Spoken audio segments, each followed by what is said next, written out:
Hey guys, welcome to Green Bean Fiction. So in today's video we are gonna see, what if Deku had Omnitrix and had massive harem? Part 5. Before starting, make sure to hit that like button and subscribe if you are interested in MHA fanfictions. This story is Dekiru 10 by phantomdanger. Now without wasting any more time, let's dive in. 2 weeks earlier, League of Villains hideout. A portal split open, and Tamura Shigaraki was thrown out, slamming onto the bar floor, skidding to a halt. His knee buckled, blood dripping across the floor. Damn it all! Shigaraki roared, seething as the portal reshaped into Kurogiri, who stumbled, his body twitching from lingering electrical shocks. We got wiped. Complete failure. Player 2 annihilated my entire raid party, Shigaraki spat. I underestimated his NPC army. They tore through most of the raid, and then he soloed the boss.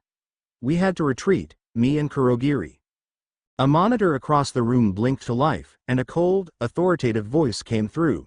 Report, Tamura. We lost, sensei. Shigaraki's fingers clawed at his neck as his frustration peaked. No, we were destroyed. Humiliated. Player 2 took us down with no effort. The voice on the monitor paused. Player 2. Another voice crackled through, this one darker, laced with disbelief.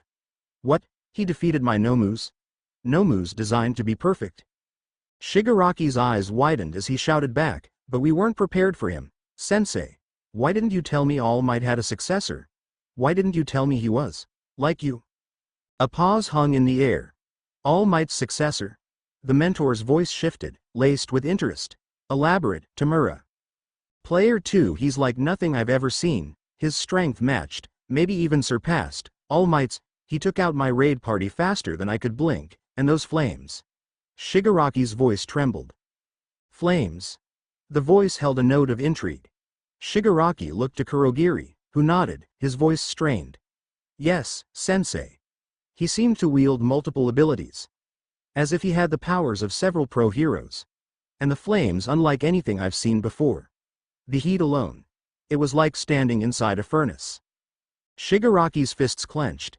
He reduced my people to ash. Ash, sensei, were you right about All Might being weaker? Is that why he chose a successor? Was his test to capture me? Is that why he wasn't there? Did he know we were coming? A thoughtful silence came from the monitor. Then, the voice spoke, intrigued. Interesting. Tell me, what is this young man's name? Shigaraki's jaw tightened. Izuku Midoriya. Silence fell on the other end. Then, a shadowed figure chuckled. A twisted smile curving across his scarred face. Midoriya. Would you happen to be the son of Hisashi Midoriya? His voice dripped with twisted delight. So, All Might. You gave one for all to his son? A cold, mirthless laugh filled the room. Hospital. Huh, he seems perfectly fine. Recovery girl tilted the light to get a better look at his face, giving him a thorough once-over. The poison in your body appears to have been fully expelled, Nurse White added with a smile, glancing at Izuku's charts. Izuku nodded. Thank you, Principal White. Nurse White tapped him lightly with her clipboard. It's Nurse White, Midoriya. Sorry, force of habit, he said, smiling a little. Seeing him smile brought a wave of relief to everyone in the room as Izuku stretched his sore muscles. Everyone's been worried sick about you, and I'm sure they'll be relieved to see you soon, Recovery Girl said gently. Physically, you're recovering well, and there are no remaining traces of the toxin. As your physician, however, I strongly recommend taking it easy for a few days. You'll be cleared to return to school within the day, but listen to your body. Inko, who had been listening nearby, visibly flinched at the mention of him going back to school, but quickly composed herself. Izuku noticed her reaction, as did Recovery Girl. Well, I'll leave you two to talk, Recovery Girl said, nodding toward the door. Come on, Ed, let's go. Huh? But whoa. He barely had a chance to object before Recovery Girl pulled him out of the room, shutting the door behind them. A heavy silence hung in the air before Izuku finally spoke. Mom, is something wrong? It's just.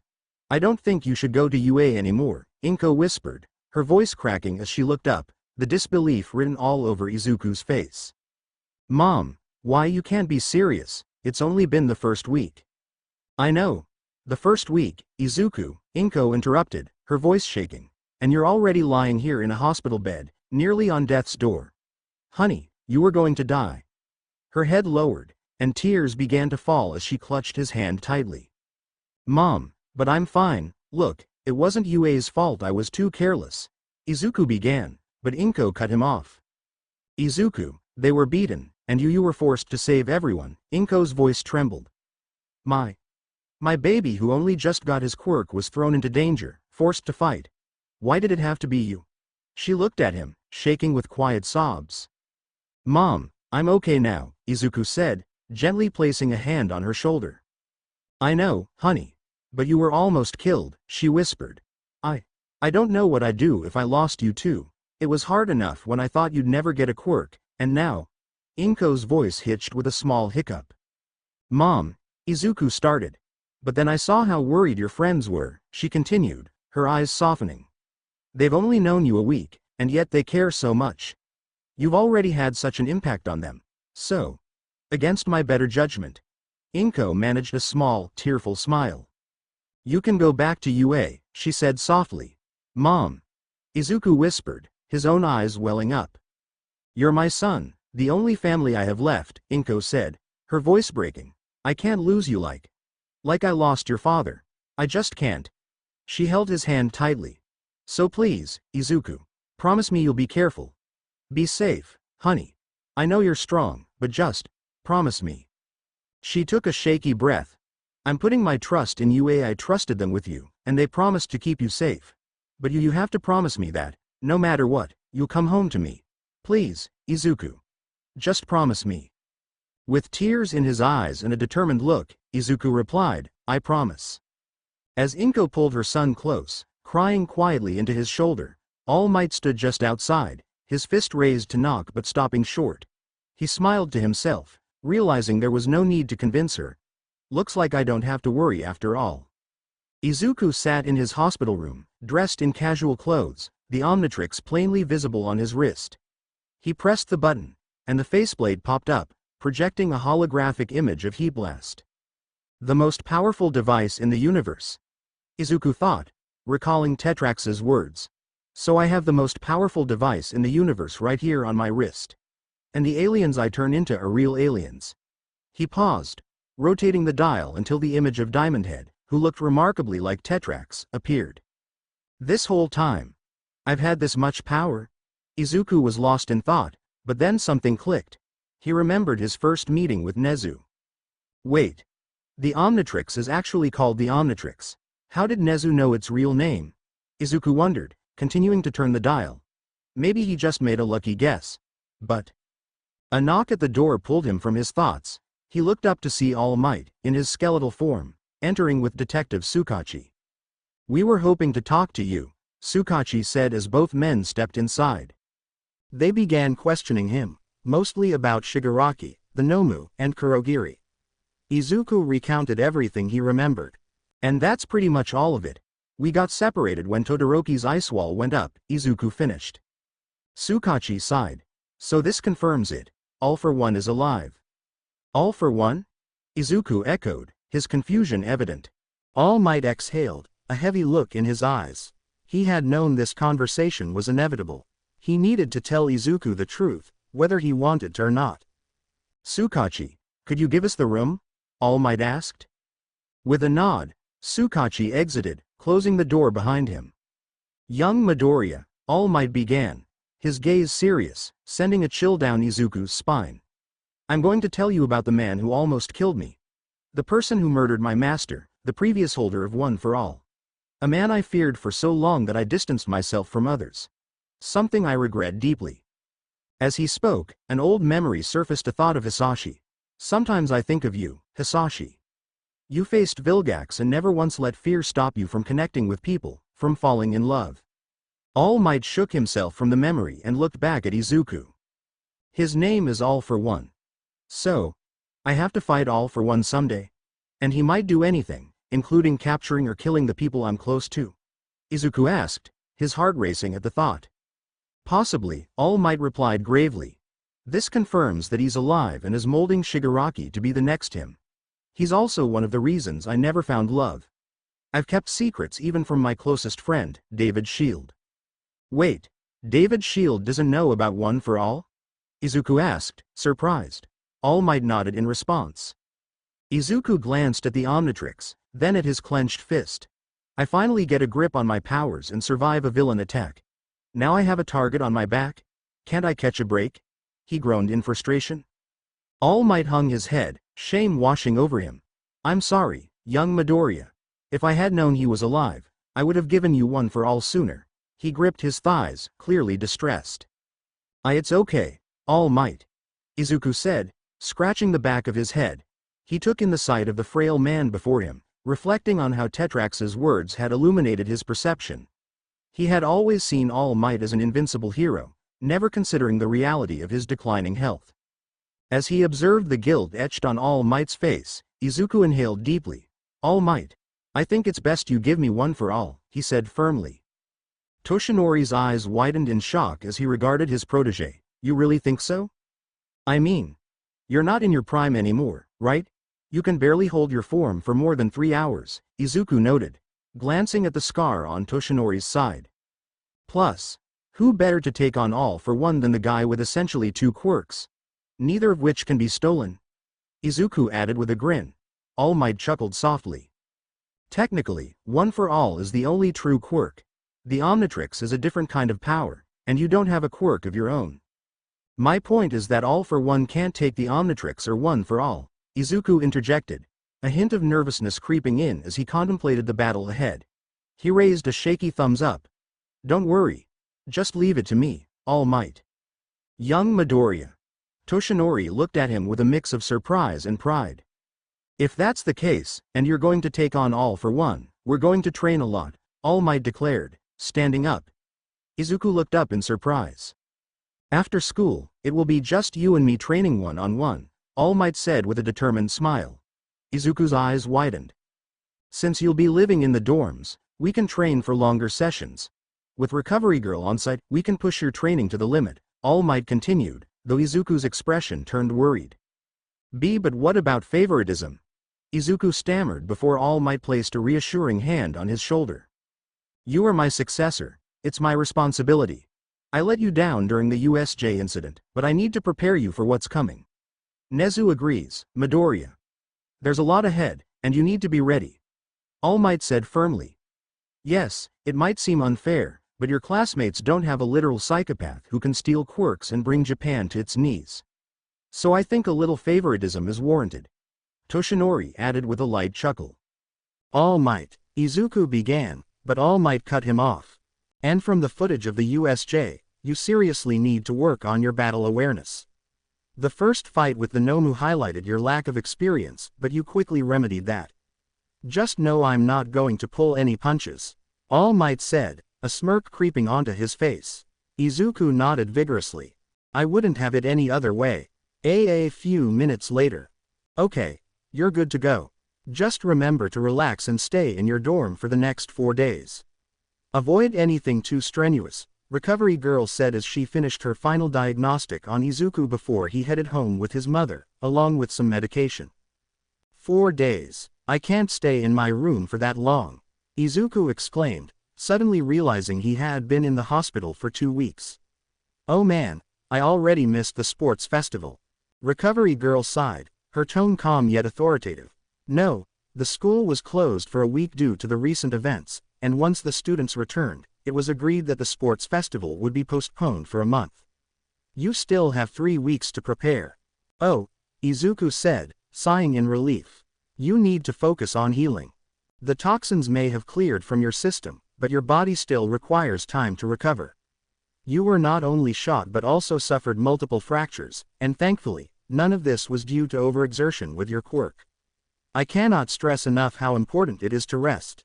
Despite what our school promotes, sometimes you should not push yourself to your limits. Your body has gone through significant trauma, and it needs time to heal, she added firmly.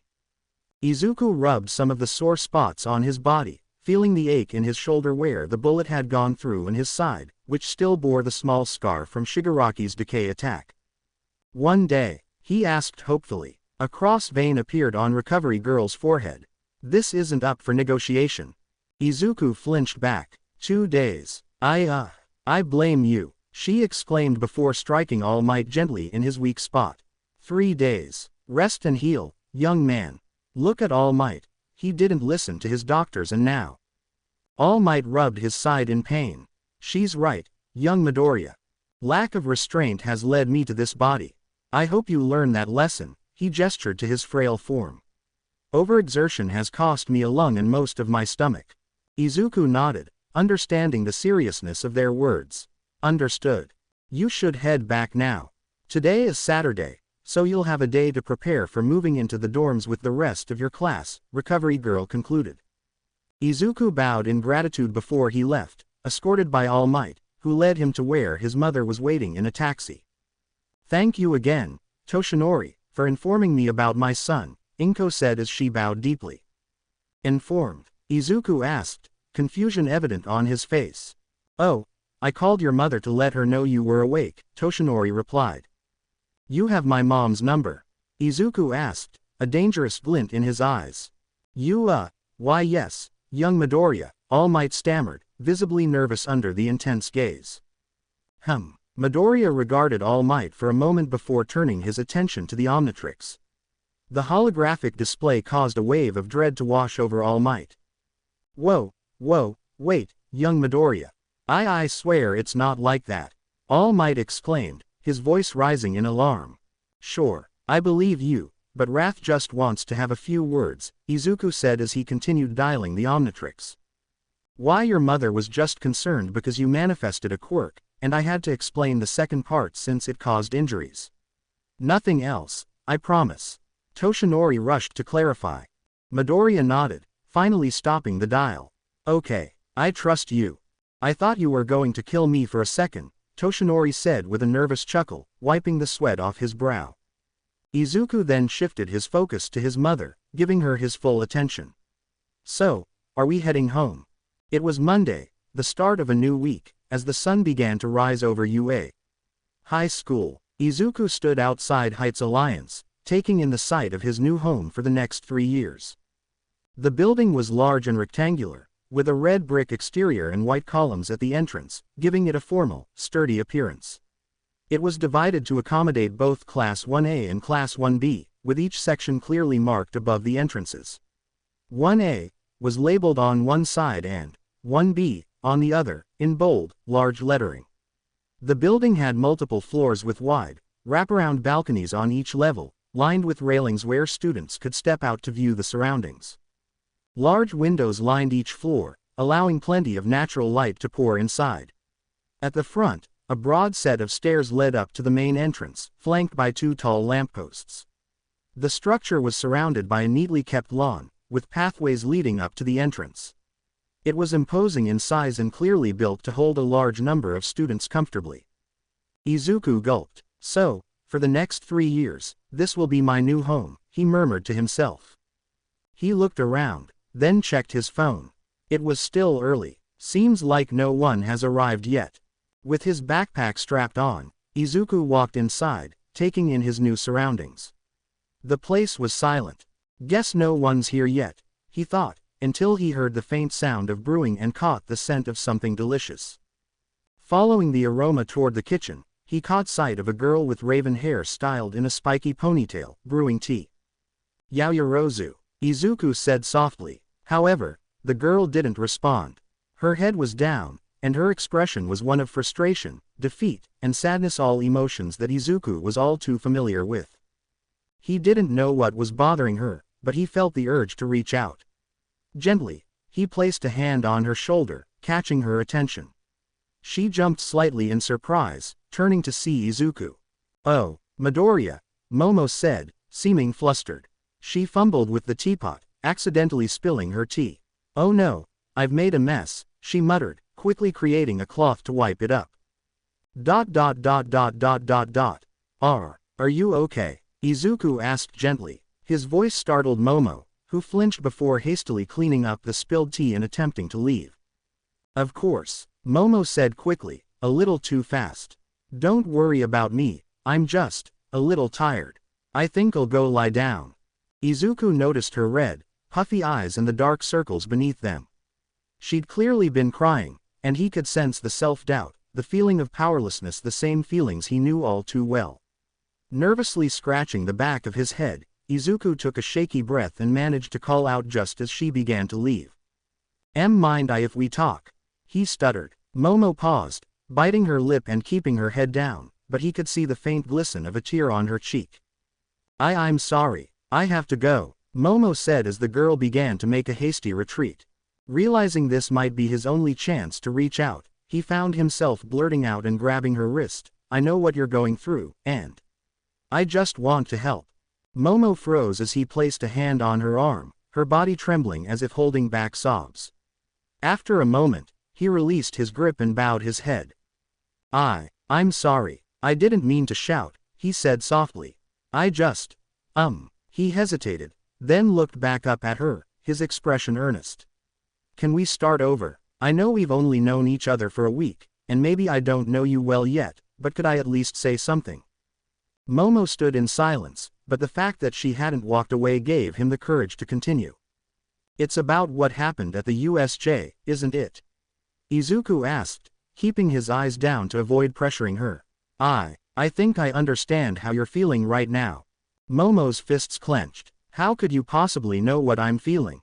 she whispered, her voice trembling. "You should be furious at me, you should hate me. You nearly died twice because of me, because I wasn't strong enough." Izuku let her words sink in before he replied. "I don't hate you," Izuku said as the girl.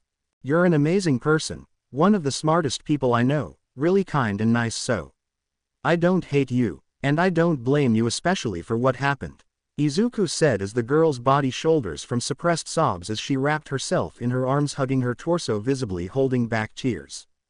"I know because I've felt the same way, my whole life," he began. "Everyone always told me I wasn't good enough. And every time I failed, I felt like they were right. Like maybe I didn't deserve to be here, like maybe I didn't belong."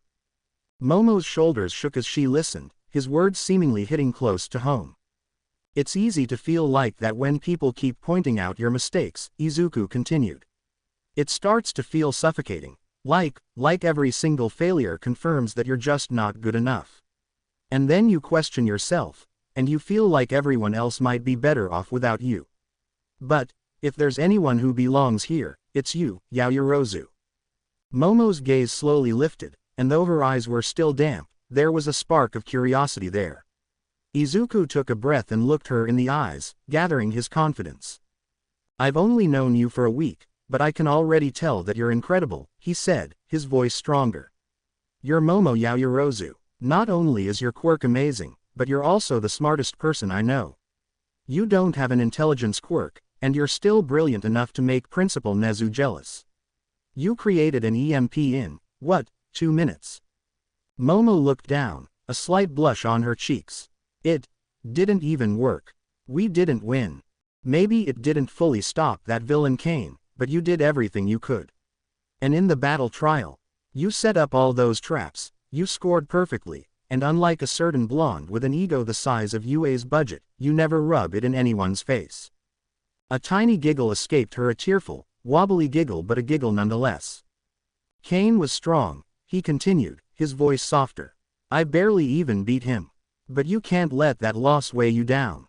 You're stronger than that, you're already amazing, Yaoyorozu, and I'm certain you'll only get stronger." Momo blinked, looking at him, her expression softening as a blush crossed her cheeks. "And if you're blaming yourself for what happened to me with the poison, please don't," Izuku added earnestly.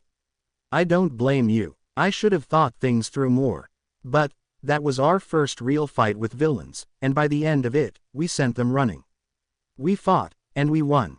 That was mostly you. Then let's get stronger together," Izuku replied with newfound determination. "So we can make sure we win as a team next time, no matter what happens." They stood in silence for a moment, letting his words settle between them. Well, I should go," Izuku stammered, but his words were cut off as Momo took a step closer and wrapped her arms around him. Izuku's face turned a deep shade of red as he caught the soft scent of peaches, his head resting against her shoulder due to their height difference. Her warm body pressed gently against his, her grip firm yet trembling, like she was trying to hold herself together. "Thank you," she whispered, her voice barely audible. Unsure of what to do, Izuku hesitated, then carefully returned the hug, feeling her chin brush against his messy green hair. Physical affection felt strange to him, welcome but unfamiliar. He closed his eyes, letting himself relax in the warmth of the embrace. His hair is soft, Momo thought, her fingers instinctively tightening around him. They stayed like that for a moment, both finding comfort in the silence. Izuku nestled himself closer, surprised at how much he enjoyed the feeling of her arms around him. She's so warm, he thought, unconsciously holding her a little tighter. He felt her chest press softly against him, sending his heart racing. Ah, Midoriya, Tenya's voice suddenly broke through, making them pull apart, both blushing furiously. Aida, Izuku stammered, scratching the back of his head in embarrassment. I'm glad you're all right, Midoriya. Seeing you safe brings me relief, Tenya said with a serious nod. He glanced around, adding, I could have sworn I heard Yaoyorozu's voice. Izuku glanced to his right, but Momo was already gone. He looked up and caught a glimpse of her heading up the stairs, her face still flushed as her ponytail swayed with each step. She. As Momo reached her room, she shut the door behind her with a shaky hand, feeling the rush of emotions from her hug with Izuku flooding back all at once. Her legs wobbled, betraying her, and before she could steady herself, she sank down against the door, sliding to the floor as her heart pounded in her chest. Blushing deeply, she brought her hands to her face, trying to hide the redness heating her cheeks. Her fingers trembled as she pressed them against her flushed skin, her mind racing. Why am I feeling this way? She wondered, her breath hitching as she struggled to make sense of the warmth lingering from their embrace. She could still catch the scent of cinnamon on herself from. She recalled how warm his body was and how comforting it was. Each rapid heartbeat echoed through her, and she felt utterly overwhelmed, the memory of his touch leaving her in a flustered daze she couldn't shake. She took a deep breath, but it did little to calm the tidal wave of emotion swirling inside her. She went up to her room, Izuku said, adjusting his bag. I'm going to Unpa. Suddenly, a stabbing pain sparked in his head. It wasn't too painful, but it was noticeable. What was that? Izuku muttered, right as the door swung open and Todoroki stepped inside. For a moment, their eyes met, and Izuku caught a glint of flame flickering on Todoroki's side before he extinguished it. Without a word, Todoroki strode toward his room, a deep scowl etched on his face, throwing an icy glare Izuku's way. Izuku gulped nervously. Maybe I should head to my room, Izuku said, glancing at Tenya. Tenya cupped his chin thoughtfully. Interesting. I wonder what has him riled up. Izuku shrugged. Considering the look he gave me, something tells me it might have to do with me. Indeed. You, Aoyama, and I are all sharing the same floor, Tenya said. Izuku raised an eyebrow. Aren't there usually 4 people on each floor? Why do we only have 3 rooms? Tenya shrugged. It might be due to Mineta's absence. Oh, right, he got suspended, Izuku replied as they made their way upstairs. Once Izuku reached his room, he sighed and dropped his backpack, his gaze landing on something unusual on his bed. It was a sleek, compact object, catching his eye. Izuku picked it up, examining it with confusion. What is this? Suddenly, the sides extended outward, and a force field platform projected in a translucent, greenish hue, formed from blastonium gel. At the center of the platform floated a grayish material made of graphite-infused foam, stabilized by the force field. The entire board shimmered as it expanded to full size, ready for action. A hoverboard. It's like the one that Guy Diamondhead uses, Izuku murmured, astonished. Wait, it is. What's it doing in my room? Before he could process it further, a holographic figure projected from the center of the hoverboard. Izuku's eyes widened as the figure materialized, a man with Diamondhead's features. Tetrax. Hello, Midoriya. I am Tetrax Shard, he introduced himself, giving a salute. Izuku, still processing, mirrored the salute instinctively. Tetrax. This is a holographic message. I'll begin with the Omnitrix, the most powerful device in the universe.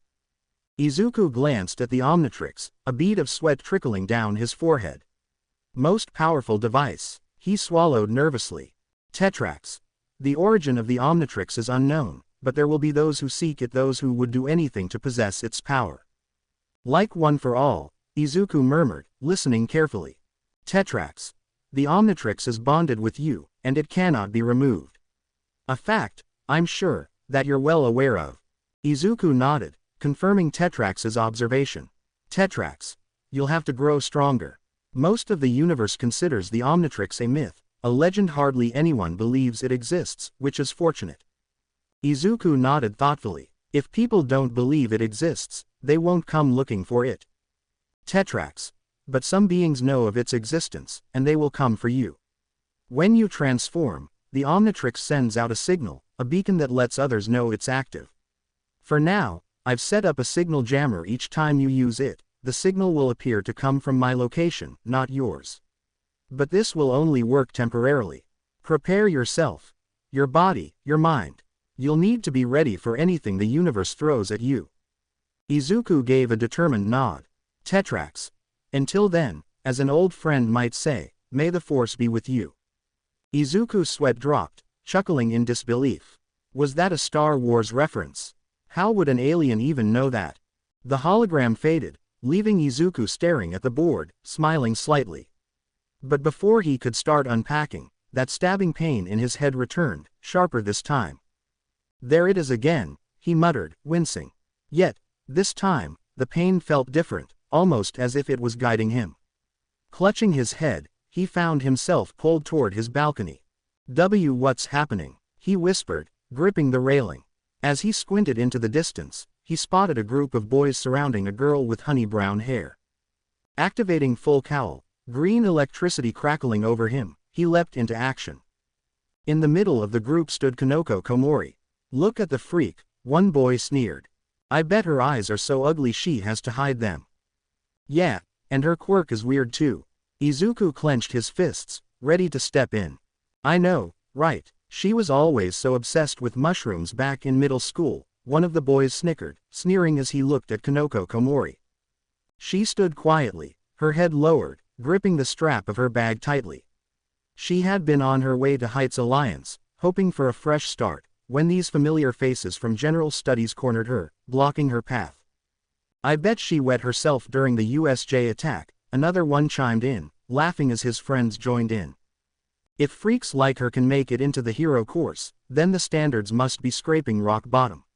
One of them crossed his arms, looking her up and down with disdain. They must be really desperate for bodies if they let you in, Komori. Leave her alone. The mocking stopped as the group turned, surprised to see a green-haired boy standing behind them.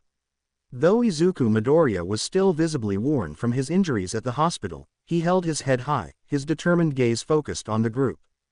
Kanoko's eyes widened, looking at him with shock and a glimmer of relief. Midoriya. One of the boys scoffed, folding his arms. Huh, and who are you supposed to be, her little bodyguard? We're not doing anything wrong. He shrugged, brushing Izuku's presence off as nothing more than a minor annoyance. Izuku ignored the dismissal, his eyes shifting to Kanoko with quiet reassurance before looking back at them. She doesn't look like she wants to be around you. You're obviously making her uncomfortable. A taller boy rolled his eyes, towering over Izuku and leaning in with a sneer. Think you're tough, short stack. Why don't you mind your own damn business? He raised his hand, aiming to smack Izuku on the head, but Izuku reacted in an instant, swatting the hand away before it could make contact. The boy hissed in pain, clutching his wrist with surprise and frustration. What the? He muttered, glaring at Izuku. Back off, now. Izuku's tone was calm but firm, a warning in his voice that made them pause, even if only for a second. The boy scoffed, letting out a mocking laugh as he threw an arm around Kanoko's shoulders, pulling her close as she visibly tensed up. Besides, we're just showing her her place, he sneered, patting her shoulder roughly. Ain't that right, Komori-chan? He leaned closer and flicked her forehead, making her flinch. We're old friends, just making sure the big, bad villains at USJ didn't scare her so much she awed. His taunt cut off in a scream, echoing across the courtyard. The others jumped, eyes wide as he clutched his head in agony. Izuku and Kanoko both looked up to see the source of the scream, catching sight of Jiro standing behind the group. Her earphone jacks were extended, each one jammed directly into the bullies' ears, sending a violent, resonating vibration through their skulls that had them howling in pain. They staggered back, collapsing onto the ground as Jiro yanked her jacks back with a flick, crossing her arms over her chest. Seriously, I know we're not exactly best friends with general studies, but this is just pathetic, she scoffed, stepping over the boys as they lay groaning on the ground. Her gaze softened when she looked at Izuku, a small smile tugging at her lips. Jiro. Izuku blinked in surprise, visibly relieved. Jiro tried to keep her cool, fighting the urge to hug him outright. Instead, she extended one of her earphone jacks, wrapping it gently around his arm, letting it rest there as she could hear his heartbeat. "Hey, mophead," she said with a teasing smirk. Izuku looked down at the earphone jack wrapped around his arm, feeling a little confused by Jiro's gesture but deciding not to question it. "You, bitch," one of the boys hissed, glaring at Jiro as he struggled to stand up. She raised an unimpressed eyebrow, looking completely unfazed. "That's a pretty rude way to say thank you," Jiro replied, her tone dripping with sarcasm. "Thank you," he spat, rubbing his sore ears. "You nearly blew out my eardrums. Why the hell would I thank you?" "Oh, I don't know, maybe because you idiots were about to pick a fight with Midoriya," Jiro said with a shrug, her words making the boys freeze and slowly turn toward Izuku. Their faces paled, eyes widening as they seemed to recognize the quiet, powerful hero standing beside her. "You know, just the guy who turned the monster made to kill All Might into ash and destroyed the zero-pointer with one punch. But hey, go for it if you're feeling brave," Jiro added with a smirk. The boys' bravado crumbled as they backed away, stumbling over each other in their hurry to get away. One of them gulped audibly, casting one last fearful glance at Izuku before they disappeared down the hall. "Yeah, that's what I thought," Jiro said, watching them go with a satisfied grin. Izuku turned to her, his smile warm. "Thanks, Jiro." "No problem," she replied, letting her earphone jack slide off his arm as she turned to Kanoko. "You're Kanoko Komori, right?" Kanoko nodded hesitantly. "Why yeah, those guys weren't picking on you, were they?" Jiro asked, a hint of concern in her voice. Kanoko shook her head quickly. "And no. They're just some old classmates from my middle school." "Komori-chan," a voice called out, and the three turned to see an inky-skinned boy approaching.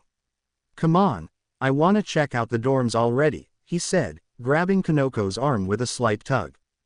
Kanoko let out a small yelp as she was pulled away but managed to glance back over her shoulder. Thank you, Midoriya," she called out. The inky-skinned boy shot Izuku an irritated glare before pulling Kanoko inside. As she walked away, Kanoko stole one last look at him, her cheeks warming as a thought crossed her mind. "He's kinda cute. ... Great, and I thought UA would be free from bullies," Jiro said, folding her arms. "But I'm not surprised General Studies really seems to hate us Hero Course students." "Huh, really? Why?" Izuku asked, looking puzzled. "Oh, right, you weren't here for the confrontation. A few of the Gen Ed students were upset about how the entrance exam focused primarily on the robots. It didn't really allow them to showcase their quirks, so they feel like they didn't earn their spots in the hero course," Jiro explained. "Oh, plus, with the USJ attack getting so much attention, they're directing a lot of their anger at us," Jiro shrugged. Izuku scratched his head uncomfortably. "I mean, they have a bit of a point, but it's not like we made their exam." Jiro shook her head. "People are gonna blame us just because we made it into the hero course. Everyone wants someone to take it out on." Just then, Kaminari's voice cut through their conversation. "So, what do you like to eat, Asui?" "I'm guessing flies." Jiro shot him a deadpan expression. "If I say yes, will you stop asking me out?" Kaminari fumbled with his words, clearly caught off guard. "We could head to a dumpster." "Bold, stupid, but bold," Jiro remarked, nodding in mock approval. "Wouldn't it have been better to say a park or something?" Izuku added, trying to be helpful. "I mean, flies are outside and..." Jiro couldn't help it. She covered her mouth to hold in a laugh. Oh man, what a dork. Kaminari's aura darkened even more, clearly deflated by the conversation. Tsuyu, noticing Izuku's expression light up, walked up to him. Midoriya, it's good to see you on your feet. Thank you, Izuku replied, aware of Kaminari's increasingly depressed aura after yet another rejection. Are you going to be alright for training? Tsuyu asked, genuine concern lacing her words. No, recovery girl told me to relax for the next 3 days, Izuku admitted, slumping a little. I'm going to fall behind.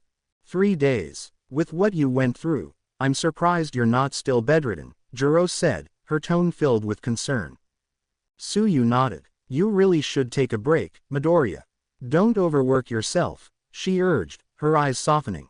You were incredibly strong and saved everyone at the USJ. She gazed into his emerald eyes, sincerity evident in her expression. Without you, most of us wouldn't have made it. But you also went through a lot, so please take care of yourself. I know you want to push yourself, but sometimes it's okay to step back. Izuku felt warmth spread through his chest as Jiro added, yeah, dude, not every day has to be a life or death situation. Unless you want to be eating hospital food, then sure, go ahead. Just don't come crying to us when you're too sore to walk. Her tone was sarcastic but held a hint of sincerity. Izuku blushed, glancing between the two concerned girls before nodding. I'll take it easy. Tsuyu hesitated for a moment, stepping closer, her heart racing. Suddenly, Izuku's eyes widened as he felt a soft pair of lips brush against his cheek. The kiss was gentle and fleeting, but it sent a wave of warmth coursing through him. He blinked in surprise, his heart pounding in his chest as he registered the unexpected affection. Tsuyu pulled back slightly, a shy smile gracing her lips as she met his wide-eyed gaze. Thank you for saving me, Midoriya. I really appreciate it, she said, her voice soft but sincere. Izuku's mind raced, the moment stretching as he processed what had just happened. He felt heat rise to his cheeks, his mouth going dry. Sure, he stammered, still in shock. Jiro's expression shifted to one of frustration as she tried to contain it, just as they heard footsteps approaching. Midoriya, Shiozaki's calm voice reached him as she bowed. I'm happy you made a full recovery, she said warmly. Oh, thank you, Izuku replied, offering a smile. I see my prayers have been answered. It's a relief knowing you're well, she continued sincerely. Then, Izuku's gratitude was cut short as a stabbing pain surged through his head. He glanced up just in time to see Bakugo glaring at him, radiating frustration. Jiro, nearby, crossed her arms with an annoyed expression. Bakugo scoffed as he walked past them. What's his deal? Kaminari asked, frowning. Oh, he's just pissed because he let those two villains escape, Jiro said, making Bakugo's glare sharpen as he clenched his jaw. Izuku noticed Shiozaki watching Bakugo too, her expression one of quiet frustration. It wasn't anger exactly, but there was clear irritation in her eyes. Shiozaki, are you all right? Izuku asked. She sighed. Yes, I'm fine, Midoriya. I'm glad your vines were able to grow back, Tsuyu added, glancing at Shiozaki's long, green hair. Grow back, Izuku repeated in surprise. Shiozaki took a deep breath. Yes. If you remember, when we were trying to create time for you to transform, Bakugo decided to charge in alone. And in the process his explosions got my hair burned. Izuku gave her sympathetic look. Jiro rolled her eyes. Oh, right, there's no way I'm relying on that damn nerd, she imitated, voice heavy with sarcasm. I get having an ego, but that's just ridiculous. He nearly got you killed, can't put his bruised ego away for a minute. His personality is garbage, honestly, Tsuyu said bluntly. Shiozaki sighed. While his hubris did get him taken out of the battle, though I'm not going to be dishonest, when he was sent flying like ragdolls was somewhat pleasurable. Oh, is the religious Abara Shiozaki vindictive? Jiro teased. The girl blushed. Jiro shrugged. You're lucky you're not in his class. We have to put up with this garbage every day, she muttered. Farther away, Bakugo glared in their direction, fury simmering beneath the surface as he overheard. A few hours later, Class 1A and B students came to their new home. Aizawa and Vlad King gave their layout of their building, and now the students were talking among themselves, mingling. Izuku was one of the few peoples who finished unpacking first, as he used fast track and unpacked in a literal few seconds. Izuku dusted off his hands looking at his room. And done, Izuku said. He plopped on his bed feeling exhausted before looking at the Omnitrix. It was in the red. Guess my body really does need to rest. I barely used the Omnitrix and I'm on timeout. Izuku said, looking at the hourglass that was glowing red instead of its usual green. He heard a knock at his door, making him sit up, and approached the door before opening the door and finding Yui Kodai. The girl still had neutral expression, but she was currently putting her hands together, fidgeting. Kodai, did you need something? Izuku said. The girl herself was still neutral, but a small blush crossed her face. Oh, you're still injured. I thought you would want some help in unpacking. Kodai said, glancing around the room, seeing it was already unpacked. But I can see that's unnecessary. Kodai said. I guess not. Izuku said sheepishly. Kodai seemed to shuffle, uncomfortable with bare feet. Well, if you're okay then. Kodai said as she began to make her way out, when she stopped with, "Pomph." She abruptly turned around before she wrapped her arms around him. Izuku widened. The girl nestled herself on his chest, rubbing her cheek on it before pressing her ear on his chest to hear his beating heart. She could practically hear his heart skyrocket. KK Kodai. What are you doing? Izuku said in alarm. Their girl was quiet for a bit. When Kendo hugged you looked so happy. Kodai said, her voice barely above her whisper. I just thought you liked hugs, so. Kodai said, her voice unsure, but she pressed her body on him. And I was worried about you really scared me. Kodai said. Izuku's face was beet red, as she hugged her in return. He hugged clumsily and nervously. The girl's face lit up when she felt his arms wrap around her. Sorry for scaring you, Izuku said as he squeezed her bit.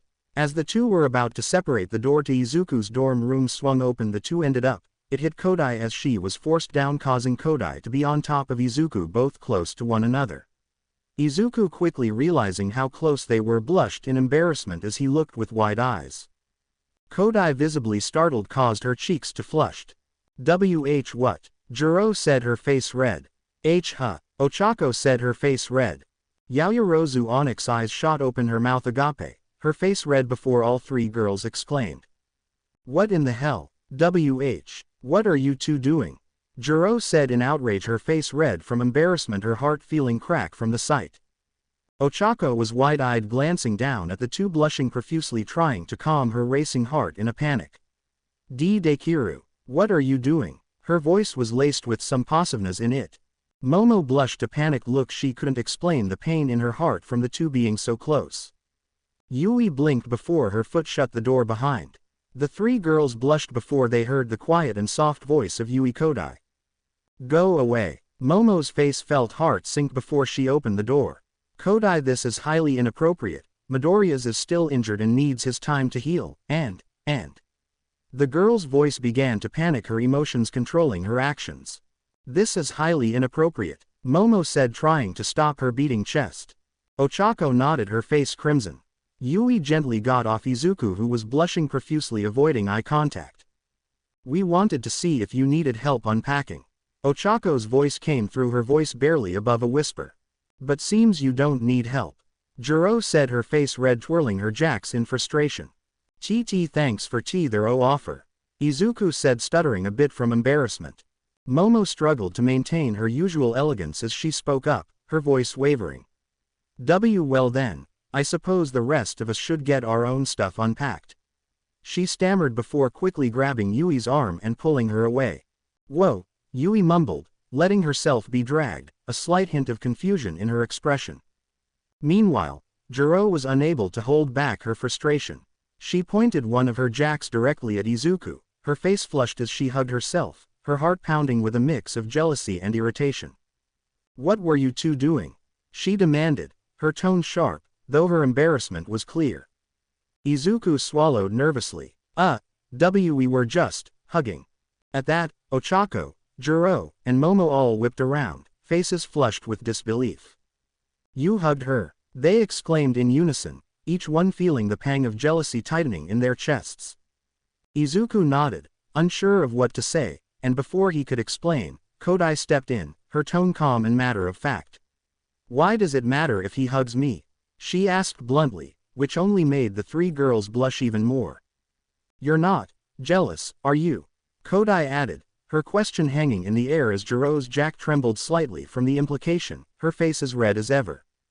Ochako's face grew redder as she struggled to keep her composure.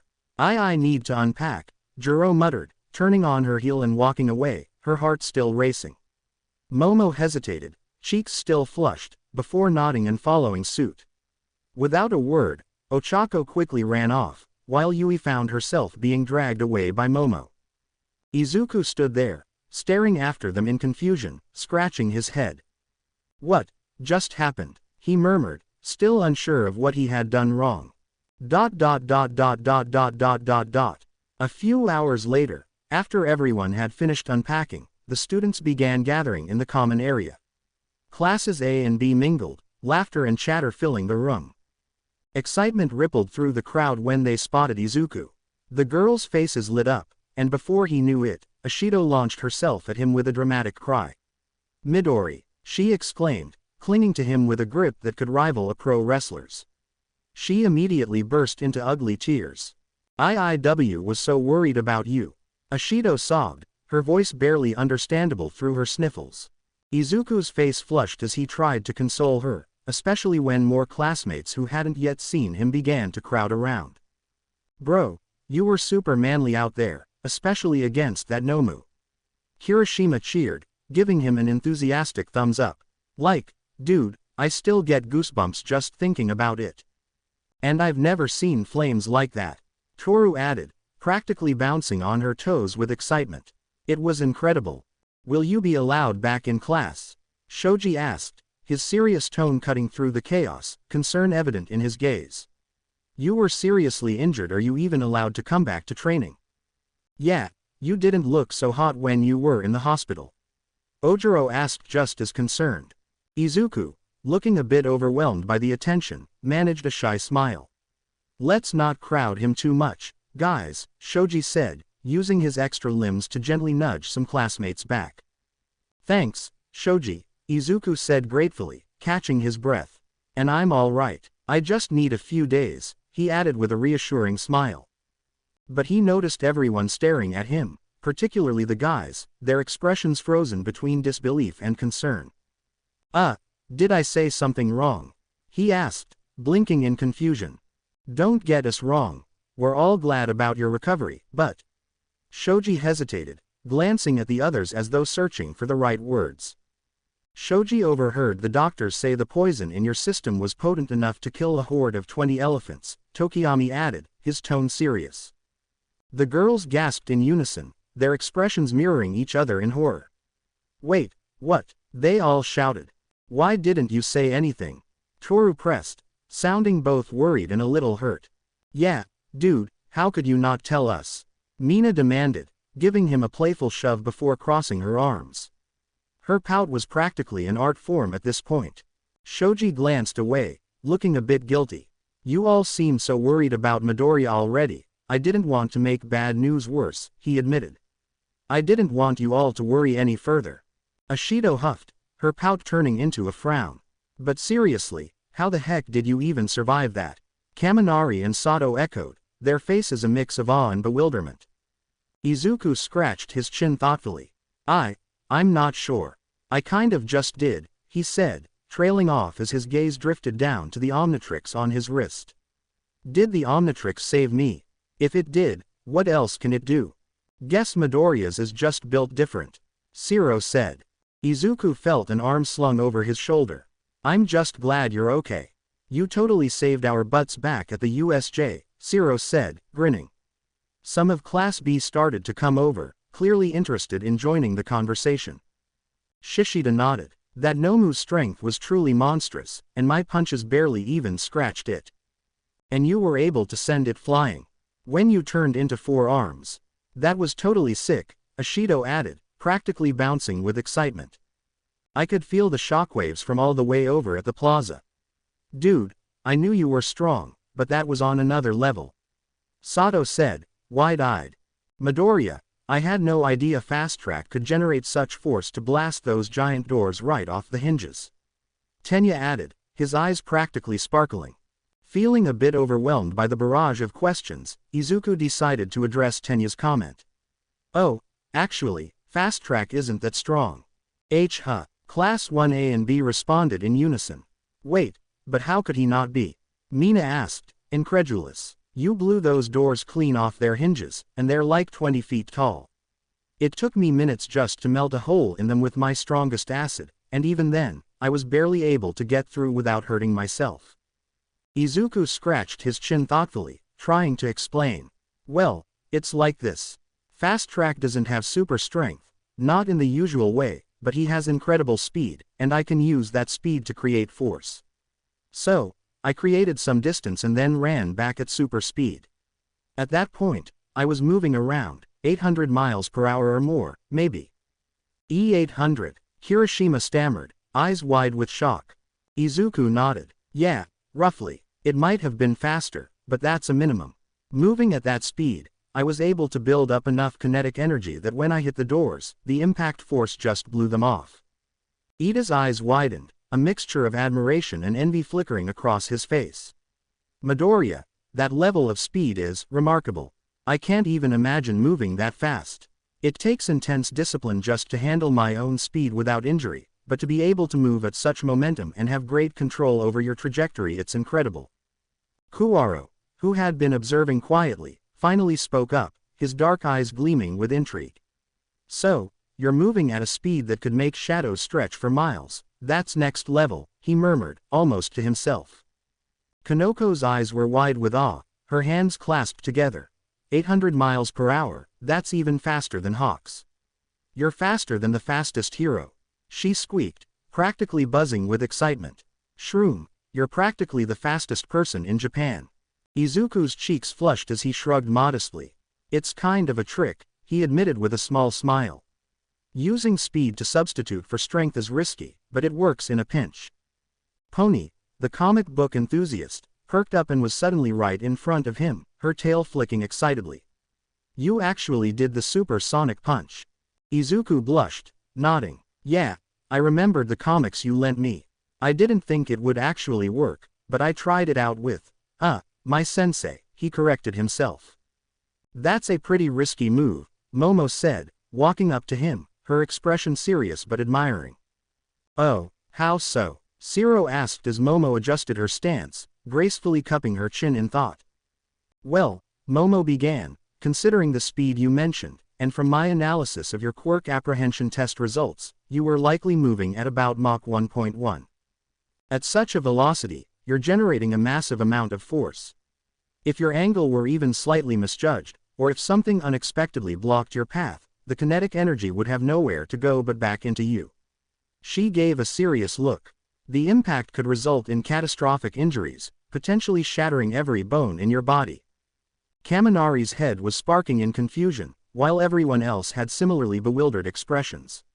Ojiro scratched his head, and Ochako looked like she was trying to do the math. Finally, Setsuna rolled her eyes and stepped in. All right, for those who are clearly failing Snipe's physics class, she said with a smirk, picture Midoriya moving as fast as a rocket, about Mach 1.1. If he messes up, doesn't stop right, or crashes into something too tough, she mimed a squish with her hands. Boom. He's a pancake Midoriya. Splat. Instant wall art. Everyone shuddered. Yeah, okay, got it. Not pretty, Kaminari said, looking pale. Izuku gulped, looking slightly pale himself. Right. Noted. But before he could finish, a small explosion sounded across the room, drawing everyone's attention to Bakugo, whose glare practically crackled. You and me, outside. Now, Bakugo demanded, his voice low and dangerous. Izuku flinched, his gaze dropping for a moment. He wasn't afraid of Bakugo, but in his current condition, just using full cowl felt like a Herculean effort. Izuku glanced around nervously and began to take a step forward when Kendo blocked his path, shaking her head in silent defiance. Jiro joined her, crossing her arms as she stood in front of Izuku, her gaze sharp and unyielding. "No," Jiro said, her voice firm, leveling a glare at Bakugo. "Midoriya's not going anywhere." Bakugo's hands began to smoke, his fists clenched so tightly that his knuckles turned white. His teeth were bared, and his jaw tightened as he seethed, the tension in the room thickening like an impending storm. Kirishima stepped forward, forcing a grin and raising his hands to mediate. "Whoa, Bakugo, maybe we should calm down," Kirishima tried, his usual cheer sounding strained. "Yeah, just chill, dude," Ashido added, her tone light but her posture tense. Bakugo's glare hardened, his chest rising and falling faster as his anger simmered dangerously. His mind flashed back over the week he had lost to Deku in the entrance exam. Deku had outscored him by more than triple. Every reminder only fueled the fury behind his narrowed eyes, which burned with intensity. "Earlobe bitch," he growled, his voice practically a hiss. "This has nothing to do with you. This is between me and Deku." His gaze locked on Jiro, and the air between them crackled with hostility. The tension grew thicker still. Momo straightened, her lips pressed tightly together, her usually calm demeanor stiffening as she glared at him. Ochako, her hands clenched into fists, took a step forward. "Bakugo, Deku isn't." Bakugo's fiery gaze whipped toward her, and he snapped, "I wasn't talking to you, damn pink cheeks." Ochako flinched, shrinking back slightly, her expression hurt. The room fell silent, the air almost vibrating with unspoken conflict. Bakugo's fists clenched tighter, his knuckles white as he replayed the humiliation he'd felt during the quirk apprehension test. Not only had Deku beaten him, but he'd been forced to acknowledge him, call him by his name, as though he actually respected him. "Deku, you're coming outside right." Bakugo's demand was cut short by Jiro, her voice suddenly rising with unexpected intensity. "Listen here, you Bakushit."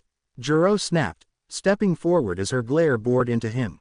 "I don't give a damn what you need Midoriya for, and frankly, I don't care about your bruised ego. This isn't about him." Bakugo's scowl deepened as Jiro continued, her tone cold and unyielding. "Just because you got your ass handed to you at the USJ doesn't mean you can take it out on the guy who saved your sorry, worthless self." A murmur rippled through the room, the classmates exchanging glances as they sensed the growing hostility. Bakugo's fists trembled, and his glare only darkened. Memories of the battle trial gnawed at him, the way that damn nerd had held back, refusing to use his best forms, like that fire guy, Crystal Freak, or Four Arms. The way Deku had effortlessly gone toe-to-toe with the Nomu, burning it to ash. It was infuriating knowing how much he fucking held back. Was he looking down on me? Did he think I wasn't worth his effort? Bakugo seethed internally, his mind a whirlwind of anger. Instead, he fought me as the clone, like I was nothing but a joke. Bakugo's voice was low, a dangerous edge creeping into his words. "You've always made me sick, Deku." His voice cut through the silence, and every eye in the room was on him. "Everything about you makes me sick. And now everyone here is talking like you're some big shot, like you're actually worth a damn." Momo's eyes narrowed, her usually calm expression hardened as she exchanged a look with Jiro. Kendo's fists were clenched, and even Monoma, who usually reveled in Class 1A's problems, looked away in disdain. It was one thing to dislike someone, but Bakugo's unhinged anger was something else entirely. Bakugo took a step closer, his voice rising with each word. "I was supposed to be number one. The only one to get into this school from our garbage middle school. And you were supposed to be a nobody, someone who would amount to nothing." Izuku flinched, caught off guard by the raw fury radiating from Bakugo. He wanted to respond, but the words died in his throat. Bakugo's voice broke, trembling as he struggled to contain the anger. "So how the hell did you, someone so damn worthless, who was supposed to be nothing, manage to beat the thing meant to kill All Might?" His eyes were blazing, frustration etched into every line of his face. "How the hell did you beat it when I couldn't make it budge? When I couldn't even leave a scratch?" The room was tense, Bakugo's words hanging heavily in the air. No one dared to speak as Bakugo's fury reached a boiling point. "That doesn't make any damn sense." Bakugo's voice rang out, his frustration spilling over. "Maybe if your head wasn't so far up your ass, you wouldn't have been taken down in one punch, Setsuna quipped dryly, crossing her arms. Bakugo shot her a furious glare, but Setsuna just shrugged, unfazed. Bakugo snarled, his fists shaking. You've been holding back this whole time. Ever since the damn day we started. Using that clone form, acting like I couldn't handle your strongest moves. You think I'm that weak? His voice was thick with accusation. You didn't use the fire form. None of those powerful ones. Momo's expression shifted, a clear look of disgust on her face as she watched Bakugo. She glanced at Izuku, feeling a pang of sympathy for him, especially with Bakugo's anger so laser-focused on him. Does Bakugo seriously believe that those forms would have even been useful in the battle trial? She thought, incredulous. The room was quiet, each person's gaze flickering between Bakugo and Izuku, the tension palpable. Ojiro stepped forward, trying to interject. Bakugo, those forms wouldn't have been. Shut up, tail bastard. Bakugo barked, his glare back on Izuku, fiercer than ever. His voice dropped, low and intense. The sports festival is in 3 weeks. They'll have one-on-one fights in the final round. You better bring out those forms, every single one of them. Izuku took a step back, caught off guard by the raw intensity in Bakugo's voice, and could only nod slightly, uncertain what to say. Bakugo's fists clenched tighter. You may be number 1 now, but enjoy that damn pillar while it lasts. He shouted, voice shaking with emotion as a few tears welled in the corners of his eyes, though he quickly blinked them away. I'm gonna destroy you in the sports festival. You hear me, Deku? This is a damn declaration of war. I'll prove that I'm the strongest, that I'm the real number 1. Everyone stared in shock. Izuku felt his chest tighten, his own determination rising in response to Bakugo's challenge. Bakugo's gaze bored into him, fierce and unrelenting. Come at me with your strongest forms, Deku. I'll kill you at your best. Without another word, Bakugo shoved his hands into his pockets and stormed up the stairs, his footsteps echoing in the stunned silence he left behind. Hiroshima watched him go with a mix of awe and admiration, muttering, man, that's intense. The heck is that guy's problem? Kendo said, frustration lacing her tone. I know, right, Toru chimed in. He's been picking fights with Midoriya since the first day of school. Yeah, and he keeps throwing those insulting nicknames at us like it's nothing. Seriously, what's his deal? Ashido added, crossing her arms.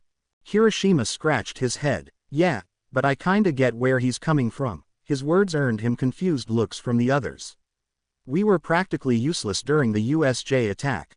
I got taken out in a single punch. So wanting to beat Midoriya, I get it. You don't wanna feel like you're holding back your friends. Itsuka looked down at her hands for a moment before clenching her fist. I get that, sure, she softened as she looked at Izuku. Honestly, I kinda want to beat Midoriya too. Izuku flushed. You were incredible at the USJ. You took hit after hit from that Nomu thing and still brought it down, while most of us went down with a single hit. Kendo smiled at him, though her expression turned thoughtful. It makes me want to give it my all too. Maybe so, Kamakiri muttered, his eyes narrowing as he glanced after Bakugo, but that guy's got it twisted. I'm all for competition, but Bakugo's just raging because his ego took a bruising. Juzo, who'd been listening quietly, spoke up, as much as I can't stand losing, Bakugo's taking it too far. I don't mind going up against strong people, but the way he goes on, you'd think he's the only one allowed to be strong. He huffed, crossing his arms with a slight scowl. But I get the frustration, to a degree. Tenya's voice was serious as he adjusted his glasses. In the USJ, I was supposed to get help, but you managed to do it first. I can't help but want to surpass you, Midoriya. He nodded, his gaze determined. You're an excellent friend, but I'll also be aiming to beat you at the sports festival. Izuku looked at Tenya, his eyes wide, before a determined smile crossed his face. I wouldn't have it any other way, Iida. Hiroshima and Tetsu stepped up, both of them looking serious yet enthusiastic. Midoriya, Hiroshima said with a grin, we specifically want you to come at us as 4 arms. That's your most manly form. Yeah, we wanna go up against your strongest form in a full-out brawl. Tetsu echoed, fists clenched in excitement. Bring on 4 arms. Izuku looked thoughtful for a moment before speaking. No. His response caught everyone's attention, their expressions turning curious and a bit confused. Some like Kamakiri narrowed their eyes thinking Midoriya would be holding back not giving their strongest. As 4 arms my strongest? Sure, Izuku admitted, but I'm not going to limit myself to only that form just because it's seen as the strongest. The class murmured, with a few nodding in understanding as Izuku continued. Each of my aliens has a different strength. 4 arms is powerful, but he lacks speed and mobility. Heat Blast's firepower is great, but he has his limits, too, so if you want me at my best, then you should be ready to face all of my forms. Kirishima grinned, catching the challenge in Izuku's words. Alright, man, fair enough. If we want you at your best, we'll be ready for anything you bring. Same here, Tetsu said, fist-bumping Kirishima. You better not hold back then, Midoriya. However, a few like Kanoko looked at where Bakugo was in fear, some like Kendo glared at Bakugo, her fist clenched.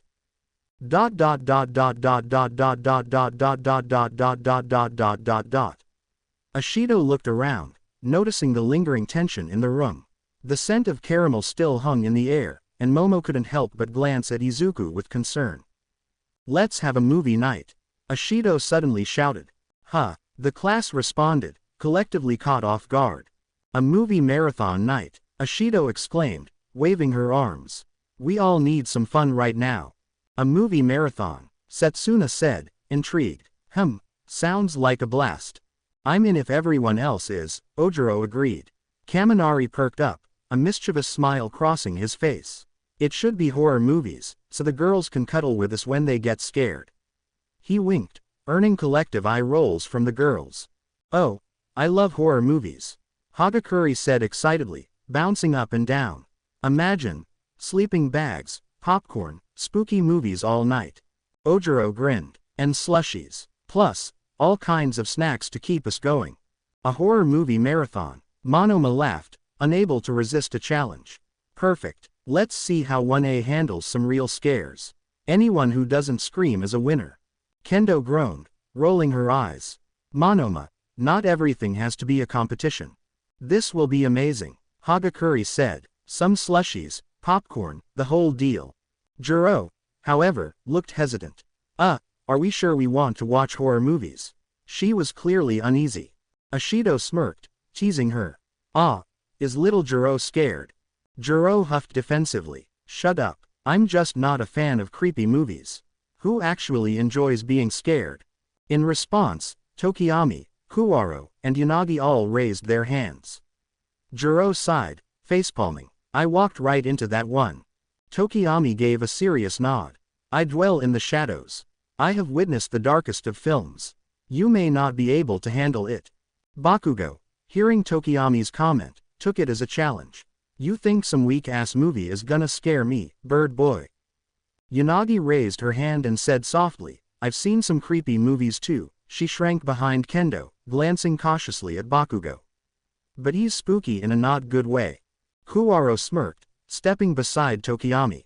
A horror marathon. I can think of movies that'll have you quivering like a little girl, Tokiyami. The class let out a collective, ooh, watching the playful standoff. Monoma grinned, loving the competition. Oh, Class B versus Class A. That's settled. Then, Yanagi and Kuwaro versus Tokiyami. Let's see who's the spookiest. Tokiyami accepted with a nod. I'll take the challenge. Yanagi gave a slight smile. Sure, friendly competition sounds fun. Kendo smiled encouragingly at Yanagi. You got this. Thanks, Yanagi replied. I'm in. Kuwaro agreed, grinning. Monoma laughed maniacally. This will prove Class B's superiority once and for all. None of our classmates will show fear. Abara sighed. Are you going to stop him? She asked Kendo. Kendo shook her head. Not this time. Kirishima grinned. I'll go see if Bakugo's up for it. Jiro resisted the urge to roll her eyes. She wasn't too keen on Bakugo joining. Hey, it'll be like a mini sleepover, Ashido said. And school's off tomorrow to get us settled in. We don't have to wake up early tomorrow, so we can stay up all night. Setsuna added, excitement in her voice. A horror movie night with both 1A and 1B, Kaminari gulped. Guess we're really doing this. Jiro hesitated, clearly nervous. I guess if everyone's up for it. Kaminari leaned over, smirking. Don't worry, Jiro, if you get scared, I'm right here for you. Jiro punched him in the arm. Shut it. All right, sounds like everyone's on board, Momo said, smiling. I'll help set up. Oh, and I'll handle snacks.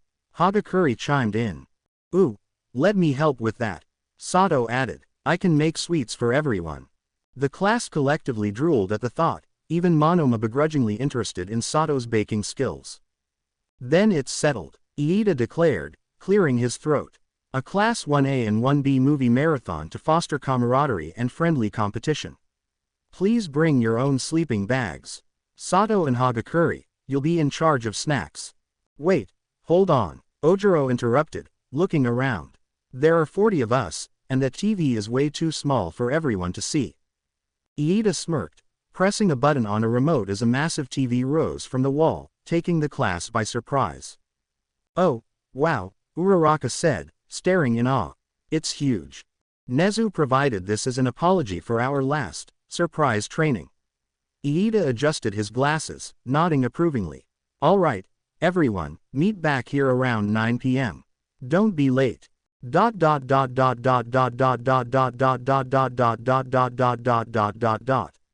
Ashito and Setsuna exchanged mischievous grins as they whispered among themselves, joined by Toru.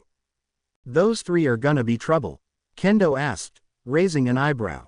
Yeah, probably, Izuku replied. Kendo turned to him, curiosity evident in her expression. So, what's up with you and that Bakugo guy? She asked, prompting Izuku to flinch slightly.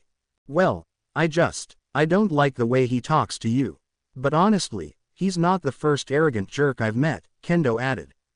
Oh, that's just how he is. He has an amazing quirk, and people praised him so much that his ego got out of control. Kendo interjected. Yeah, how did you know? Izuku asked, surprised. Hate to break it to you, but your Kachan isn't the first guy I've encountered who thought his quirk was the best and belittled others in the process, Kendo said with a shrug, which made Izuku chuckle. I just hope he isn't bothering you. PFF'd. Toru laughed, cutting in. Don't worry, Midoriya, you should have seen him kick Bakugo's ass during the battle trial. Yeah, it was a one-sided ass whooping. Ashito added, grinning widely. Momo nodded in agreement. He really held his ground against Bakugo. Plus, you saw Broccoli head during the USJ. That explosive jerk was clearly compensating for something down below. Jiro chimed in, gaining more chuckles and snorts from the group. Don't worry, he's fine, Toru reassured. Bakugo can talk about being the best all he wants, but Green can definitely back it up. Kendo sighed in relief, glad to know her crew friend was holding his own against that kind of attitude. Oh boys, Ashito teased as she walked alongside Setsuna. Are you all done with your rooms? Setsuna asked. I finished unpacking a while ago. Fast track made it all go pretty quickly, Izuku replied. Yup, just relaxing and waiting to watch their movies, Kaminari said with a smirk. Hey, Tokage, wanna cuddle together just in case you get scared? Setsuna pretended to think for a moment. Sorry, not really into blondes, or guys who hit on every girl within a 10-mile radius.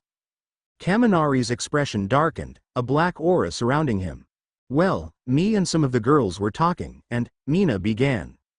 While we wait for the movie setup, how about a little room contest? Toru suggested. Huh? Most of the boys exclaimed, sensing the impending chaos. The girls shot glances at Izuku, who gulped nervously. No, wait. Izuku began, rapidly waving his arms to stop them from entering his room.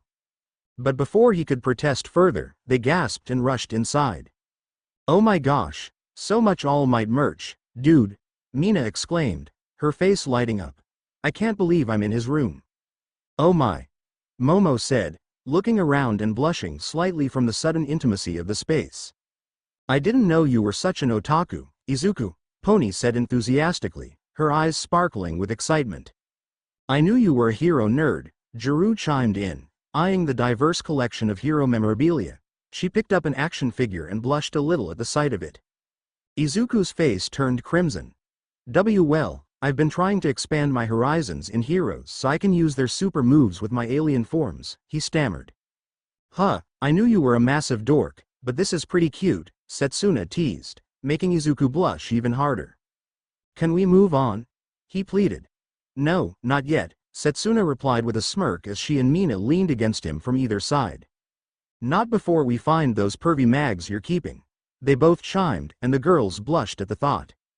Suddenly, a green flash erupted from Izuku's room, and everyone was whooshed outside. Let's move on. The group moved on to the next room of the Class 1A boys, but a few of the girls couldn't help but feel butterflies from their visit to Izuku's space. Tokiyami was as edgy as you'd expect, while Pony and Izuku geeked out over his sword. Next up was Aoyama, whose room was stark contrasts to Tokiyami's. So bright, they all exclaimed. Not bright, dazzling, Aoyama corrected them with flair. I see you're back to normal, Shoji remarked, a hint of relief in his voice. Yeah, you were super depressed. You didn't even come to school for a whole week, Hagakure added.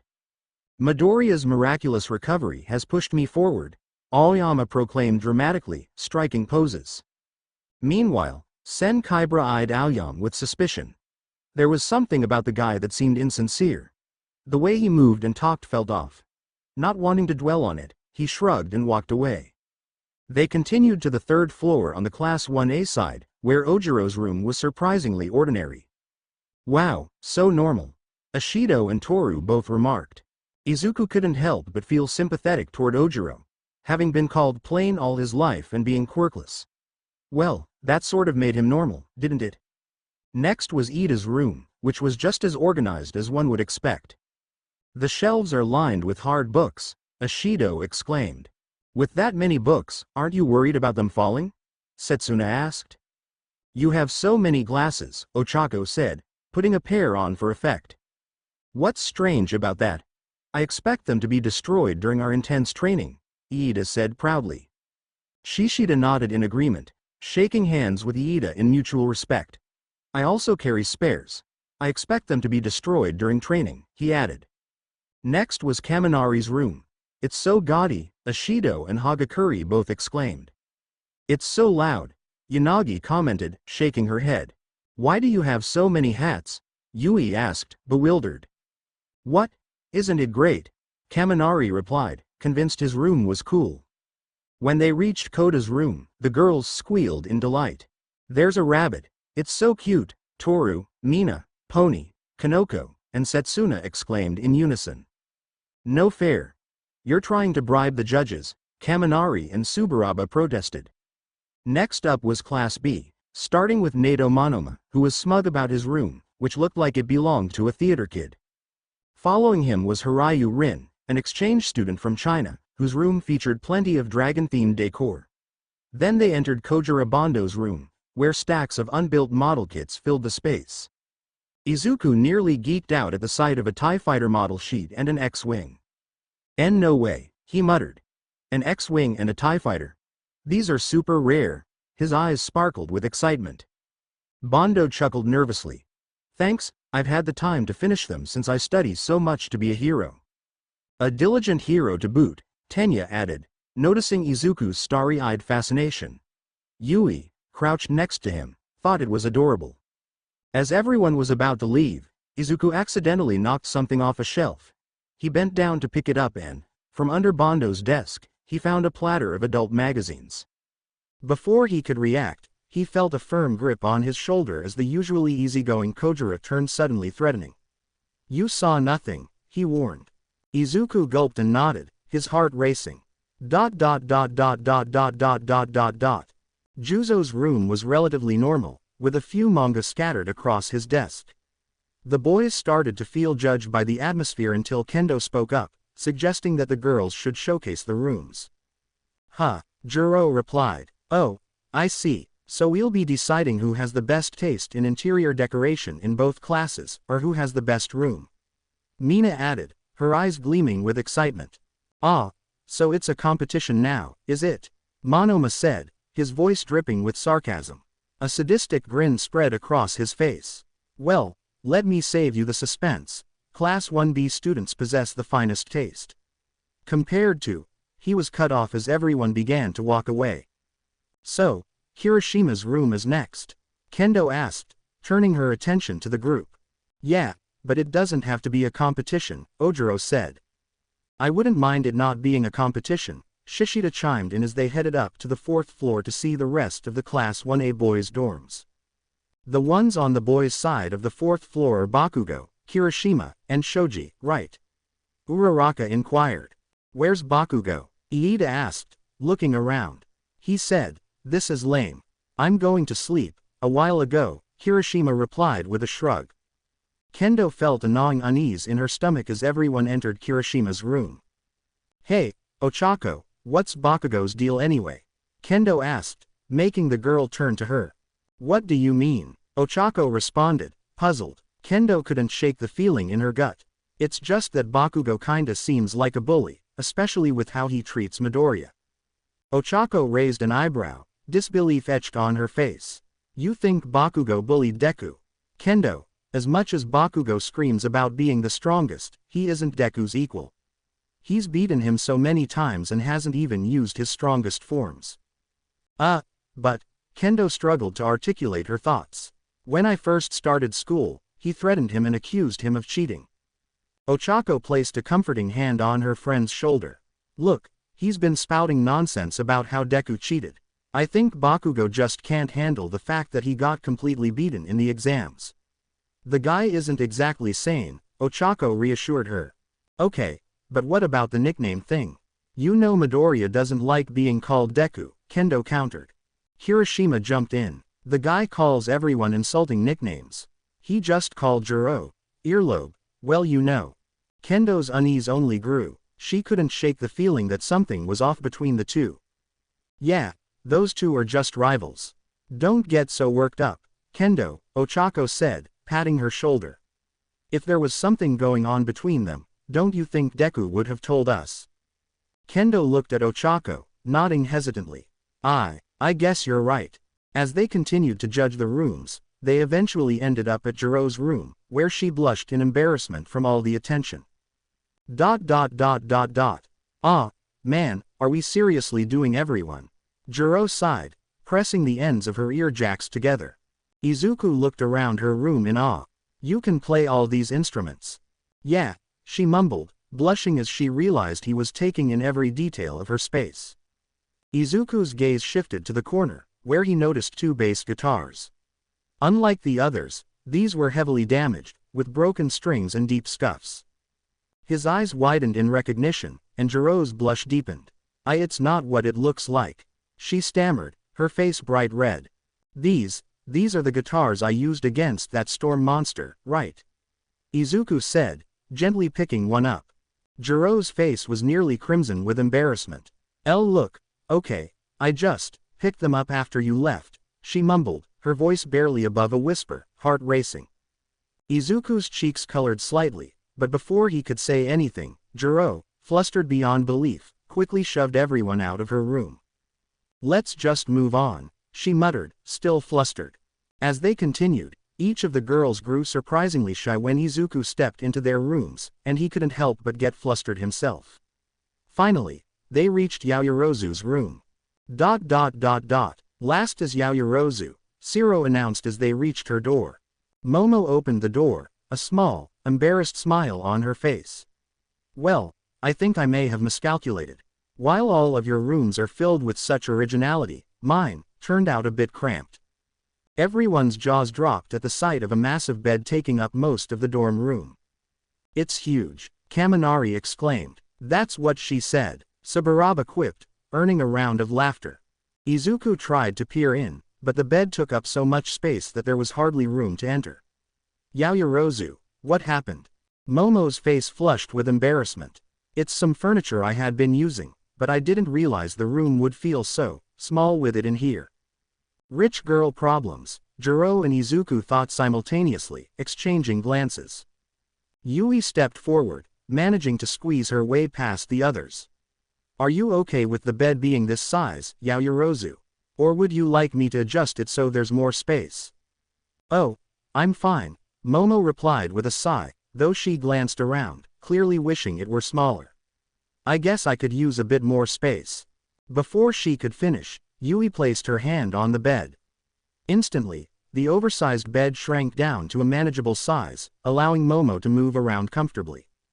Thank you, Kodai, Momo said gratefully, breathing a sigh of relief. No problem, Yui replied with a small nod. They continued to the rooms of Class 1B. Most of them were fairly normal, though Yanagi's room stood out as the most terrifying.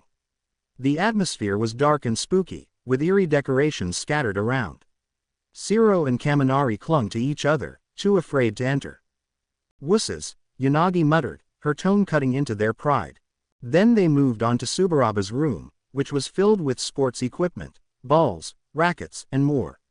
After visiting each room, the group finally headed back to the common area. The last room belonged to Pony, but she seemed unusually shy and embarrassed about anyone going inside, especially Izuku. Her face flushed bright red. My room is really embarrassing, Pony stammered, her cheeks burning. Ah, come on, we all showed the guys our rooms, Setsuna teased with a grin. You don't have to if you're uncomfortable, Kendo assured her. Izuku gave Pony a gentle, encouraging smile, making her blush even harder. Oh okay, just don't act all weird, she muttered as she opened the door. The boys' jaws dropped in unison. Pony's room was an otaku's dream. Shelves lined with neatly organized manga, arranged by series and publisher, and rare anime figures from past decades in pristine glass cases, their details preserved with pride. Whoa, Pony, you're an otaku! Setsuna exclaimed in awe. This is such an impressive collection, Ochako marveled, then nudged Izuku. Don't you think so, Dekiru? When there was no reply, she glanced at him. Dekiru. Izuku, along with the other boys, stood speechless, mouths agape. Even Monoma couldn't tear his eyes away. Kaminari's eyes shimmered with admiration before he dropped to one knee, looking up at Pony with intense sincerity. Pony, will you marry me?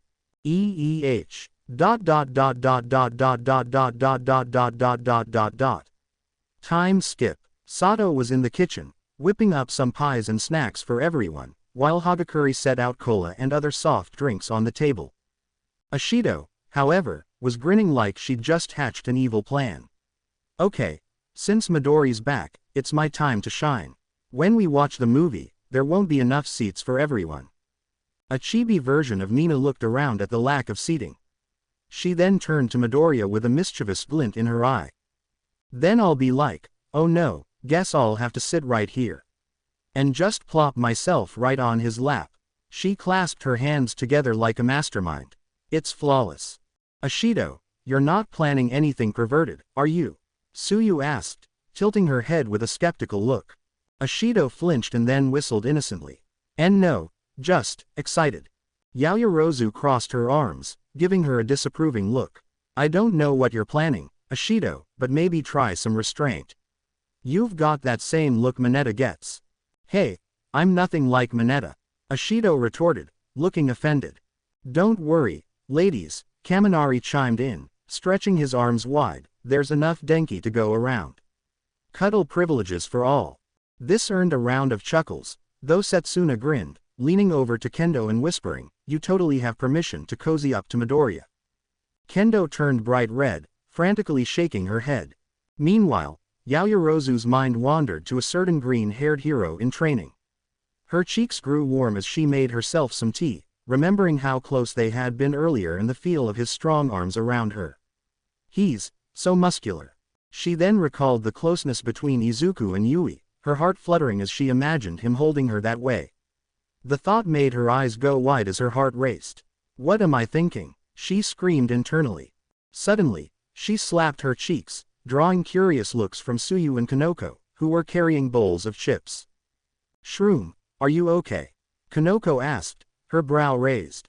Yeah, Ribbit, why yeah, I'm fine. Momo replied hastily, clearing her throat. With her tea in hand, she walked over to Izuku, feeling a flutter of nerves as she felt the weight of her presence beside him on the couch. Yaoyorozu took a deep breath, her heart pounding as she approached. We should sit together. Since we're both class representatives. She settled down next to Kendo, who was positioned next to Midoriya, trying to keep her emotions in check as she sipped her tea. Izuku blinked in surprise, noticing her slight stutter. She stuttered. Huh, your face is also red. Is there some sickness going around? Iida asked, concern etched across his face as he observed them both. And no, Momo replied quickly, waving him off, her heart racing even faster. Juro watched the whole interaction unfold, twirling her earjacks as memories of how close she had been to Izuku flooded her mind. What's wrong with me? I totally overreacted, she thought, feeling her cheeks heat up and her heart twinge slightly. He was so flustered, Juro muttered softly to herself. I wonder if I could make him that flustered. It was cute, she quickly shook her head.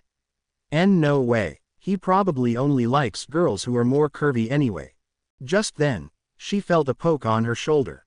Turning, she saw Kodai standing there, looking much the same as ever but with a hint of guilt in her expression. Yui said neutrally. Oh, Kodai, Juro replied, a blush creeping onto her face. Kodai blinked, her tone still neutral and unexpressive. You know, I caught him looking at your legs and, well, your butt a couple of times. Juro blinked, trying to process what she had just said. Midoriya, that's who you were talking about not finding attractive, right? Yui asked, her words making Juro flush with embarrassment. Juro felt her heart race as she took a step back.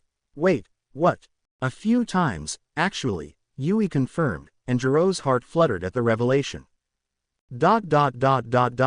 Alright, the horror fest will begin, Tokiyami announced, cutting through the conversation between the two girls.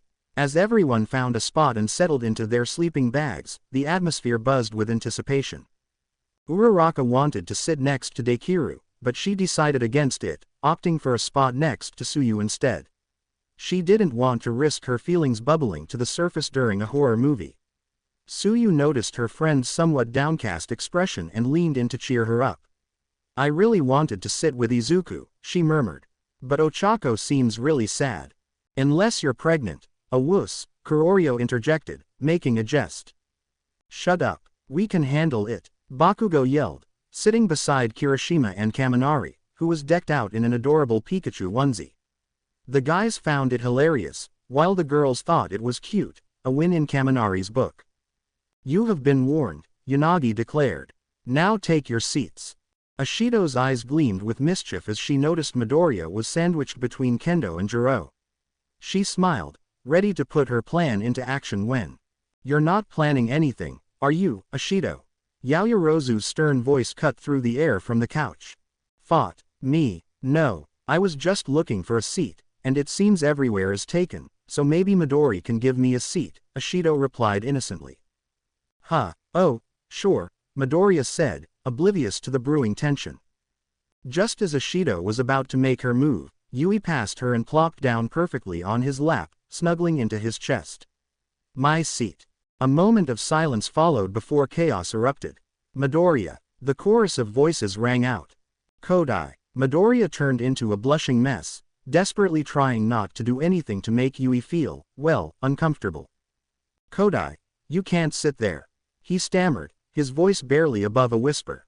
This is pretty comfy, Yui said casually, leaning into him. Plus, I might get scared, so I wanted to sit here. And he already agreed to it, Yui added with a sly smile.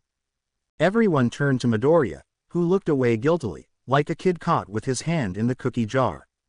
I see no problem, Tokiyami said, his dark demeanor making the situation seem almost normal. It's not like Midoriya would do anything perverted, Yanagi chimed in. The girls shared looks of jealousy. Yaoyorozu's brow furrowed as she tried to hide her disappointment, Kendo's cheeks flushed with frustration, Uraraka's expression faltered, and Ashido crossed her arms, not wanting to show her irritation. Yeah, but, Kaminari whined, sitting beside Shiro, who comforted him. Don't worry, dude, let him have this. Shiro pointed an accusing finger at Midoriya. But next time, you will sit like the rest of us. Midoriya wanted to protest, but he just nodded in agreement, feeling the collective glares from the guys, and even a few from the girls. Yui slyly stuck her tongue out at them, clearly reveling in the attention. First come, first serve, she taunted, leaving the others fuming silently. Ashido slumped down next to Hagakure, her disappointment evident. Hagakure handed her a bowl of popcorn and patted her friend on the back. There, you'll get him next time. Uraraka did her best to ignore the commotion, focusing intently on the screen, though she couldn't shake the pang of jealousy she felt watching Yui snuggled up to Dekiru. Meanwhile, Midoriya was on the verge of passing out again, his exhaustion from the day catching up to him. Now, are you sure you don't want to back out? Things get pretty spooky, Yanagi asked, glancing at the horror movie cover. We can handle it, Kirishima and Tetsu shouted in unison, their enthusiasm infectious. Yeah, the rest of the class echoed, their voices filling the room with excitement.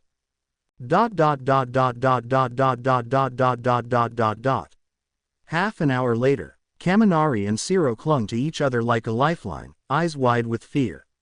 Tsuyu and Uraraka held hands tightly, their expressions a mix of anticipation and anxiety. Bakugo's legs trembled, while Midoriya had Jiro clinging to his arm, her face buried his chest, her gaze averted from the screen. Kodai was also shaking as she grasped onto Midoriya, who was equally terrified, desperately holding onto Kendo. Kendo blushed, feeling a thrill from having Izuku's arm wrapped around her, though she sweat dropped at the sight of Pony, Kanoko and Yaoyorozu's also clutching onto her. I like that Midoriya is holding onto me, but why is everyone else clutching onto me too? Yanagi and Tokiyami sat nearby, their postures relaxed as they shared popcorn, a stark contrast to the tension in the air. You were right, this is pretty spooky, Yanagi remarked, her voice monotone yet oddly calm amidst the chaos. Told you, Tokiyami replied, his dark eyes fixed on the screen. But I found your choice of films intriguing. Yanagi nodded slightly, her hands dangling at her sides. You did. Most people say they're too spooky or edgy. Sometimes, edgy can be compelling, she replied, her gaze distant. We should watch movies together more often. I have some excellent recommendations. Tokiyami mused, only if you're open to a touch of darkness in return. If Mina hadn't been clinging to Toru for dear life, she would have been enthusiastically shipping the two of them. As the hours passed, the common room was filled with the quiet breathing of the students who had fallen asleep. Empty snack bowls and scattered blankets lay around, remnants of a rare moment of peace. But even in sleep, the recent horrors of the USJ incident lingered in their minds, a reminder of their vulnerability.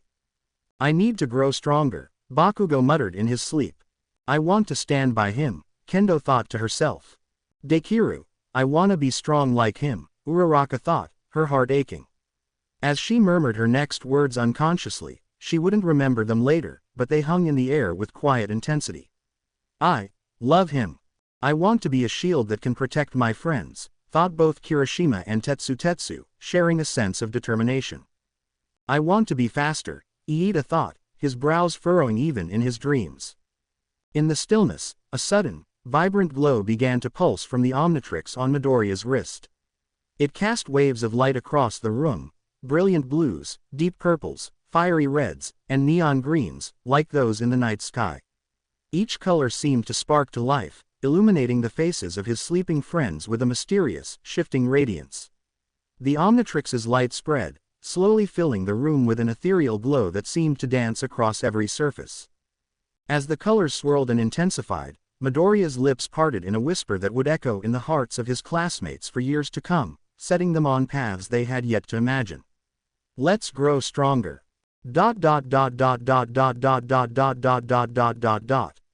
Izuku lay between Jiro and Kendo, Yui resting peacefully on his chest. In the stillness, his breathing slowed, his body succumbing to exhaustion, slipping into deep sleep. And then, darkness. A low voice filled the void, cold and commanding. Listen to every word. Izuku's eyes snapped open, only to lock with two piercing, red, glowing eyes. Terror shot through him, pinning him in place. It was as if his body was submerged in ice, unmoving, breathless. A deadly aura surrounded him, radiating pure, suffocating bloodlust. His heart pounded painfully, his chest tight as fear tightened its grip around him. "Be afraid," the voice warned. Izuku tried to back away, but his legs wouldn't move. He was trapped, forced to watch as those cold red eyes bore into him, consuming him. "You cannot run. You cannot hide from me," it hissed.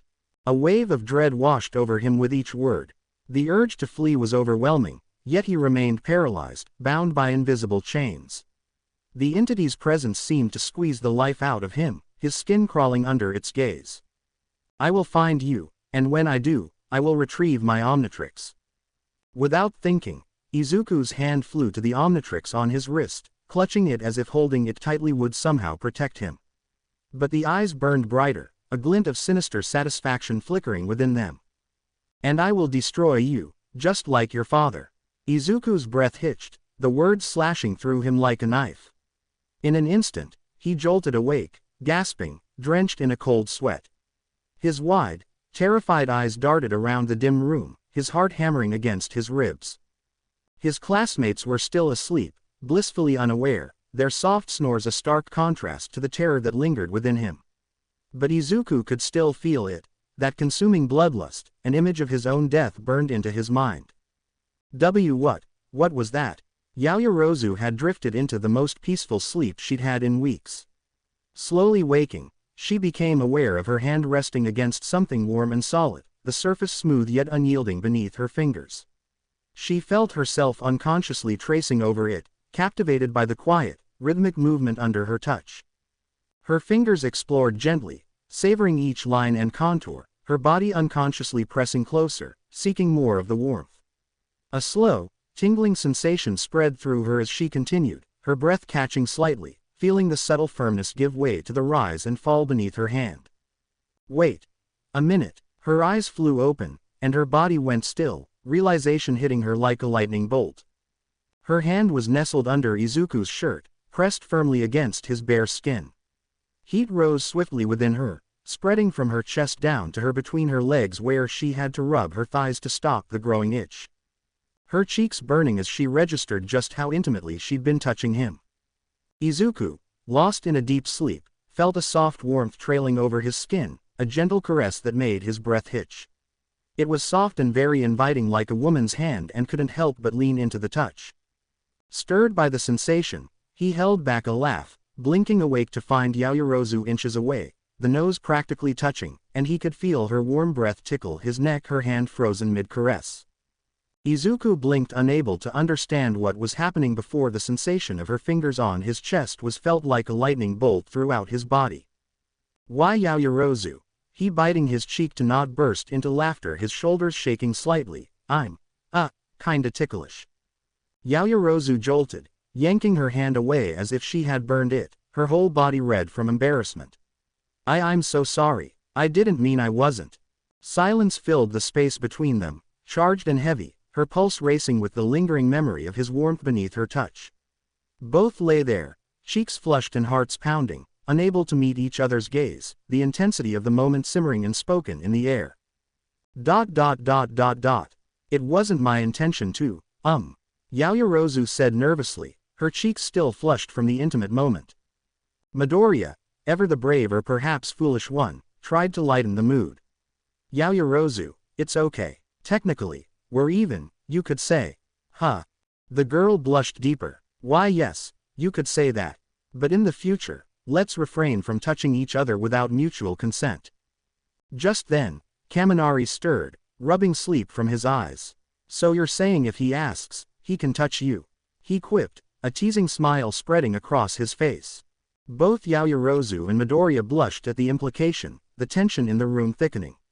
Midoriya, flustered, began to get up to defend himself, but in doing so, his hand accidentally found something soft and round behind him, when an "eep" followed. This caused him to freeze as a startled squeak filled the air. The trio turned to see Uraraka, a blushing mess, her wide eyes filled with surprise. Midoriya's hand was awkwardly resting against Uraraka's left breast, the warmth of her skin unmistakable against his palm. The fabric of her shirt, thin and unforgiving, revealed the unfortunate truth that she wasn't wearing a bra. A few moments of silence stretched between them, thick with tension. Uraraka hadn't slapped him away, and as she processed what had just happened, her cheeks grew redder with each passing second. Yaoyorozu noticed the flush on Uraraka's face and couldn't help but feel a pang of jealousy, while Midoriya was a blushing mess, unsure of how to navigate the chaos unfolding around him. Finally, overwhelmed by embarrassment, Midoriya let go of her, snatched up his sleeping bag, and bolted from the room, shouting, "I'm so sorry, Uraraka." He dashed to his room, heart racing, and slammed the door behind him. Once inside, he collapsed onto his bed, staring at his hands in disbelief. "I touched two girls' breasts. Without their consent. What have I become? I need to make it up to Uraraka. Then I need to give myself up. When the hell did I turn into Mineta?" Tears of shame streamed down his face as he buried his head in his hands, feeling utterly defeated. Meanwhile, Uraraka remained downstairs, her face still burning from the phantom touch of his hand. Her mind was a whirlwind, blank for a moment, before her embarrassment resurfaced. Floating into the air, she hid her face in her arms, mentally berating herself. Why didn't I slap it away? Why did let him feel me up? Ochako, just pretend it didn't happen. Just act like it was nothing. But as she floated there, her heart raced before touching her breast. His hand was so warm and nice. The realization she had enjoyed the touch. No. Midoriya, you lucky son of a. Kaminari exclaimed in outrage before realization hit him and, with a grin, glanced around with a mischievous glint. If Midoriya can touch accidental, what's stopping me, right? Accident happen, Kaminari thought.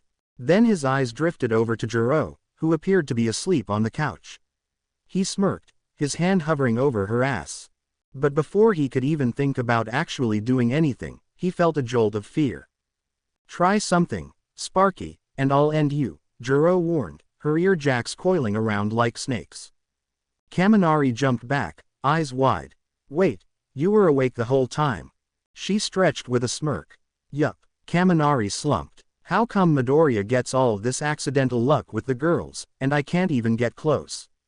First off, Midoriya's probably upstairs right now beating himself up for it, Jiro pointed out. You know he's probably planning 5 different ways to apologize and make up for it. Upstairs. Izuku sat on his bed, hands folded in a prayer position. I need to repent for my sins, I need to repent for my sins. Abara, nearby, noticed him muttering and gave him a gentle, encouraging smile, waving in support. Back downstairs. Second, Jiro continued, Midoriya would never do anything on purpose without their permission.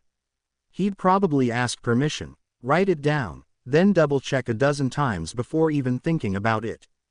Kaminari sighed. Yeah. Third, she added bluntly, you're an idiot. Kaminari slumped lower. Jiro turned to Momo, who was clearly still blushing. So, Yaomomo, how did it feel? You know, since he didn't do it on purpose and all. Momo's face turned an even deeper shade of red. I have no idea what you're implying. She looked away, clearly mortified. Uraraka floated off the ground, her cheeks pink. Ah. Momo looked even more betrayed, and Jiro just raised an eyebrow. Come on, you have to give us something, she teased, her own face warming with curiosity. I refuse. A friend's privacy should be respected, Momo insisted, though she seemed ready to curl up into herself from embarrassment. Maybe if Ashido were here, Jiro teased, making Momo squeak in surprise and grab onto her arm. Okay, I'll tell you, but Kaminari, not a word. Momo finally relented, casting Kaminari a sharp glare. Kaminari made a show of zipping his lips. Jiro leaned closer with a blush, while Uraraka was turning nearly as red as her costume. We should take this upstairs, she whispered, her eyes flickering away in embarrassment. A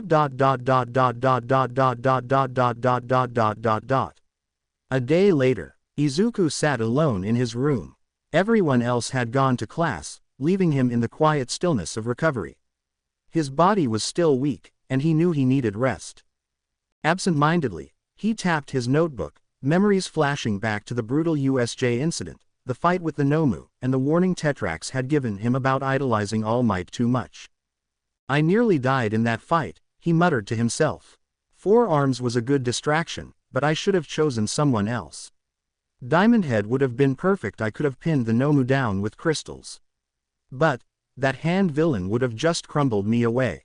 He paused, thinking it over. No, Amphibian would have been the best. I could have phased through the Nomu's attacks and kept the other villain busy. That would have bought Asui, Kodai, Mineta, and Yanagi enough time to escape. The thought frustrated him, realizing how many options he had overlooked. I need to develop my own fighting style, not just as Izuku, but for each of my alien forms, he said, flipping through his notes as he organized his thoughts. He took a moment to assess each alien's strengths. Heat Blast can be a lot like Endeavor and other fire users, but without their limitations on overheating. The hotter Heat Blast gets, the stronger he becomes. I guess that makes sense. He's an alien, probably built to handle extreme temperatures, Izuku mused. But water hurts like hell, he added with a grimace, remembering how painful that weakness was. Taking a deep breath, he muttered, I need to be able to handle fights as myself, without transforming. The memory of Kane crushing his hand resurfaced in his mind. If I can't transform, I have to rely on my own skills. If my classmates or anyone else tries to keep me from transforming, I need to be ready to face that. Just then, a knock sounded on the door, breaking his concentration. Izuku looked up, slightly puzzled. Hey, Midoriya, it's me, came Kendo's voice from the other side. Raising an eyebrow, Izuku thought, shouldn't she be in class? Come in, he called, and Kendo entered, holding 2 subs wrapped in paper. It's lunchtime, and I figured you might want some company, she said, tossing one of the subs to him.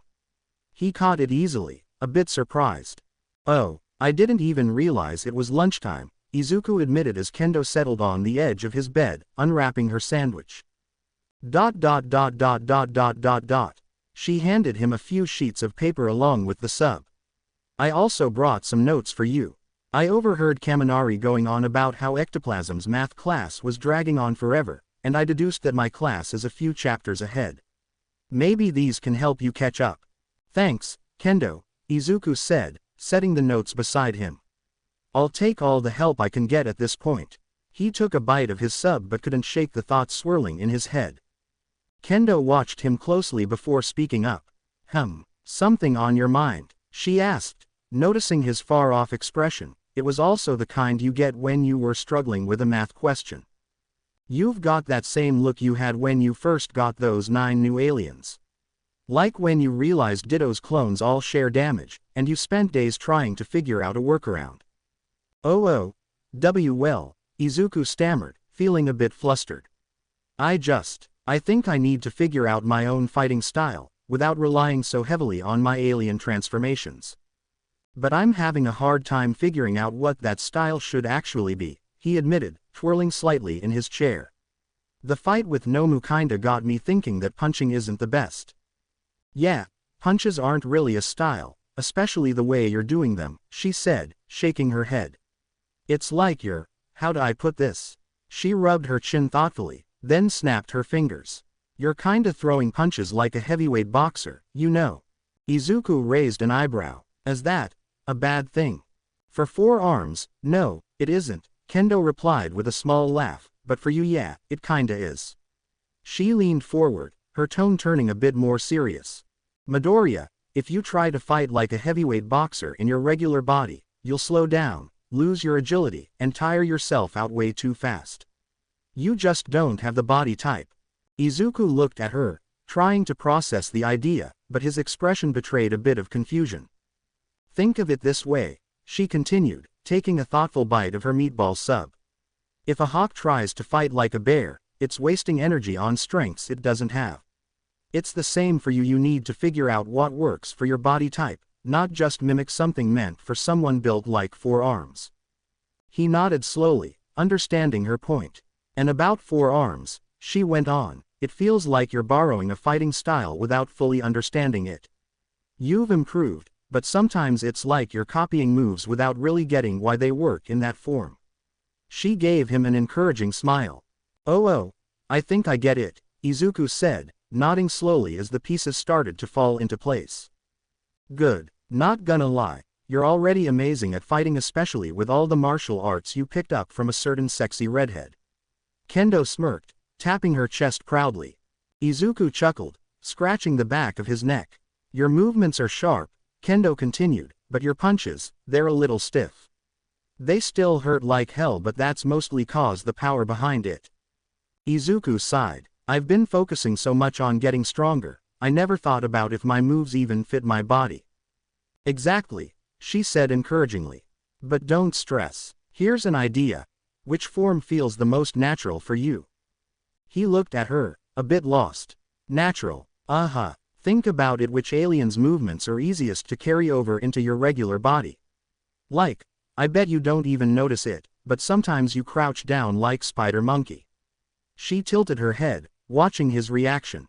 Izuku paused, taking her words in. I guess Spider Monkey. I feel the most comfortable in that form, and I think it's easier to copy his moves. Kendo said, cupping her chin. Spider Monkey's all about agility, speed, and powerful legs. Spiders rely heavily on their legs, after all. So maybe you should try something like kickboxing. Kendo suggested. Kickboxing? Izuku asked, feeling the idea start to click. Yep, your kicks are faster, hit harder, and honestly, they're better than your punches. Maybe take some inspiration from heroes who use their kicks. Izuku cupped his chin thoughtfully, envisioning how he could adjust his style. Kendo smiled, finishing off her sub. You and Spider Monkey have similar body types, right? Both rely on speed and agility. Switching up your fighting tactics a little might work out. It's worth a try, at least, she said with a shrug. He nodded, feeling more confident about trying something new. You're right, Kendo. Thanks for the advice. Anytime, Midoriya, she said warmly, standing up. Anyway, I'd better get back to class before they notice I'm missing. Oh, thanks again. Izuku called as she opened the door to leave. Kendo waved goodbye over her shoulder as she walked down the hall, a pleased smile on her face. Just as she turned the corner, she spotted Tsuyu and Ochako heading toward Izuku's room, both carrying notes in their hands. What are you two doing here? Kendo asked, raising an eyebrow. Oh, we wanted to bring Dekiru some katsudon and give him some notes from class, Ochako explained with a smile. Kendo rubbed the back of her neck. Oh, I already gave him a meatball sub, so I'm not sure if he's still hungry. Both girls looked a bit disappointed but kept their smiles. Well, that was really thoughtful of you, Tsuyu said. We'll just give him the notes then. Right, Ochako nodded, and with a wave to Kendo, she and Tsuyu continued down the hall toward Izuku's room. As Ochako and Tsuyu walked down the hall, Tsuyu glanced over at Ochako, noticing the way her friend clutched the notebook tightly. Are you nervous? Tsuyu asked, her usual straightforwardness making Ochako blink. Well, a little, Ochako admitted, cheeks turning pink. It's just, I know he's been through a lot, and I want to do something nice. I mean, we all do, right? Yeah, ribbit, Tsuyu nodded. I feel the same. He was there for us during the USJ attack, so doing something like this, even if it's small. He put himself in danger for all of us. I think everyone wants to thank him in their own way. Ochako's expression softened. Yeah, he really puts everyone else first, doesn't he? As they arrived at Izuku's door, Ochako took a breath and glanced at Tsuyu. You think he'll like the katsudon? He'll appreciate it, Tsuyu replied quietly. She tilted her head, a small smile forming on her lips. And besides, you made it yourself. That always means something extra. Ochako's blush deepened as she adjusted her hold on the katsudon container, pressing it to her chest. Tsuyu's gaze lingered on her friend's face for a moment, noticing the soft, almost dreamy look in Ochako's eyes, the slight curve of her lips, and the warmth in her cheeks as she held the container close. It was a look that radiated more than just gratitude. You really care about him, don't you, Ochako? Tsuyu asked gently, her straightforward tone making Ochako's cheeks flare up even more. No, we're just friends, Ochako stammered, glancing away. Tsuyu tilted her head with an amused blink. I only said you cared about him, not that you liked him. Ochako's face flushed a deeper pink, realizing her reaction might have given her away. With a soft nod, Ochako knocked on the door, feeling both nervous and a little bit hopeful. As the day went on, Izuku began focusing on heroes who specialized in leg-based combat, studying techniques, especially from Maruko, to refine his own approach. However, he was pleasantly surprised by how many visitors came to check in on him throughout the day. When the time arrived for Class 1A's hero training coinciding with Class 1B's free period, Obara Shiozaki stopped by. "Shiozaki?" Izuku asked, looking up in mild surprise as she entered. "It's good to see you again, Midoriya." Obara greeted him with a polite bow. "I hope you're recovering well." Izuku smiled, reassured by her calm presence. "I am, thank you. I just can't move around too much while my body's still healing." "I'm grateful to hear you're on the mend," she said with a gentle smile. "I thought this might be of some help." She held out a small pouch, and Izuku raised an eyebrow curiously. "This is my Shinrin Yoku," Obara explained. "A special herbal blend my grandmother makes for pain relief. I thought it might be useful to you." She handed him the pouch, and he accepted it with a look of gratitude. "Wow. Thank you, Shiozaki," Izuku said, touched by the thoughtful gift. Obara smiled softly, then held out a small vial. "This, as well. Just a few drops should help you get restful sleep." Izuku's heart swelled with appreciation for her kindness. "Thank you. Really, this means a lot." Obara's gentle smile grew slightly, and he noticed a faint blush on her cheeks as she said, "It's the least I could do. Please, don't hesitate to reach out if there's anything else you need." Obara bowed before leaving Izuku's room. Later, Pony came over, beaming as she carried a few manga she'd somehow collected from the pre-quirk era. "Thanks for letting me come in your room. I brought some manga to help you relax," Pony said cheerfully. Izuku's face turned bright red at her wording, and he quickly pointed it out. Realizing her slip, Pony's cheeks flushed a deep pink. Sorry," she stammered, looking away in embarrassment. Trying to recover, Pony held out the manga pile with a sheepish smile. "Anyway, I thought these might help you relax," she said, scratching her head nervously.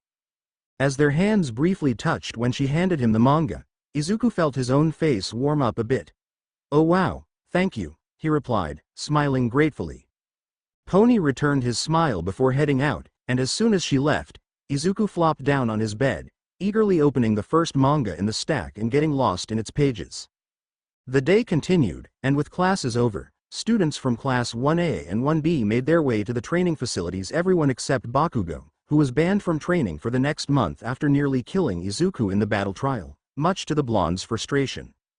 Meanwhile, Momo was in the kitchen with her earphones plugged in, listening to her phone recite chemical structures for various weapons and shields.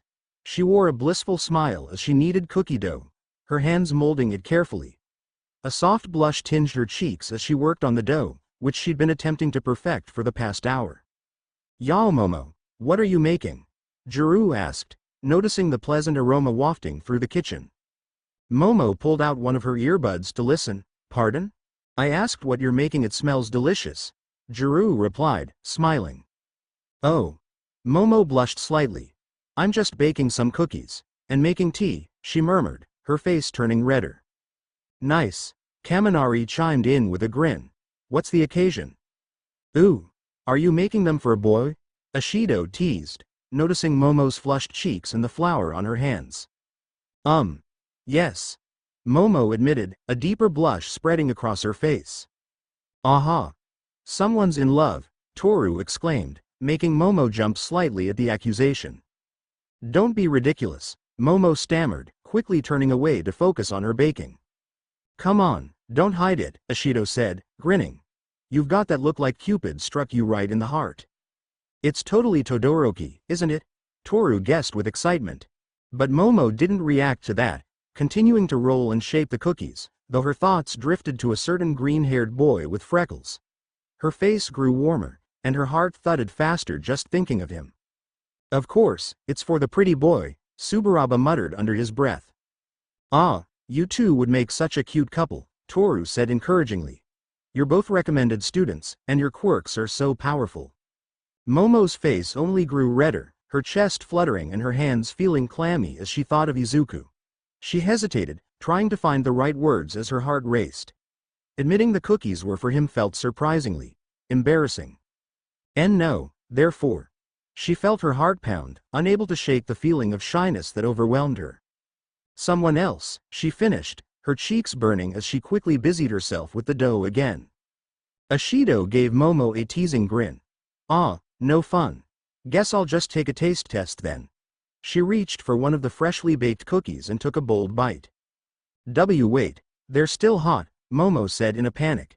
But it was too late. Ashido's eyes went wide as she chewed, and her face quickly twisted in discomfort, though she struggled to smile. So good. Ashido forced out, teeth gritted. Really? Momo beamed, relief flooding her expression. Juru decided to give one a try. Taking a bite before her eyes shot up in shock, she managed a strained smile. Oh, wow.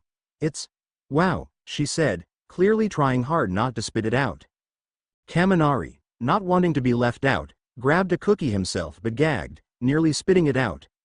Juru quickly nudged him to swallow, and with a pained thumbs up, Kaminari forced it down before collapsing with a loud thud, foaming slightly at the mouth. Momo clasped her hands together, smiling brightly. Wonderful. There's enough for everyone, please take as many as you'd like. Her cheerful tone and hopeful smile radiated a bit more than usual, her thoughts briefly drifting to Izuku. She imagined the look on his face if he tried one and actually liked it, how he might give her one of his soft, genuine smiles and thank her sincerely. Just that thought alone made her heart flutter. Despite the taste, her friends couldn't bring themselves to disappoint her while she seemed so happy. But then Yui walked up, took a cookie, and tasted it without hesitation. This tastes terrible, Yui stated bluntly, walking away with her usual deadpan expression. Momo's smile faltered, feeling a pang like a blade through her chest as everyone gawked at Yui's honesty. So blunt. For a moment, she cast a sad look at the batch, seeing all her effort crumble. Her friends glanced around with guilty expressions, and she looked down, her shoulders drooping. Then, with a deep breath, Momo's eyes narrowed in determination. Then I'll just have to try again, she declared, grabbing a new bowl with fierce resolve. The next hour was filled with the smell of burned cookies, scorched trays, and the occasional smoke cloud, as each batch somehow ended in disaster. Yet, Momo's mind kept circling back to Izuku. A blush crept up her cheeks as her heart skipped, pounding harder with each passing second. He saved everyone at the USJ, so maybe doing something as small will show my appreciation, Momo thought.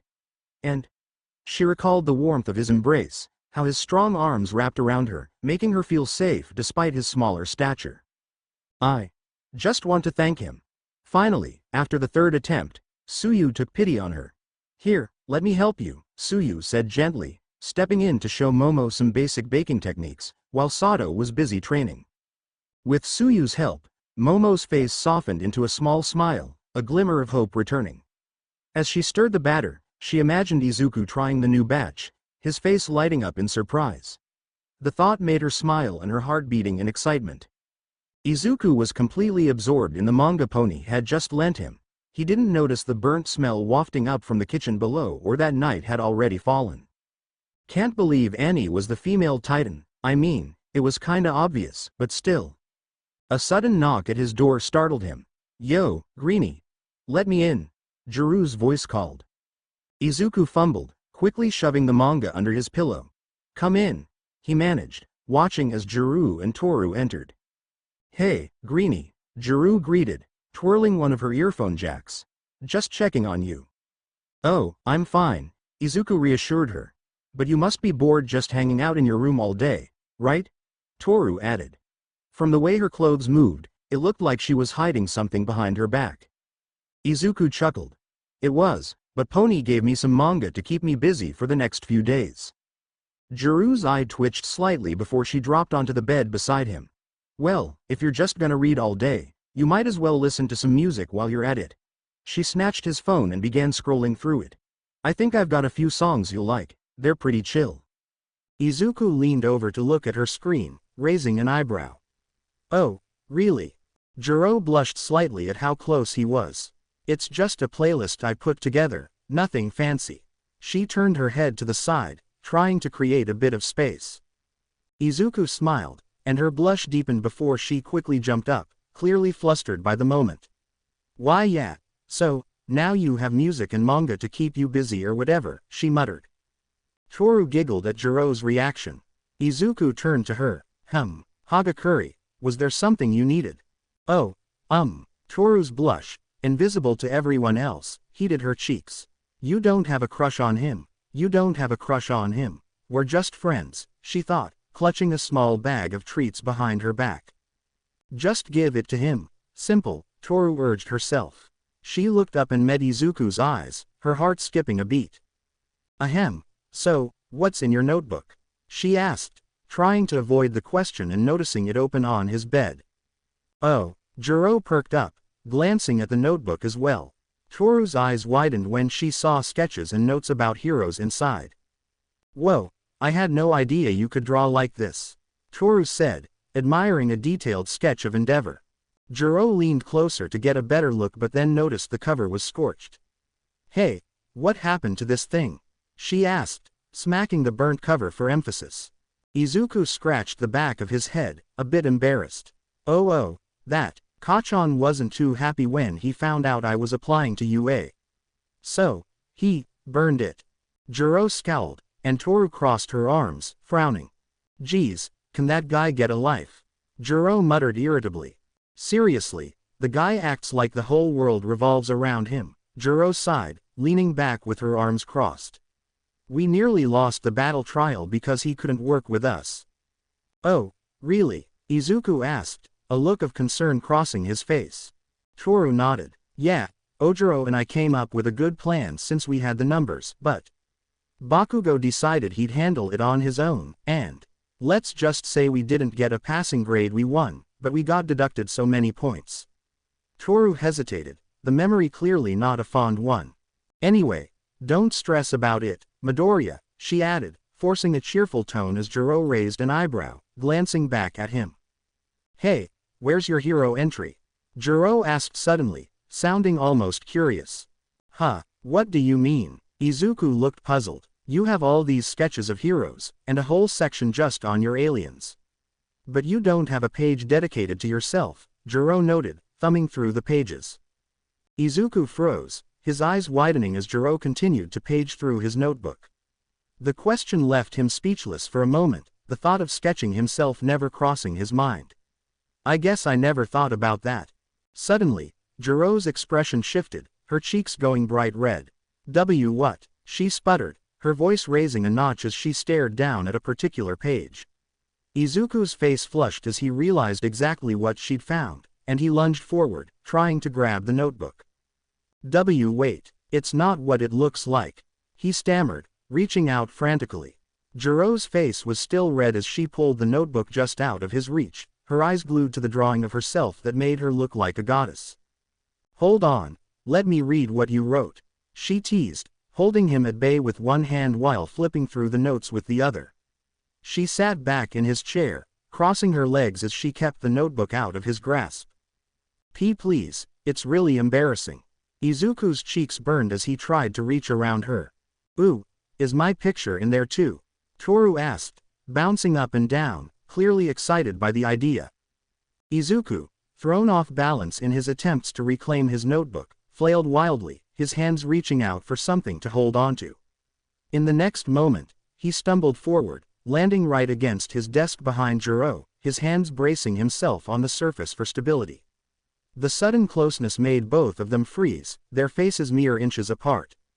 Toru, watching the scene unfold, felt her heart flutter as she noticed the closeness between them. Something unfamiliar twisted in her chest as if someone was clawing at her heart painfully as she observed. Jiro's blush deepened, her cheeks burning as she felt his breath near her neck. It was too much. She pushed him away, her face bright red as she stammered, Get off me. Her shove sent Izuku sprawling backward, and he landed on the floor with a small thud. Ow! Izuku rubbed the back of his head, wincing slightly. Jiro hugged her knees, her face hidden as she tried to regain her composure. Her blush lingered, betraying her flustered state. Toru blinked, snapping out of her trance before she stepped over, concern evident in her posture. Midoriya, are you okay? She asked, crouching beside him. Yeah, I'm fine, he replied with a sheepish smile. Sorry about that, Jiro. Juru glanced away, her tone soft as she mumbled, "Don't worry about it, you dork. You just got a little too close." "Yeah, but you didn't have to push him so hard," Toru interjected, a small frown on her face. "No, it's okay. Really," Izuku insisted, brushing it off. But Juru continued to look away, guilt flickering in her expression. "No, she's right. I shouldn't have pushed you like that," Juru admitted, glancing back at him, her eyes reflecting her regret. "Sorry, Greenie." Izuku blushed faintly, but he managed a reassuring smile. "I'm tougher than I look. Really, I'm fine." "Yeah, but..." Juru's voice softened, a touch of guilt still lingering. Izuku stood up, his smile warm and genuine. "I promise, I'm okay," he said, meeting her gaze. His confidence and reassurance made both girls' hearts skip a beat, and they quickly looked away, blushing. Juru's earphone jacks twitched nervously, coiling around her neck as she blushed, stealing quick glances at him. Meanwhile, Toru clutched the small bag she'd hidden behind her back, her face still flushed as she tried to calm the fluttering feeling in her chest, before she quickly tried to suppress that warm feeling she had, pushing it down even further. They were jolted out of the moment by a knock at the door, making both girls jump. "Midoriya." The elegant voice of Momo Yaoyorozu came through. "Yaoyorozu," Izuku replied, a little surprised. "Yao Momo," Juro added, hopping off Izuku's chair. The seat spun slightly as she walked over and opened the door. "Oh, Juru, Hagakure?" Momo's eyes widened, surprised to see the two girls there as well. "Yao Momo, what brings you here?" Toru asked, stepping forward. A faint blush appeared on Momo's cheeks as she looked down, tucking a loose strand of hair behind her ear. I was hoping to talk to Midoriya about something," she replied, her voice softening slightly. Her cheeks turned a soft pink, and she looked down, brushing a strand of hair behind her ear. Momo's cheeks flushed a soft pink as she looked down, tucking a stray strand of hair behind her ear. I was hoping to speak with Midoriya," she murmured, her voice noticeably quieter. Izuku's eyes drifted over her appearance, noting a thin layer of flour dusted on her sleeves and skirt. A few loose strands had escaped her usually flawless ponytail, and he could catch a faint scent of freshly baked cookies, tinged with a hint of something slightly burnt. Yaoyorozu, what happened to you?" Izuku asked, his brows knitting in curiosity.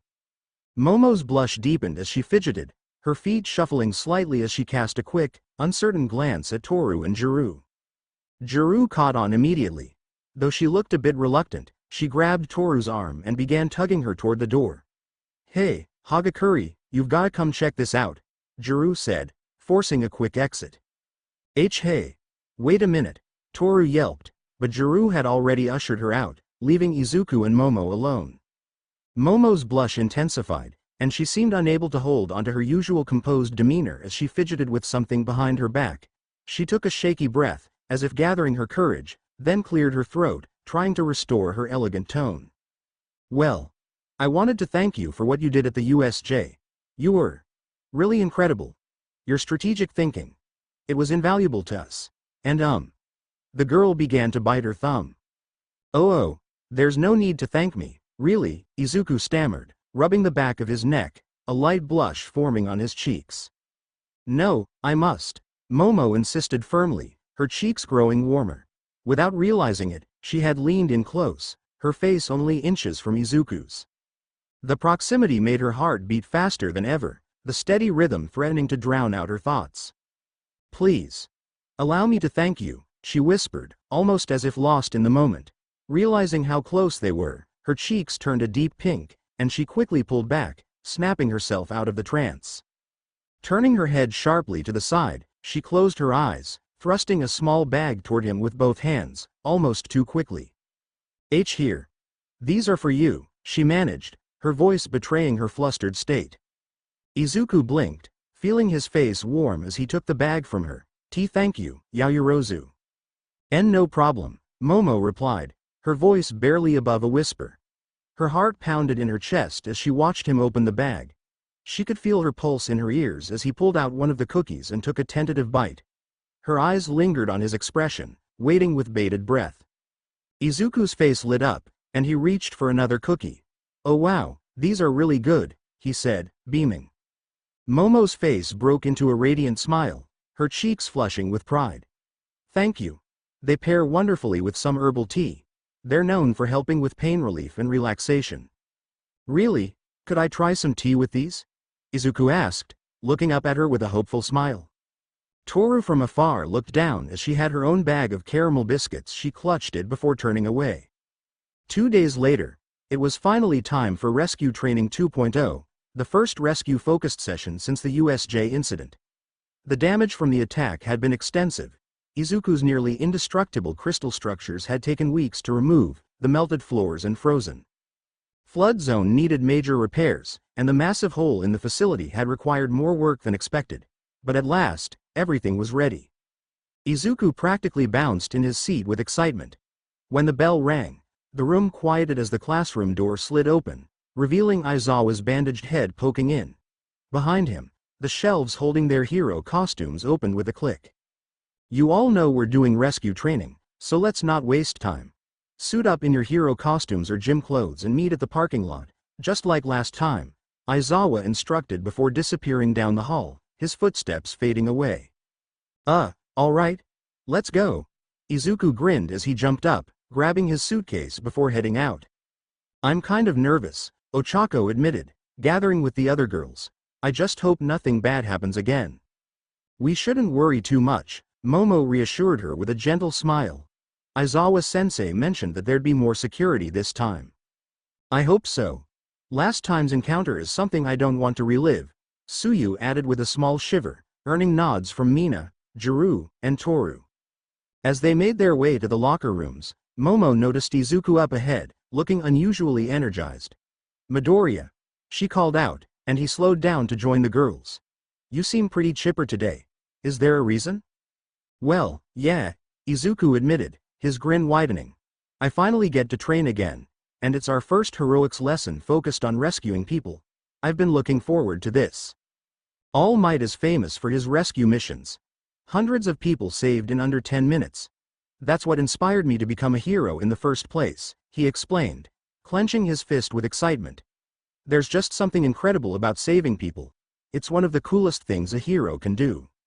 Tsuyu's expression softened as she gave a small nod. "Ribbit, that's one of my reasons, too. I've always admired heroes who can help people in disasters, like rescuing kids from floods." Izuku and Tsuyu exchanged a smile.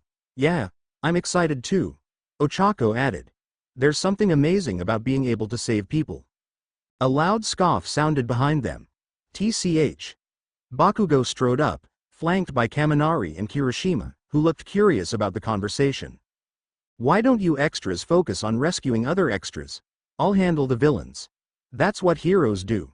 That's how I'm gonna be number one," Bakugo declared, crossing his arms confidently. Juru rolled her eyes, crossing her own arms as she smirked. Translation: "I suck at rescuing people, so you guys have to make up for my fuck-ups." Everyone burst into snickers, while Bakugo's scowl deepened. He glared, but didn't say anything, muttering as he stomped off with Kaminari and Kirishima following. The students chatted excitedly as they made their way back to the USJ. When the bus pulled up, they noticed police officers patrolling the area and several police cars parked nearby, a reminder of the chaos they had faced before. Once the bus came to a stop and the students disembarked, they entered the familiar building and spotted 13 waiting for them. "Hello there, Class 1A. 13. It's great to see you're okay." Izuku cheered, relief flooding his voice at seeing the rescue hero in good spirits. "My back was thankfully healed by Recovery Girl, though it's still a bit sore. But enough about that. We're here to finish up the rescue training class you missed," 13 announced with a smile. Just then, All Might stepped dramatically down the stairs, adding to the excitement, "And this time, we have some extra security." The students buzzed with enthusiasm at the sight of the number one hero, grateful for his presence to help ensure no villains would disrupt their training again. "I know you're all excited, but I have good news and bad news. The bad news is that I won't be around to teach much today because I'll be patrolling the USJ to make sure nothing bad happens again." All Might noticed the disappointed looks on their faces. "Now, don't pout. The good news is that I can still drop in from time to offer some words of wisdom and inspiration." The students perked up at that, reassured that they would still receive guidance from All Might, even if he wouldn't be there for the entire class. With that said, I must be off. I'll leave you kids in the capable hands of your teachers, All Might declared before leaping away with his signature flare. I swear, what a show-off, Aizawa muttered under his breath before turning to the class. Listen up. We have a lot to cover today, so we need to move quickly. Our first lesson will take place in the landslide zone. Let's go. Aizawa and 13 led the way into the heart of the USJ. Izuku couldn't help but feel a surge of excitement. This is it. Rescue training. It's one of the things I've dreamed of doing ever since I decided to become a hero. This is the first step in learning how to save others effectively, he thought, gripping the Omnitrix tightly as he walked alongside his classmates. It is so hero time. Rockslide zone. All right, for this part of the training, 3 random students will be acting as hikers who got caught in a landslide. They'll be trapped at the bottom of this chasm, waiting to be rescued. One will pretend to be unconscious, another will have an injured leg, and the third will act very worried. A separate group of students will play the heroes and must rescue them, 13 explained as the group gathered near the edge of the chasm. Kaminari and Kirishima peered over the ledge, their eyes widening at the sight. Dang, that's huge, Kaminari exclaimed. How are we supposed to get down there? There's no ladder or anything, Kirishima added, his concern evident. What are the two of you saying? Iida rushed up to join them at the ledge. If this were a real situation, that kind of talk would only frighten the victims and make them more worried. A hero must be sure to comfort them and let them know everything will be fine.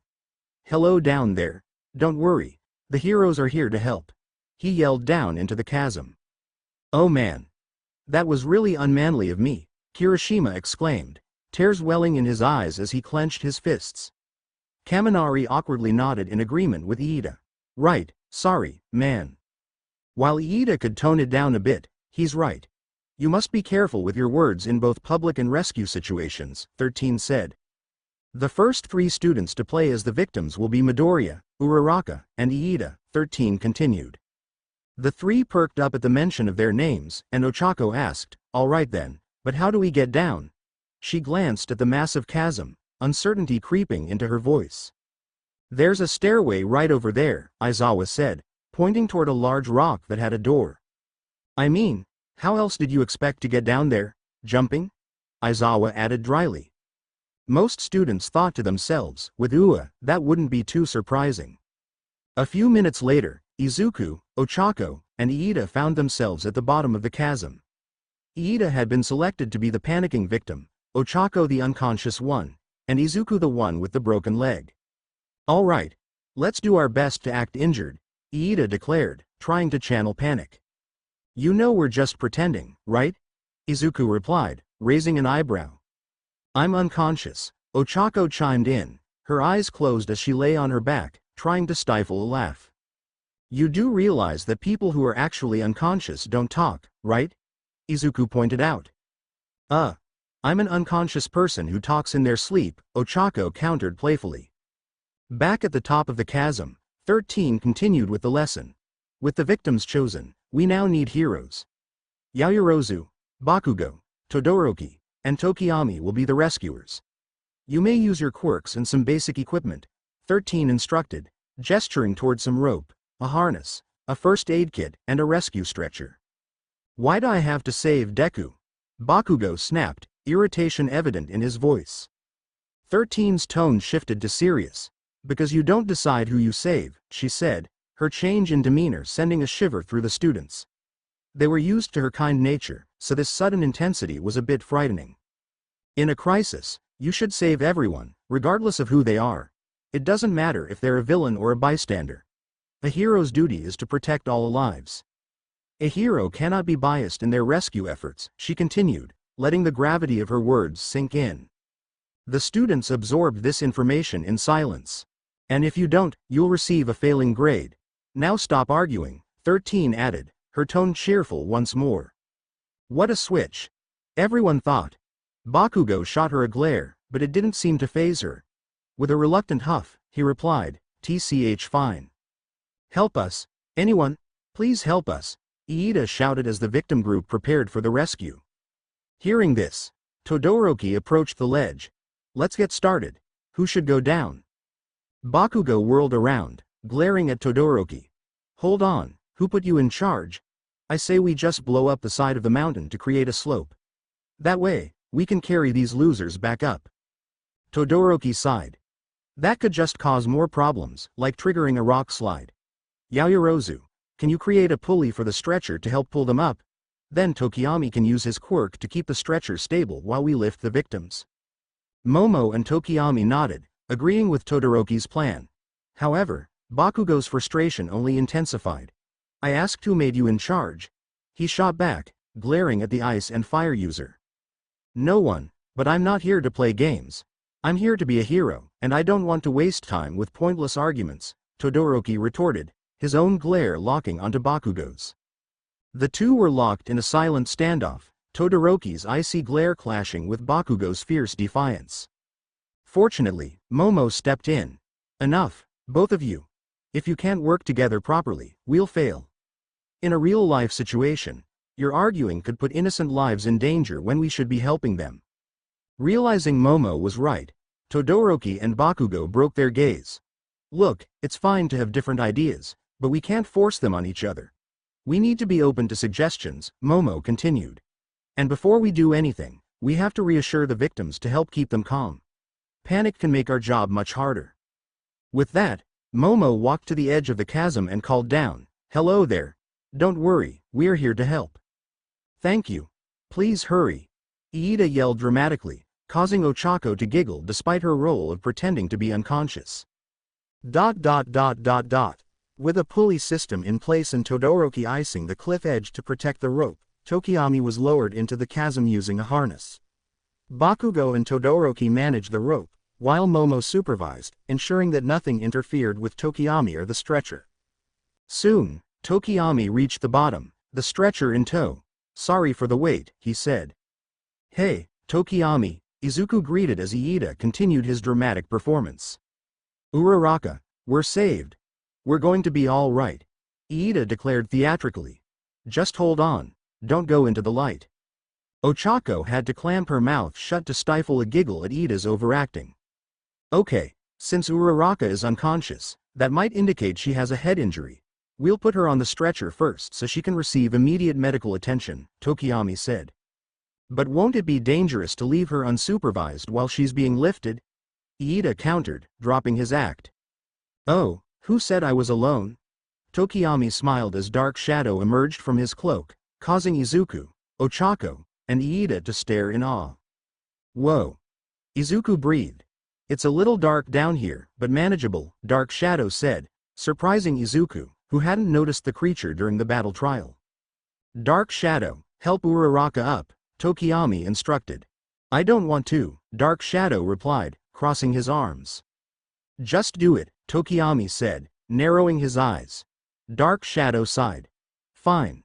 The shadow creature assisted in placing Uraraka onto the stretcher and held onto it to ensure it remained steady. "Wow, Dark Shadow is so cool," Izuku exclaimed, watching in amazement as Uraraka was lifted up. "He is helpful, even if he is occasionally disobedient," Tokiyami remarked.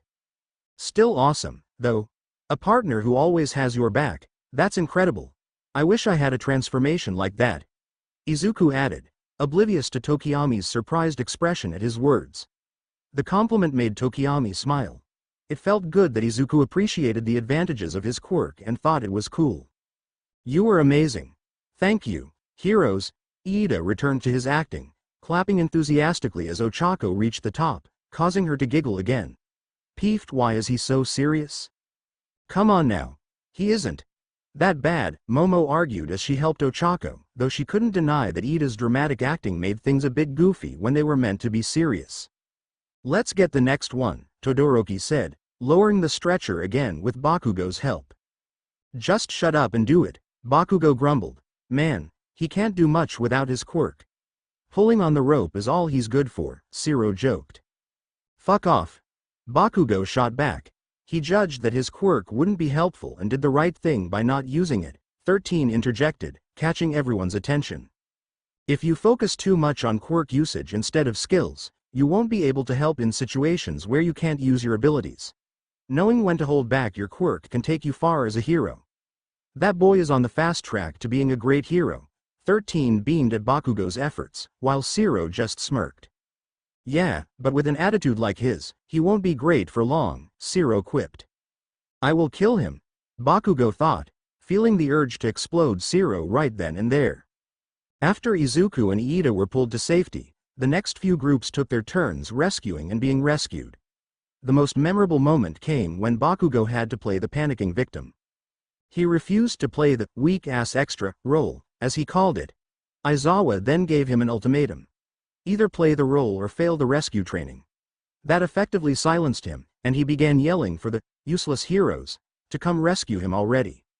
After that, it was Izuku, Kaminari, Shoji, and Ojiro's turn to rescue Tsuyu, who had a broken leg, an unconscious Mina, and a panicked Sato.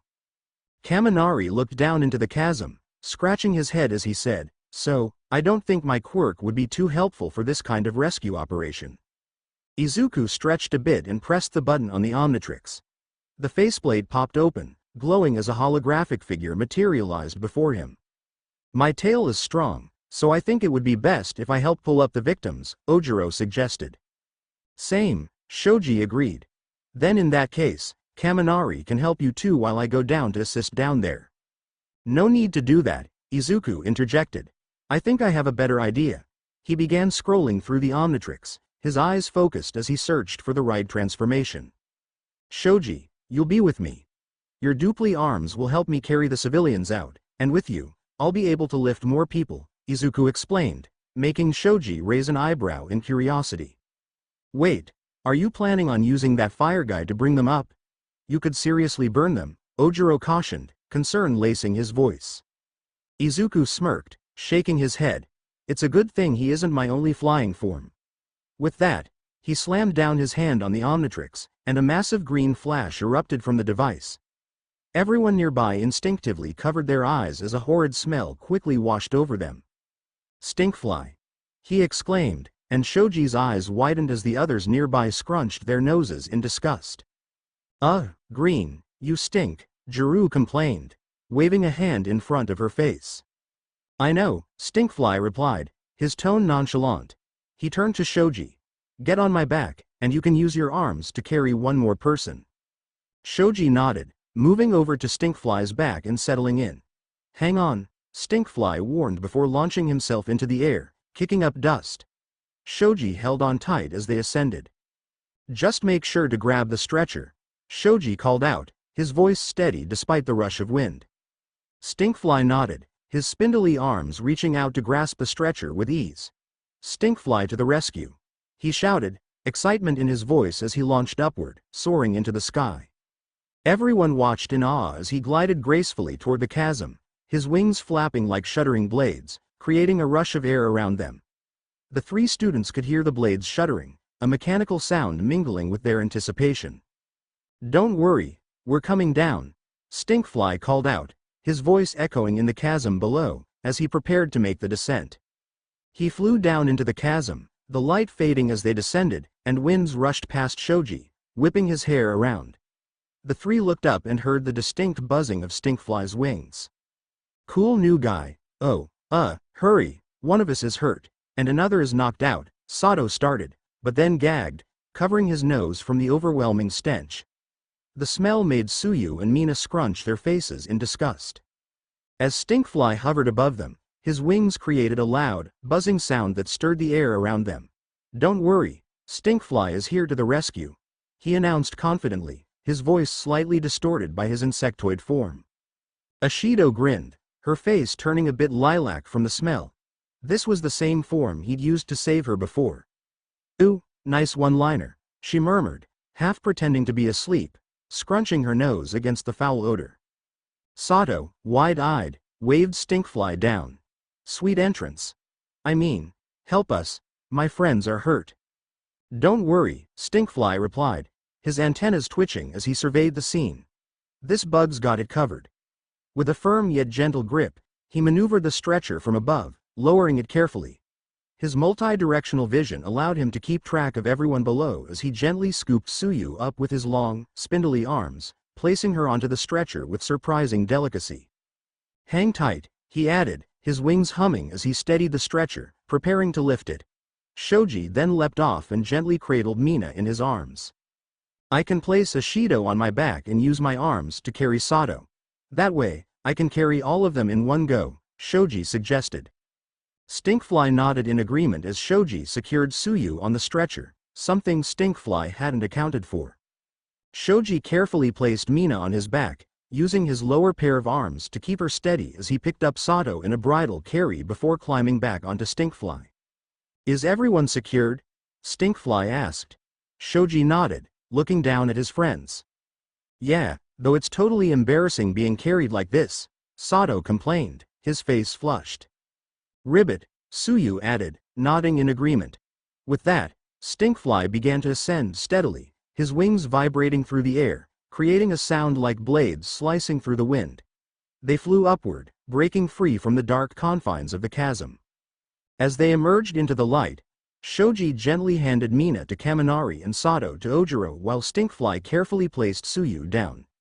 In a massive green flash, he transformed back to Izuku, breathing heavily from the exertion but relieved to see his friends safe. Izuku smiled as he looked at the Omnitrix, feeling a rush of pride. Now that's how you rescue people, Shiro cheered from the sidelines. Quick and effective, Tokiyami remarked, his voice steady and calm. Momo nodded in agreement. Being able to transform into multiple forms allows him to adapt to any situation and rescue anyone, she beamed. Bakugo just growled in anger, irritated that the nerd had saved all three in mere minutes while he had taken about 30.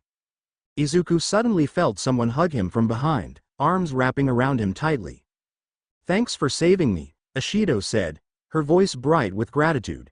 Izuku blushed at the sudden affection. Ribbit, Tsuyu added, nodding appreciatively toward the green-haired boy. It was no issue, Shoji replied, his tone modest. Fastest rescue time so far, Aizawa commented, making Bakugo glare daggers at Izuku, who was still blushing. Good job, you four. You saved them. 13 gave a thumbs up, their encouragement making the rescue team swell with pride. You secured the injured on the stretcher so they wouldn't fall off during the rescue. All in all, that was a perfect rescue in my book. 13's voice was filled with enthusiasm. You managed to save everyone in the nick of time while minimizing the risk of further injuries. That's what heroes do. Way to go, Dekiru, Ochako cheered, her bright smile causing Izuku to blush even more. Thanks, but I'm kind of surprised we were able to rescue everyone, Izuku admitted, glancing around at his friends. Shoji nodded in agreement. I shared the same concern. What do you mean? Tsuyu asked, her brow furrowing in confusion. Well, I wasn't sure if Shoji could carry all of them, Izuku explained. I thought we might have to leave Sato behind during the rescue. Agreed, Shoji added. I wasn't sure myself if I could manage.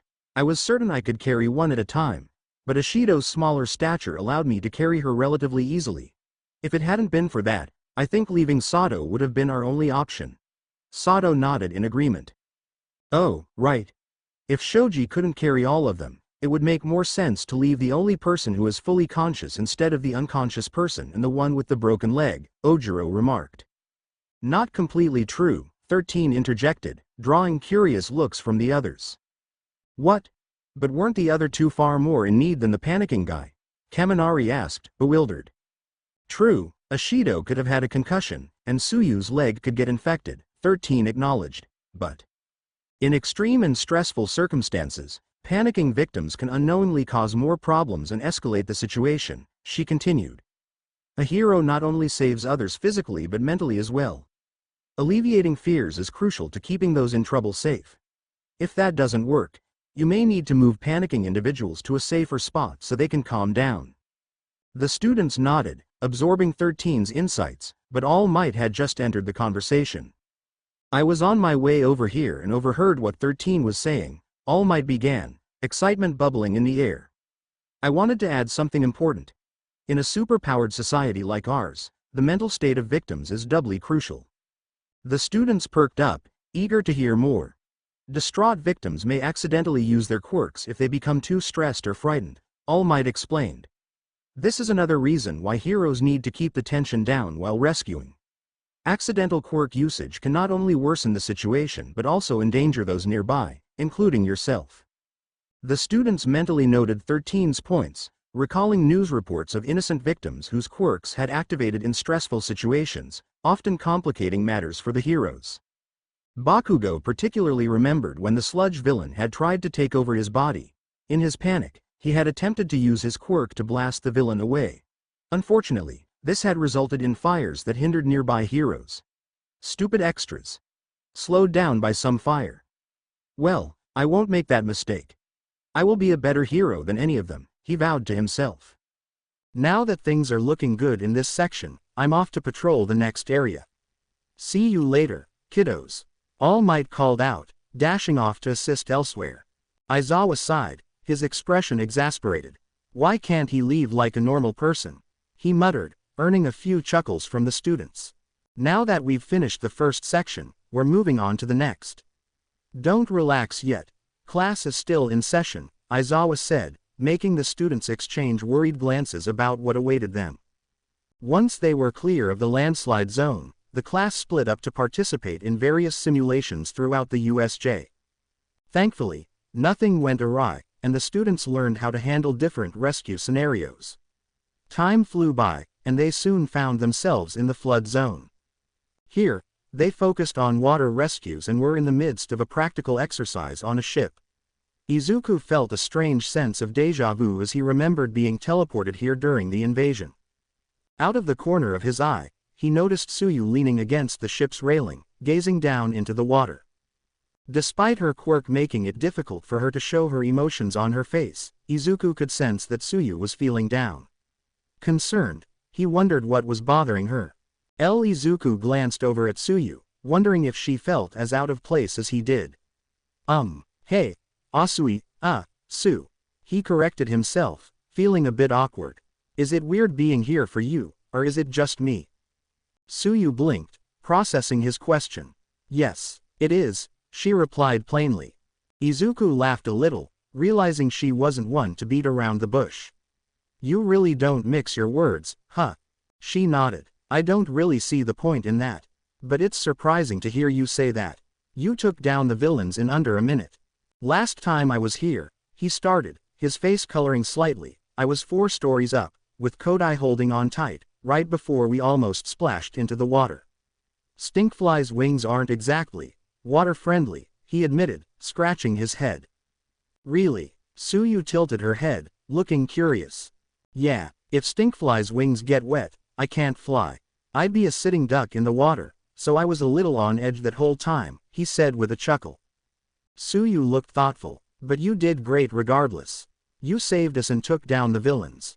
Maybe instead of worrying about what could have happened, you should just appreciate what actually did. He nodded, smiling. Same goes for you, though. You held your own against those fish villains with Yanagi.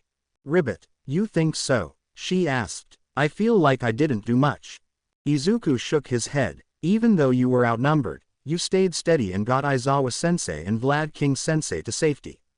If you hadn't, I don't think I could have focused on fighting the Nomu. Tsuyu gave a small smile. Maybe, but I still wish I could have done more. Back at the USJ, if I'd stopped that mist villain, maybe you wouldn't have gotten hit by Shigaraki. Izuku nodded, rubbing the spot on his side where Shigaraki's decay had scarred him. If they'd taken out the mist villain from the start, maybe he could have beaten the Nomu. He'd only used 8% of One for All as forearms back then, careful not to ignore Recovery Girl's warnings. But maybe, just maybe, with a higher percentage, he could have overwhelmed it. Yeah, maybe, he murmured, glancing at her. But, like you said, there's no point in dwelling on what might have happened. We should just be glad everyone's safe, right? Tsuyu looked at him for a moment, then smiled, nodding. Right. The class worked through training exercise after exercise until it was time for the final simulation, the Ruins Zone. All right, you've done well so far, 13 announced, but this last exercise will be the toughest. It's designed to give a more realistic experience. Half of you will act as victims caught in a catastrophic event within a large section of a city. You'll be trapped in places like damaged buildings and crumbling ruins. Meanwhile, Aizawa continued, the other half will be heroes who have 20 minutes to rescue their classmates. It won't be easy. Those playing victims can hide anywhere they choose, and once the search begins, 8 of you will be randomly chosen to pretend you're too injured to speak or assist in any way. You'll stay silent and give no help finding you. After this round, teams will switch so everyone gets a chance to play both roles, 13 added. So, it's like a big game of hide and seek? Mina asked excitedly. Sort of, 13 replied. But once you find someone from the victim team, you must carry them to the safe zone. She pointed to a white tent set up away from the ruins. Izuku, Ochako, Kaminari, Bakugo, Jiro, Kota, Sato, Mina, Momo, and Tokiyami were assigned as heroes for the first round. That left Toru, Tsuyu, Shoji, Aoyama, Kirishima, Shiro, Ojiro, Iida, and Todoroki as the victims. Only Todoroki and Aoyama were allowed to speak. TCH. Why do I have to work with Deku? Bakugo growled as everyone gathered to form their teams. Jiro rolled her eyes. Trust me, everyone here would rather work with anyone, or anything, other than you. Bakugo's expression turned hostile as he glared at Jiro. What did you just say, extra? Momo sighed, stepping in with a calm but firm tone. Bakugo, I honestly have no idea why you're complaining. Your approach to rescue work is beyond reckless, and frankly, your ethics are non-existent. Not only that, but you lack any skill in actually tracking down victims, which is essential in a rescue mission. And your quirk isn't even that helpful for rescue operations, Tsuyu added bluntly. Bakugo's fists clenched, anger flashing across his face as veins bulged. And this is just how the teams were assigned, Aizawa said, giving Bakugo a sharp look as he held up a stopwatch. So quit complaining. The victim team will have 6 minutes to hide, Aizawa announced. Once the time is up, a siren will sound, signaling the hero team to start their search. Now get going. He started the timer, and the victim team quickly scattered, hiding throughout the designated zones. Sir, ma'am, while we wait, could we go over strategies? Momo asked, glancing at the teachers. Of course, 13 replied, giving a thumbs up. Whenever possible, discuss plans with your team. There'll be times when you won't get that chance. Thank you, Momo said, turning to the group. I suggest we have Jiro lead us. Her quirk should help locate the victims, even those who won't be able to speak. Jiro blinked, a bit surprised. Oh, yeah, I can try, though it'll be tricky. I'd only be able to hear things like breathing, so you guys will need to be totally quiet as I listen. Kota leaned over and whispered something to Tokiyami, who nodded. Excuse me, Tokiyami spoke up, drawing everyone's attention. Our classmate Kota could also help. His quirk lets him communicate with animals, who can assist in locating the hidden victims. To demonstrate, Kota held up his arm, where a pigeon landed, nervously showcasing his quirk.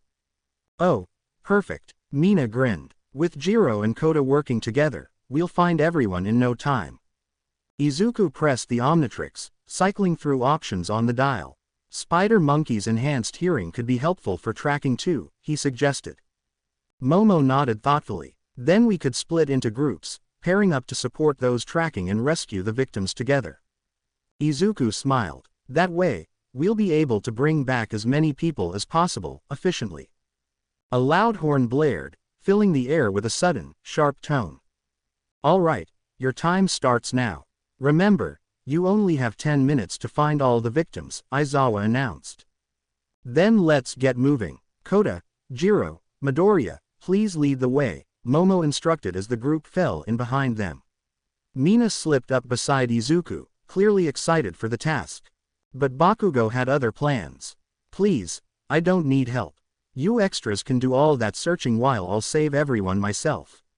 Bakugo shouted, blasting off with an explosion that sent a thick, smoky haze over the area, making a few of them cough.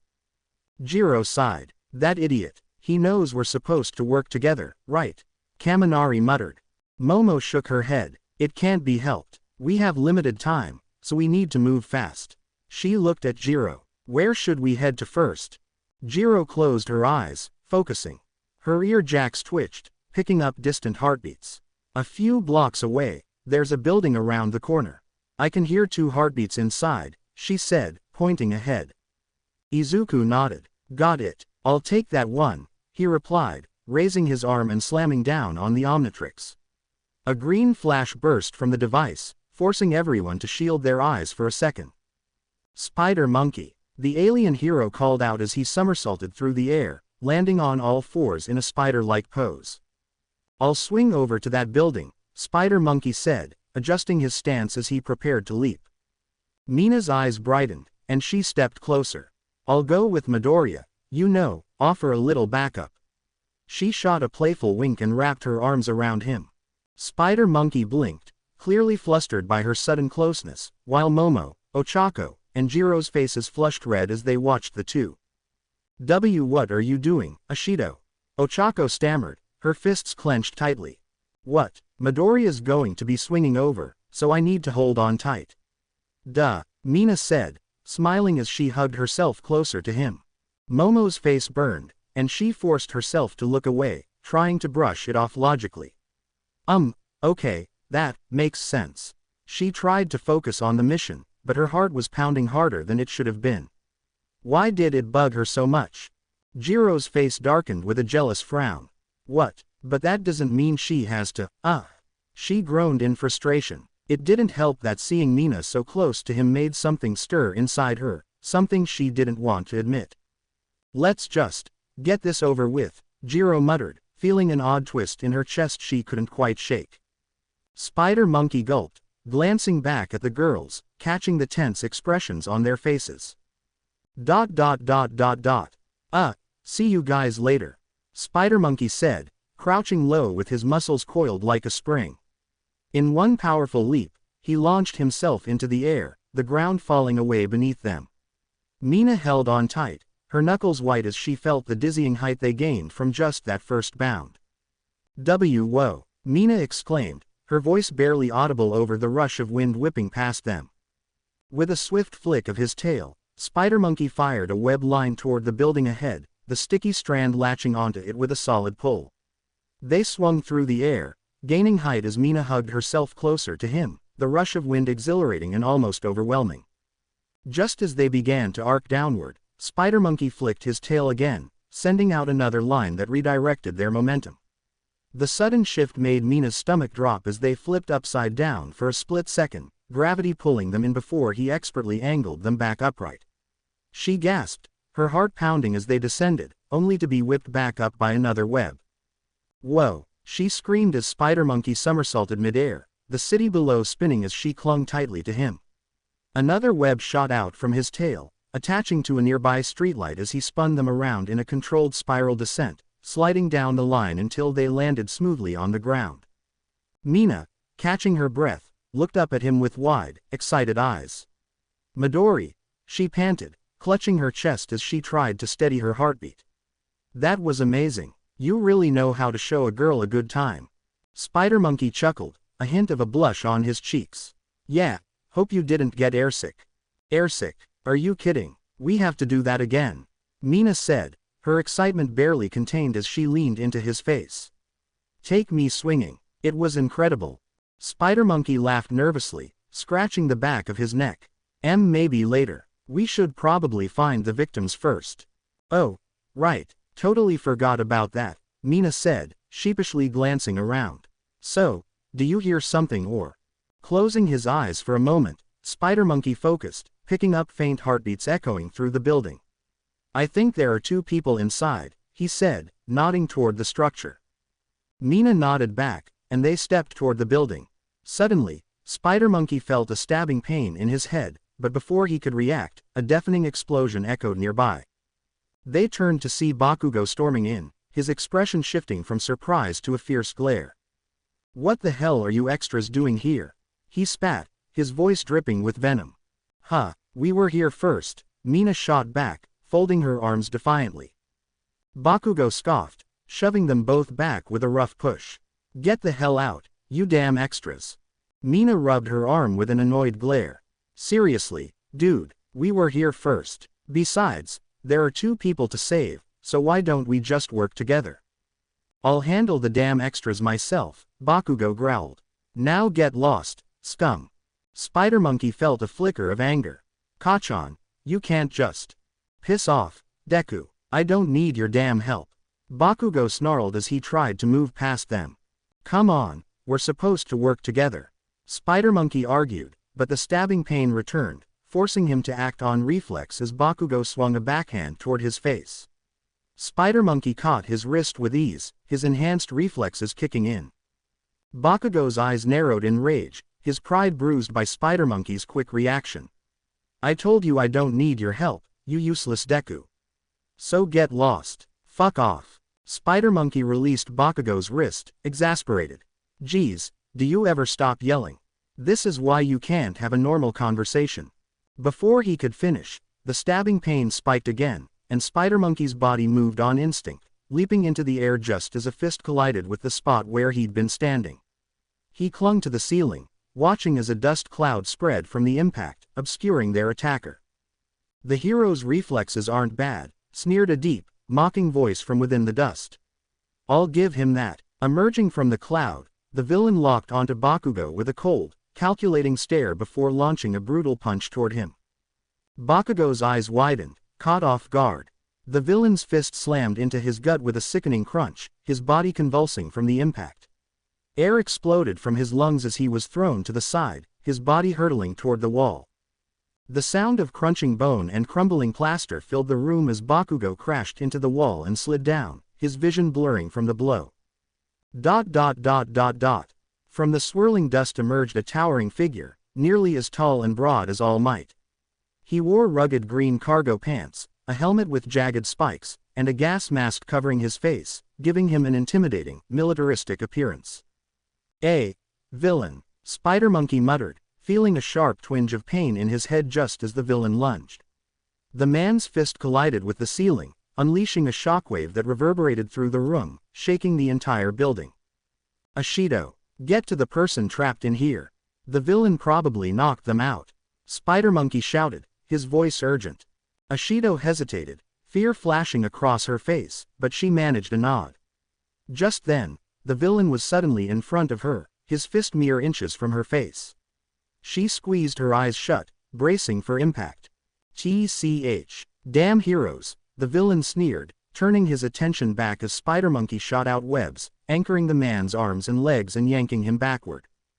Go, now, Spider Monkey urged, sparks of full cowl crackling over him. Ashido didn't waste another second. She sprinted up the stairs, determination tightening her jaw. I can't let Midoriya down. No way I'm letting him end up in the hospital because of me. As she moved, the building began to crumble around her, with chunks of the ceiling breaking loose and crashing down. She caught sight of Bakugo, half-conscious and slumped against a wall, but before she could reach him, debris started raining down. Spider Monkey looked on in shock as the villain swung again, narrowly missing him. Meanwhile, Ashido reacted with fluid precision, twisting her body and sidestepping just in time as a large slab of concrete smashed into the floor beside her. She exhaled, then spun on her toes, slipping past another chunk of falling ceiling with a grace that resembled a well-rehearsed dance. She leapt forward, landing lightly before ducking low, dodging a piece of debris that flew over her head. A grin spread across her face. Good thing I've been practicing my moves, she murmured, spinning away from the last piece of rubble. Reaching Bakugo, she grabbed him and started to drag him to safety. Both Spider Monkey and the villain stared, momentarily captivated by her skill. Whoa, she's amazing, Spider Monkey said, unable to hide his admiration. Yes, the villain muttered, almost in awe himself. But then, as if snapping back to reality, he clenched his fists and swung again, aiming for Spider Monkey, who barely dodged in time, backflipping out of range. The battle continued, the building crumbling around them as they fought. Spider Monkey dodged the villain's punch, a fist moving so fast it was almost a blur. He flipped backward, firing a web that latched onto the villain's chest, then rolled beneath him, his tail whipping up to shoot another web toward a hanging light fixture. Sparks flew as he yanked it down, smashing the light into the villain's head. The villain grunted, rubbing his head, and glanced around, momentarily disoriented. But Spider Monkey was nowhere to be seen. Unbeknownst to him, the alien hero was crawling silently along the ceiling behind him, limbs spread wide, creeping closer like a true predator. Without warning, Spider Monkey dropped onto his back, tangling him in a flurry of sticky webbing. "So, mind telling me how you got in here, villain?" he asked, tightening the webs around the villain's arms and legs. "Get off me, you dirty hero!" the villain roared, tearing through the sticky strands with brute force. But Spider Monkey skittered around him, darting from one side to another, faster than the villain could react. His heart hammered with both excitement and focus. "Okay, Izuku, remember what Kendo said," he thought, muscles tensing as he shot another web line. "Play to your strengths. Right now, you're Spider Monkey, so be a spider." With a quick flick of his wrist, he launched a web toward the corner of the room, pulling himself away just as the villain's fist barreled toward him. Mid-swing, Spider Monkey fired another line, snagging the villain's arm and using it to slingshot himself onto the villain's back. He flipped over his shoulder, wrapping the villain's webbed-up arm against his own chest. The villain thrashed, trying to shake him off, but Spider Monkey darted around his hulking frame, spinning webs faster than he could tear through them. With nimble, fluid movements, Spider Monkey wove a cocoon-like snare around the villain, looping the webs in a crisscross pattern until the villain was pinned, arms and legs bound to his sides, like prey caught in a spider's trap. He crawled swiftly around, securing webs to the floor, walls, and ceiling, creating a webbed prison that anchored the villain in place. But with a massive grunt, the villain flexed, a shockwave of muscle power ripping through the webs, sending Spider Monkey skidding back across the floor. "You, hero," the villain growled, his tone filled with malice, though Spider Monkey could almost detect a glimmer of respect. Spider Monkey gulped, watching as the villain cocked his fist back with shocking speed. His head throbbed with that familiar stabbing pain, and his reflexes kicked in just in time. He flipped backward as the villain's fist smashed into a pillar with a deafening crash, obliterating it in one strike. Spider Monkey's eyes widened as he noticed the building's entire structure begin to shudder. The remaining pillars groaned under the strain, dust and debris cascading from the ceiling as cracks splintered along the walls. He looked up, a grin spreading across his face. "Time to bring the house down. ... Hey, big and ugly. Let's see if you can hit me," Spider Monkey taunted as he launched himself at the villain. With a quick backflip, he evaded the attack, shooting a web string that pulled him forward. He delivered a swift kick to the back of the villain's head before firing off another web, anchoring himself to a nearby pillar. "Come on, you move slower than my grandmother," Spider Monkey quipped, but in the blink of an eye, the villain closed the distance. With a cocked fist, he launched an attack that smashed through another pillar just as Spider Monkey dodged. He retaliated with an uppercut, but the villain countered. Spider Monkey quickly shot a web, pulling himself up to cling to the overhead beams. "Ashido," Spider Monkey called through his comms, scrambling to evade the villain's relentless assault. "What's up, Midori? I found Aoyama. He seems to be knocked out," Ashido replied, struggling to carry the unconscious hero. Both were heavy, and she wasn't exactly super strong. "Where are you?" Spider Monkey asked, glancing around as he narrowly avoided another punch. "2 floors up," Ashido answered. Spider Monkey took a moment to think. "Okay, I need you to stay there for a bit," he instructed just as the villain threw a wild punch, sending Spider Monkey crashing through the floor. "Midori," Ashido exclaimed, worry lacing her voice. Rubbing his head in pain, Spider Monkey groaned, "Can I get the number of that truck?" Just then, the villain leapt through the hole, landing menacingly on the floor below. "Time for you heroes to die," the villain snarled. Spider Monkey shook his head, quickly firing a web at the villain's face. The brute began to tear it off, but Spider Monkey didn't waste a moment. He shot web strings at Aoyama and Bakugo, pulling them toward him before flinging them out of the window, webbing them securely to the building across the street. He then grabbed Mina, pulling her close. "Hold on tight," he instructed, making her blush. With a powerful push, he shot a web, pulling them both out of the building. They somersaulted through the air, and he fired another web, this time aiming for a corner connected to the last pillar holding the structure together. Spider Monkey smirked as he yanked with his lower arms, using his strength to rip out the pillar. The building shuddered, its foundations trembling. The villain finally cleared the web from his face, only to feel the building begin to shake beneath him. That doesn't sound good, he muttered to himself just as the concrete pillars snapped. Steel beams buckled, and the structure's integrity crumbled as cracks spider webbed across the walls. The ceiling sagged, and the windows exploded outward, sending shards raining down. The villain looked around, genuinely impressed. "Well, I'll be damned," he said, taking in the chaos. As gravity took hold, the building began to collapse. Roofs pancaked, floors disintegrated, and concrete slabs thundered down, crushing everything below. A massive dust cloud billowed upward as the structure crumbled, the ground trembling in a seismic convulsion that drew everyone's attention. Ashido, currently piggybacking Spider Monkey, clung to the side of the building as they watched the display unfold. Blinking in surprise, she turned to him. "Midori, talk about bringing the house down," she said with a smirk before giving the alien a high five. "Now that was awesome," Ashido exclaimed as Spider Monkey returned the gesture, a wide grin on his face. Spider Monkey looked out at the chaos with a mix of pride and confusion. "Thanks. But seriously, how did a villain even get in here?" "Honestly, I don't know," Mina replied, glancing around. "Maybe he hid himself and was lying in wait in one of the zones." "You really think Hound Dog wouldn't have caught him?" Spider Monkey said, raising an eyebrow. Mina nodded vigorously. "Yeah, with that nose of his, he would have sniffed him out in no time. The guy's got the nose of a bloodhound."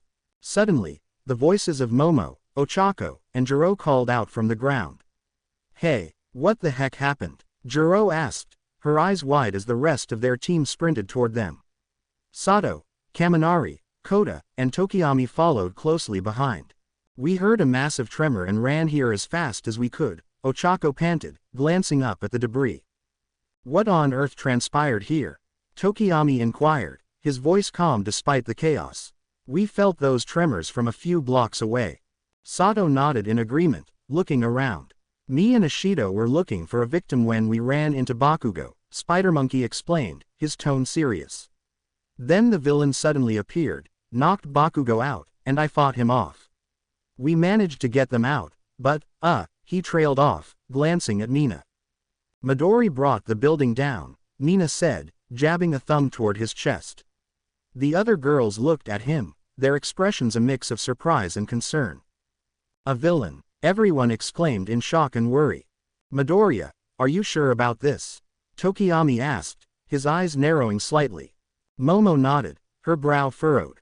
"Why would a villain be here in the first place? Could he have been hiding in one of the zones?" Sato suggested, looking thoughtful. "With Hound Dog around, no way in hell he could have bypassed that nose," Kaminari said, shaking his head in disbelief. Momo bit her lip, a nervous expression crossing her face. "We should inform the teachers immediately. This villain could be as dangerous as that Nomu thing." She turned to Spider Monkey, concern clear in her eyes. Ashido noticed Momo's worry and threw an arm over Spider Monkey's shoulder. "Relax, Yao Momo. Luckily for us, Midori dropped their building on top of him, so I don't think." Her words were cut short as a shockwave erupted from the rubble, sending debris flying through the air. Everyone quickly covered their eyes from the force as the villain emerged, dust swirling around him. "You think that will stop me, heroes?" The villain sneered, and the group took a closer look, their eyes widening as they recognized his broken helmet. "All Might," they all exclaimed in disbelief. The villain realized his mask was shattered, exposing his face like a schoolboy caught hiding. "No, I'm not," he protested, covering his face with his hands. "I'm a villain, and you're all dirty heroes." The group collectively sighed, their tension easing. "So it's just All Might," Jiro said, crossing her arms with a mix of annoyance and relief. Momo's heart slowed as she calmed her racing pulse. "Thank goodness," she murmured, wiping her brow. "No, you should all be trembling in fear," All Might exclaimed, shaking his fist dramatically. Just then, he was cut off as a boot collided with his face, sending him staggering back. "We just got out of a villain attack, and you thought it was a good idea to pretend to be a villain. Whose dumbass idea was this?" Jiro exclaimed, practically fuming with frustration, her fists clenched at her sides. All Might shifted uncomfortably, his fingers twitching like a guilty schoolgirl caught in a prank. Well, we wanted to test how you would react in a crisis situation and see what you've learned, he admitted, a sheepish grin on his face. Spider Monkey cupped his chin, nodding in understanding. Oh, I get it. We need to save the heroes while stopping the villain at the same time, right? He said, connecting the dots. Correct, young Midoriya, All Might replied, shooting a playful finger gun, his trademark exuberance shining through. Momo furrowed her brow, piecing it all together. So, the villain will continue to attack us until time runs out, she added, a hint of seriousness in her tone. Great, just what we need, Jiro muttered, rolling her eyes. A villain pretending to be a hero. What a ridiculous way to train. Honestly, it sounds like a plot twist in one of those corny movies, Sato chimed in, scratching his head. You really had us worried there for a moment. Tokiyami nodded solemnly, his dark aura flickering slightly. Indeed, such deception could have dire consequences. We must maintain vigilance. All Might cracked his knuckles, a wide grin spreading across his face. Now, let's see what you young heroes can do, he declared, his enthusiasm infectious. Everyone gulped nervously, their adrenaline kicking in. As All Might seemed ready to charge, Spider Monkey leaned in and whispered in a hushed tone meant only for Jiro's ears, thanks to her super hearing. Jiro, the ground beneath All Might is unstable. Use your speakers and destroy the ground beneath him. Jiro nodded, determination lighting her eyes, but her frustration lingered. Just wait till I get my hands on you, All Might. You'll wish you stayed a villain, she muttered under her breath. Quickly, she plugged in her jack and unleashed a massive sonic wave. All Might's eyes widened in surprise as the ground beneath him crumbled, swallowing him and the debris of the collapsed building. With a determined look, Spider Monkey touched the module of the Omnitrix, transforming back into Izuku. He pressed the button, and the faceplate popped up, casting a faint green glow as he scrolled through his forms. Guys, I think I've got an idea on how we can beat All Might while searching for the victims, but first, we're going to have to pin him down. Izuku said, his voice filled with confidence. How are you planning on pinning the #1 hero? Kaminari asked, shock written all over his face. ... Echo echo, Izuku shouted, transforming into a small, white and black robotic figure with green eyes and circular speakers on each side of his head. As he split into multiple identical duplicates, each Echo shared a determined expression as they dashed forward to strategize with the group near the edge where All Might had fallen. All Might, still dusting off rubble from his clothes, froze when he heard the sound of approaching footsteps. Looking up, he saw a line of Echoes standing resolutely at the edge, their green eyes narrowed with focus. Echo. In perfect unison, the Echoes unleashed a deafening sonic barrage, an immense wave of sound that tore through the air like a hurricane. A blinding cacophony erupted from their speaker-like mouths, creating a colossal wall of noise that reverberated in every direction. All Might clamped his hands over his ears, grimacing in agony as the sound pummeled him, each note vibrating through his bones and pinning him to the ground with sheer force. For a moment, the pro-hero was immobilized by the sonic storm. Slowly, he gritted his teeth, muscles straining as he fought to stand. He pushed against the relentless sound wave, managing to leap into the air, searching the battlefield for scattered students while trying to reorient himself. Down below, Momo stood poised, her large cannon aimed upward. Beside her, an Echo duplicate glanced up, eyes flashing with intensity. Got him in your sights? Yes, Momo replied confidently, her eyes fixed on the airborne hero. Then fire, the Echo ordered. With a sharp nod, Momo launched a projectile from her cannon, its trail cutting through the air and catching All Might's attention as it rocketed toward him. The pro-hero dodged, surging toward Momo and the Echo, unaware that the pair had deliberately led him away from the rest of the group. Here he comes, Yaoyorozu. Put on your headphones, the Echo standing next to her said, green eyes blazing with excitement. I haven't tested this technique in this form, so, fingers crossed. Momo quickly generated a pair of noise-canceling headphones, thinking, this is the strongest model I can make. She gave him a thumbs up after securing them over her ears. Echo nodded, the green circuitry on his body beginning to glow as he prepared for the ultimate sonic attack. Red lines flickered over his metallic frame, and his body crackled with energy as he channeled one for all through his small, powerful form. To make this work, I'll need to pour one for all through my lungs and vocal cords, he thought, steeling himself as he watched All Might approach. Wait, can I even do it? What if this doesn't work? Oh man, only one way to find out. With that, Echo drew in a deep breath, filling his lungs to the limit before releasing a massive sonic wave, amplified by one for all. The seismic blast tore across the zone with explosive force, shattering windows and sending shards of glass cascading like deadly rain. The ground itself trembled as the sonic wave slammed into All Might, pushing him back with the force of a hurricane. All Might's face twisted in pain, his ears ringing as the powerful sound wave overwhelmed his senses. He was thrown through the air like a ragdoll, crashing into the street and tumbling violently before finally coming to a stop. Izuku, now a single Echo again, stared at himself in disbelief, a smile tugging at his metallic lips. Whoa, with a flash of green light, he reverted to his human form, standing amidst the aftermath of his incredible display. Yaoyorozu. Izuku turned to Momo, noticing her hands clutching her headphones as her body trembled slightly from the aftermath of the sonic wave. Concerned, he placed a reassuring hand on her shoulder. You okay? He asked gently. Momo removed her headphones, her expression steadying despite the slight shake in her movements.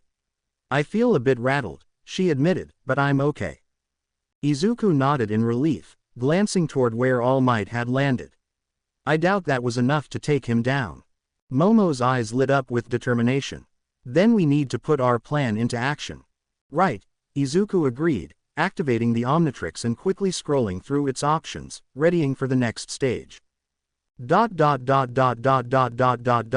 All Might groaned as he struggled to stand, his ears still ringing from the overwhelming sonic barrage.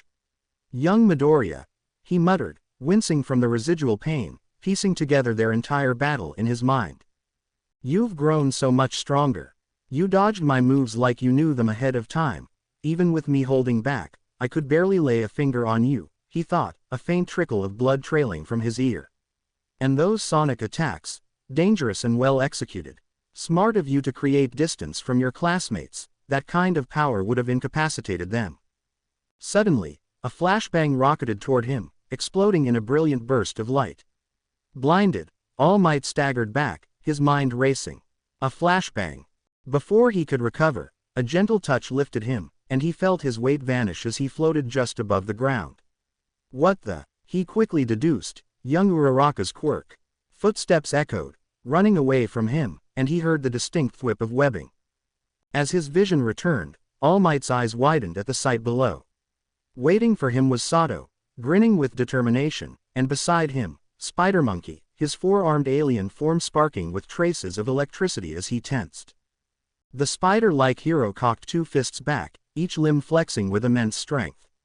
All Might's heart skipped as the two heroes launched their synchronized attack, fists shooting forward like pistons. The double uppercut struck him squarely under the chin with a bone-rattling impact, sending All Might hurtling into the sky, weightless and helpless under zero gravity's effect. Spider Monkey didn't waste a moment. He shot a web up, pulling himself into the air with acrobatic finesse, swinging with effortless speed as he closed in on All Might. The pro hero twisted, trying to defend, but Spider Monkey was upon him, agile and relentless. Moving with the precision of a predator, Spider Monkey circled around, wrapping All Might in layer after layer of webbing, binding him tight like a captured insect. Each strand was carefully placed, holding All Might suspended in a cocoon between two buildings. All Might struggled, testing the web's strength, but found himself securely bound. Before he could attempt to break free, Spider Monkey shot a thick web string down to the ground, landing it right next to Kaminari, who smirked up at him. You got him all wrapped up, bro. Kaminari called out. Nice and tight, Spider Monkey quipped with a grin, hanging upside down, his eyes glinting with satisfaction. Without hesitation, Kaminari grabbed the web, unleashing a powerful surge of electricity that crackled up the sticky strands. The current shot through All Might's cocoon, his entire body convulsing as lightning sparked across his muscles. Spider Monkey watched in awe as the symbol of peace shuddered, his body seized by the fierce, crackling energy. Just then, the buzzer went off. Heroes have successfully rescued all the victims, the announcer declared. As the team regrouped, Spider Monkey swung down, hanging from a web next to his classmates, a triumphant smirk on his face. "Anyone order a fried #1 hero with a side of symbol of peace?" he quipped. The group chuckled, and Momo gave Izuku a proud smile, clearly impressed by the flawless execution of their plan. The rest of the class, who had pretended to be hurt, quickly gathered around them. The Omnitrix module on Spider Monkey's chest beeped red, and in a flash of red light, Izuku returned to his normal form, still hanging upside down from the web string. He yelped in surprise. "Eek." Momo giggled. "Guess you're not quite as full strength as you thought, huh?" she teased lightly. Izuku blushed, looking at her from his upside-down position. "Yeah, guess I'm not," he replied, glancing at the Omnitrix symbol now glowing faintly red as he dangled by the web string. Suddenly, Ochako's cheerful face appeared in front of him, beaming. "Dekiru, that plan was incredible. We totally took down All Might. Freakin' All Might," she exclaimed, leaning in close to the currently upside-down Izuku, whose hoodie was flopping out. "Whoa, Uraraka, you're really close," Izuku stammered, blushing at their sudden proximity. Realizing how close she was, Ochako's face turned bright red, and she quickly stepped back. Sorry," she mumbled, flustered. "Do you need help getting down?" Momo asked with a gentle smile. Izuku shook his head before letting go and landing on his butt with a soft thud. "Ow," he muttered, rubbing his lower back as Momo and Ochako glanced at each other before giggling. ...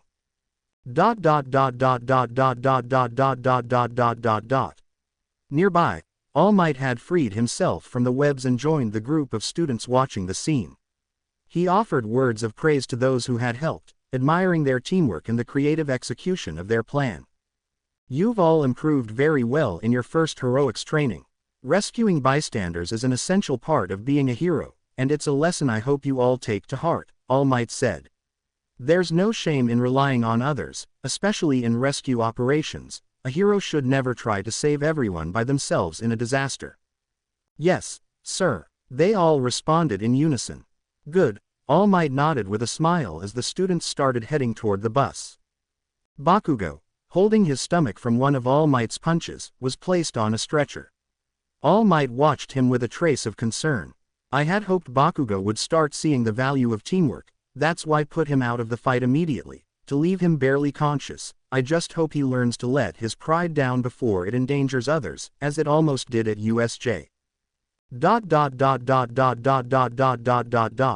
The students of Class 1A were winding down as the final bell rang, signaling the end of the day. They'd finished a bit early, leaving them 30 minutes of free time to relax in the classroom before heading out. As some began packing up, a commotion outside drew their attention.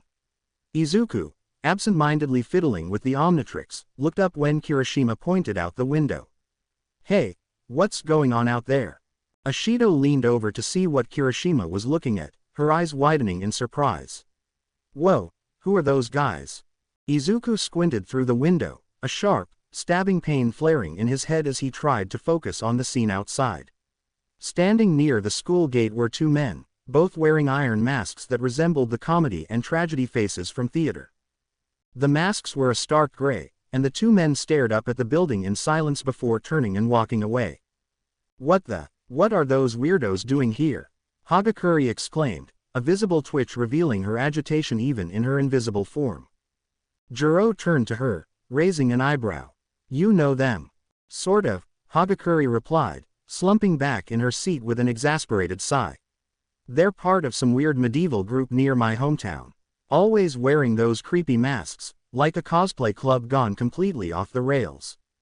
"Ribbit, are they causing trouble?" Asui asked, tilting her head thoughtfully. "Well, not directly at my place, but they set up shop nearby, calling it the Knights Outpost. They wear these iron masks and go around yelling at anyone passing by about aliens, gods of old, some holy sword, and some guy named Old Jorge." Hagakure shook her head. "Honestly, I'm so glad I dorm here instead of commuting. Momo, who had been listening intently, suddenly perked up. I've seen them before. They usually wear this symbol somewhere on their clothes. She reached into her bag and pulled out a picture of an emblem, a shield emblazoned with an infinity symbol in the center. Wait, I've seen that symbol somewhere before, Jiro murmured, furrowing her brow as she examined the picture. I've seen that symbol before, Kaminari said, squinting at the emblem. My math teacher in middle school had it. I remember him because he was a total jerk to most of us, well, almost everyone. Weirdly, he was always nice to this one quirkless kid.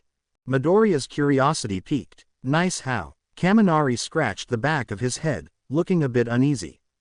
Well, we all know how rough things can be for quirkless people, right? Everyone nodded, some with somber expressions. Yeah, Jiro chimed in, I knew a quirkless girl back in school. She was always picked on for no reason, and she was actually a pretty cool person. I ended up helping her and her brother with bullies a lot. But, that just made me a bigger target. She slumped in her seat, recalling the memories. Pretty much everyone at school was afraid of me after that. Same here, Kaminari nodded. There was this one guy who could turn his hands into rocks, and he tried to beat up the quirkless kid. I used my quirk to protect him, and when the teachers came, that one teacher gave me a free pass. He even said something weird, like, you were protecting our last hope. The guy with the rock hands. He got banned from hero schools and ended up turning to villainy. Shoji listened quietly before speaking up. I've never met anyone quirkless myself, but I've heard the torment they go through. It's worse than what some mutants face. Yeah, I've heard about it too, Ashido added, grimacing. Makes me sick. Midoriya remained silent, eyes distant. Then Jiro, still focused on the emblem, raised an eyebrow. I remember seeing a police officer with this symbol once. He'd often arrest people just for using their quirks in public. Iida swung his arms with an air of authority. That's not surprising. Using your quirk in public is highly illegal. Yeah, but this guy took it to an extreme, Jiro replied. One time, a guy who could make bubbles tried to impress a girl with his quirk, super harmless and honestly kinda sweet. But that officer pinned him down and hauled him off in a cruiser like he'd committed a crime. Shoji glanced at the emblem. I know of them too. They often looked at mutants with pity, as if we were broken. Actually, Ashido piped up, I saw one of those guys at an event once. He was harassing a girl with pink skin, saying she was some sort of alien. Midoriya's interest sharpened. Alien. Izuku tapped a finger to his chin, deep in thought. If Tetrax looks like Diamond Head, that could mean aliens really do exist. His eyes gleamed with realization. And if that's true, then... They're just a bunch of lunatics, honestly, Hagakure sighed. They make it so hard for people to go about their day. The constant yelling and getting in people's faces is so annoying. My ex-boyfriend actually had to punch one of them once for getting way too pushy and calling me, what was it again? Eknerite. Something weird like that. She shook her head, a look of relief crossing her face. I've never been so happy to move into the dorms. I don't blame you. I'd probably snap if they did that in my area, Jiro muttered, and for once, Iida didn't scold her. Anyway, moving on from that, Hagakure started, taking her phone back as Midoriya held it out to her. She turned to him with a hopeful look. Midoriya, I was wondering, do you have any ideas on how I could stand out at the sports festival? Why me, he stammered, clearly surprised. Well, you always seem to end up at the center of attention, she said with a small laugh, making Izuku scratch his head awkwardly. Not on purpose, he mumbled, though the stabbing pain in his head returned, seeming to pull his attention toward the classroom door. Just then, the door slid open, and in walked a boy Izuku didn't recognize. He looked around, noticing the expressions of his classmates, quickly shifting to looks of exasperation, annoyance, and outright scowls. Am I missing something? Izuku asked. The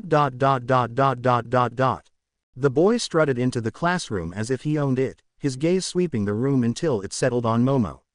Her eye twitched with irritation. The sorry excuse for hero course students known as Class 1A, he sneered, as a couple of general studies students flanked him with smug expressions. What do you want, billions? Iida asked, his tone uncharacteristically clipped. Midoriya tilted his head in confusion. You know this guy, Iida. Iida sighed heavily. Yes, we attended the same middle school. His tone was restrained, but the annoyance was clear, surprising everyone. Billy grinned smugly, sweeping a hand through his hair. Some Private Academy. I'm Billy Billions, president of the business course, sole heir to Billions Industries, he announced with a dramatic flair. Turning his attention back to Iida, he smirked. I was beginning to think you'd forgotten all about me. Iida's jaw clenched. That would be preferable. This shocked everyone around that even Yaoyorozu gasped, and several of the others shot him shocked glances. Whoa, Iida, Jiro whispered, eyebrows raised. Billy clutched his chest in a mock display of hurt. Oh, Tenya, you wound me. Iida took a steadying breath. I'll repeat myself just this once. What do you want? And if it's only to insult my classmates. Yap, yap, yap, Billy interrupted, rolling his eyes. You always were a motor mouth, Tenya. Never knew when to shut up and read the room. His gaze shifted to Momo, who was doing her best to ignore him, and his face twisted in irritation when she didn't acknowledge him. Turning to Midoriya, he sneered, sizing him up. So you're the human garbage that Yaoyorozu has supposedly taken an interest in. Midoriya's eyes widened as Momo's face turned bright red, her heart thumping. What? I'm not. I haven't. She stammered, trying to deny her feelings. Billy scoffed dismissively. I don't need your input, Momo. Leave the important decisions to those who actually matter. Momo's blush faded, replaced by an angry glare. Billy ignored her reaction, fixing Midoriya with a cold look. Now, stay away from Momo Yaoyorozu. Excuse me, Midoriya said, taken aback. You heard me. Her father promised my father we'd be together. I own her, Billy declared, his tone dripping with arrogance. I don't like seeing you two together, so here's what you're going to do. Drop out of the hero course and stay away from her. No contact, whatsoever. He turned to Momo. And you will do the same, he commanded, his tone implying serious consequences if she disobeyed. The entire class looked at Billy in shock, with several incredulous stares. Jiro muttered under her breath, entitled prick. Todoroki, who had been watching quietly, narrowed his eyes in a glare so icy it felt as if the temperature in the room had dropped. His hands clenched as he listened, Billy's entitled tone reminding him all too much of someone else. Billy turned back to Midoriya. Understood. Good. Maybe with you gone, this class will finally have some actual talent instead of the sorry excuse for hero course students I see here. A flash of anger ignited in Midoriya's eyes. Excuse me. Billy sneered. Most of this class wouldn't make it as sidekicks, let alone real heroes. You all had to rely on you to save them. He laughed mockingly. Compared to the rest of them, I guess even a Deku must seem amazing. Midoriya's fists clenched as he glared at Billy. Take, for example, the guy with the tail, Billy sneered. What's he supposed to be good for? And the guy with the octopus arms? What is this, a zoo? Midoriya's anger simmered as Billy's insults kept coming. Then there's the so-called girls in this class. A frog girl, a horned freak, and the earlobe flatty. Shut up. Midoriya's voice cut through Billy's rant, and the room went silent as he glared at the arrogant boy. Billy sneered, looking down at him. Excuse me, no one insults my friends, Midoriya said firmly, taking a step forward, especially not some spoiled, arrogant jerk who thinks he can tell me what to do. Billy's face twisted in anger. How dare. Look, I don't care who you are, Midoriya said, his voice growing stronger with every word, and honestly, I don't care because you're nothing more than a spoiled brat. Coming in here and insulting people in their space. That's low. And don't you dare call Shoji an octopus again. Billy backed away slightly, taken aback by Midoriya's intensity. Midoriya took another step forward. And one more thing. The girls in this class. They're some of the most amazing, beautiful people I've ever known. The girls stared at him, cheeks turning pink at the unexpected compliment, while Billy's face contorted with rage. Why you actually think these? Yes, Midoriya continued passionately. Mina Ishido's bright and gorgeous, with a smile that lights up a room. And Sue, she's the cutest person I've ever met. Anyone with half a brain can see that. Yeah, several of the boys cheered in agreement. And as for earlobe girl, her name is Kyokujiro, he said, throwing Billy an angry look. If you didn't have your head so far up your ego, you'd see she's just as amazing as Yaoyorozu. Jiro's face turned beet red as she looked down, trying to hide her flustered expression. Hagakure is more than just invisible, she doesn't need to be seen to be beautiful. Midoriya declared, and as for Yaoyorozu, she deserves better than someone who treats people like property. Billy looked around, realizing he was outnumbered, and stepped back toward the door. Midoriya pointed to it. Your insults are not welcome here. As class president, I'm asking you to leave, and don't come back. Billy stumbled back in shock, the rest of the class glaring at him. Finally, he huffed in frustration, turned, and stormed out, slamming the door behind him. As the door closed, a stunned silence filled the room. The girls exchanged glances, each of them still blushing from Midoriya's heartfelt defense. Momo, cheeks burning, looked down, her heart racing. Wow, Midoriya, Jiro said, trying to hide her flustered smile. That was impressive. Ashido nudged him playfully. Didn't know you had it in you, hero. The heck was that guy's problem? Midoriya muttered, shaking his head. He expected a response, but the room had fallen oddly silent. Turning back to his classmates, he was met with a scene he didn't quite understand. Uraraka was floating midair, her face red as a tomato. Jiro was covering her face with her hands, trying to hide a fierce blush. Ashido grinned at him, looking both delighted and mischievous, as she gave him a little wave.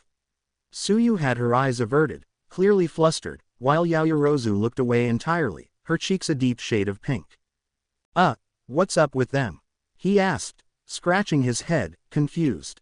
The guys all exchanged knowing glances. Just give him a second, Shiro said, holding up his hand and counting down with his fingers. 5, 4, 3, 2. Midoriya's face gradually turned crimson as he realized what he had just said to defend them. His eyes widened, and suddenly, steam seemed to pour out from his head. He buried his face in his hands, mortified. 1, Shiro finished, grinning. Panicking, Midoriya fumbled with the Omnitrix. I gotta get out of here. Oh, no, you don't. Ashido said, laughing as she grabbed his arms to keep him from activating the watch. She leaned in close, her eyes glinting playfully. You're going to take this embarrassment like a man, Midoriya. Then, in a teasing whisper right by his ear, she added, so, you really think my eyes are gorgeous, huh? Midoriya could only let out a strangled squeak. Help, he managed, feeling his face go even redder. Ashido kept teasing him, but her face had turned lilac, showing she was just as flustered as he was. Toru clutched her chest, feeling it beat faster and faster. Guess, I really do like him. Toru thought herself, as she looked at Mina teasing him. Next day, Midoriya woke up early, brushing his teeth and making a half-hearted attempt to tame his unruly hair. The morning sun streamed through the window, casting a warm glow in his small dorm room. Moments later, Iida stirred awake. You're up early, Midoriya. Yeah, Izuku replied, stretching. After 3 days of being stuck in my dorm room and about a week in the hospital, I'm just excited to get back to training. I see. I hope you've managed to catch up on the work you missed out on. Iida asked, his tone practical as always. Izuku flinched at the reminder. I'll try to catch up. The weekend is coming, so I can focus on it then, he said, determination creeping into his voice. As they spoke, footsteps echoed from the hallway. They turned to see Yui Kodai yawning as she made her way down the stairs, her hair slightly tousled from sleep and her expression as neutral as ever. Good morning, Kodai. Hope you slept well, Iida greeted her with a friendly smile. She replied with a slight nod, her gaze distant. Morning, Kodai, Midoriya stammered, his heart racing. Yui paused, parting her hair to the side, and glanced at him with her typical neutral expression, blinking a few times. She seemed to study him for a bit. Her usual unimpressed expression made Izuku sweat a little. Morning, Izuku, she said in her usual monotone voice. Izuku froze, and Iida stiffened beside him, looking like he'd turned to stone. Only a few people ever called him by his first name, mainly his mom and Pony, who, due to a language barrier, had started using Izuku. Without him in their way, she said it with her smile. Izuku didn't have the heart to correct. Izuku sputtered, the words tumbling from his mouth in a flustered mess. Yui turned to continue her path, and as she walked away, a faint blush crept across her cheeks, deepening the further she got. I see. First name basis. Clearly, you two are a couple, Iida noted, pushing his glasses up with an air of certainty. If Midoriya had a drink in hand, he would have done a spit take. Nonanon. It's not like that, Iida. We're just really good friends. He protested, his face turning crimson. Iida looked skeptical, his brows furrowing in thought.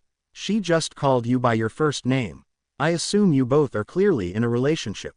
She calls me by my first name. I'm just as surprised as you. Izuku insisted, feeling the heat of embarrassment rising.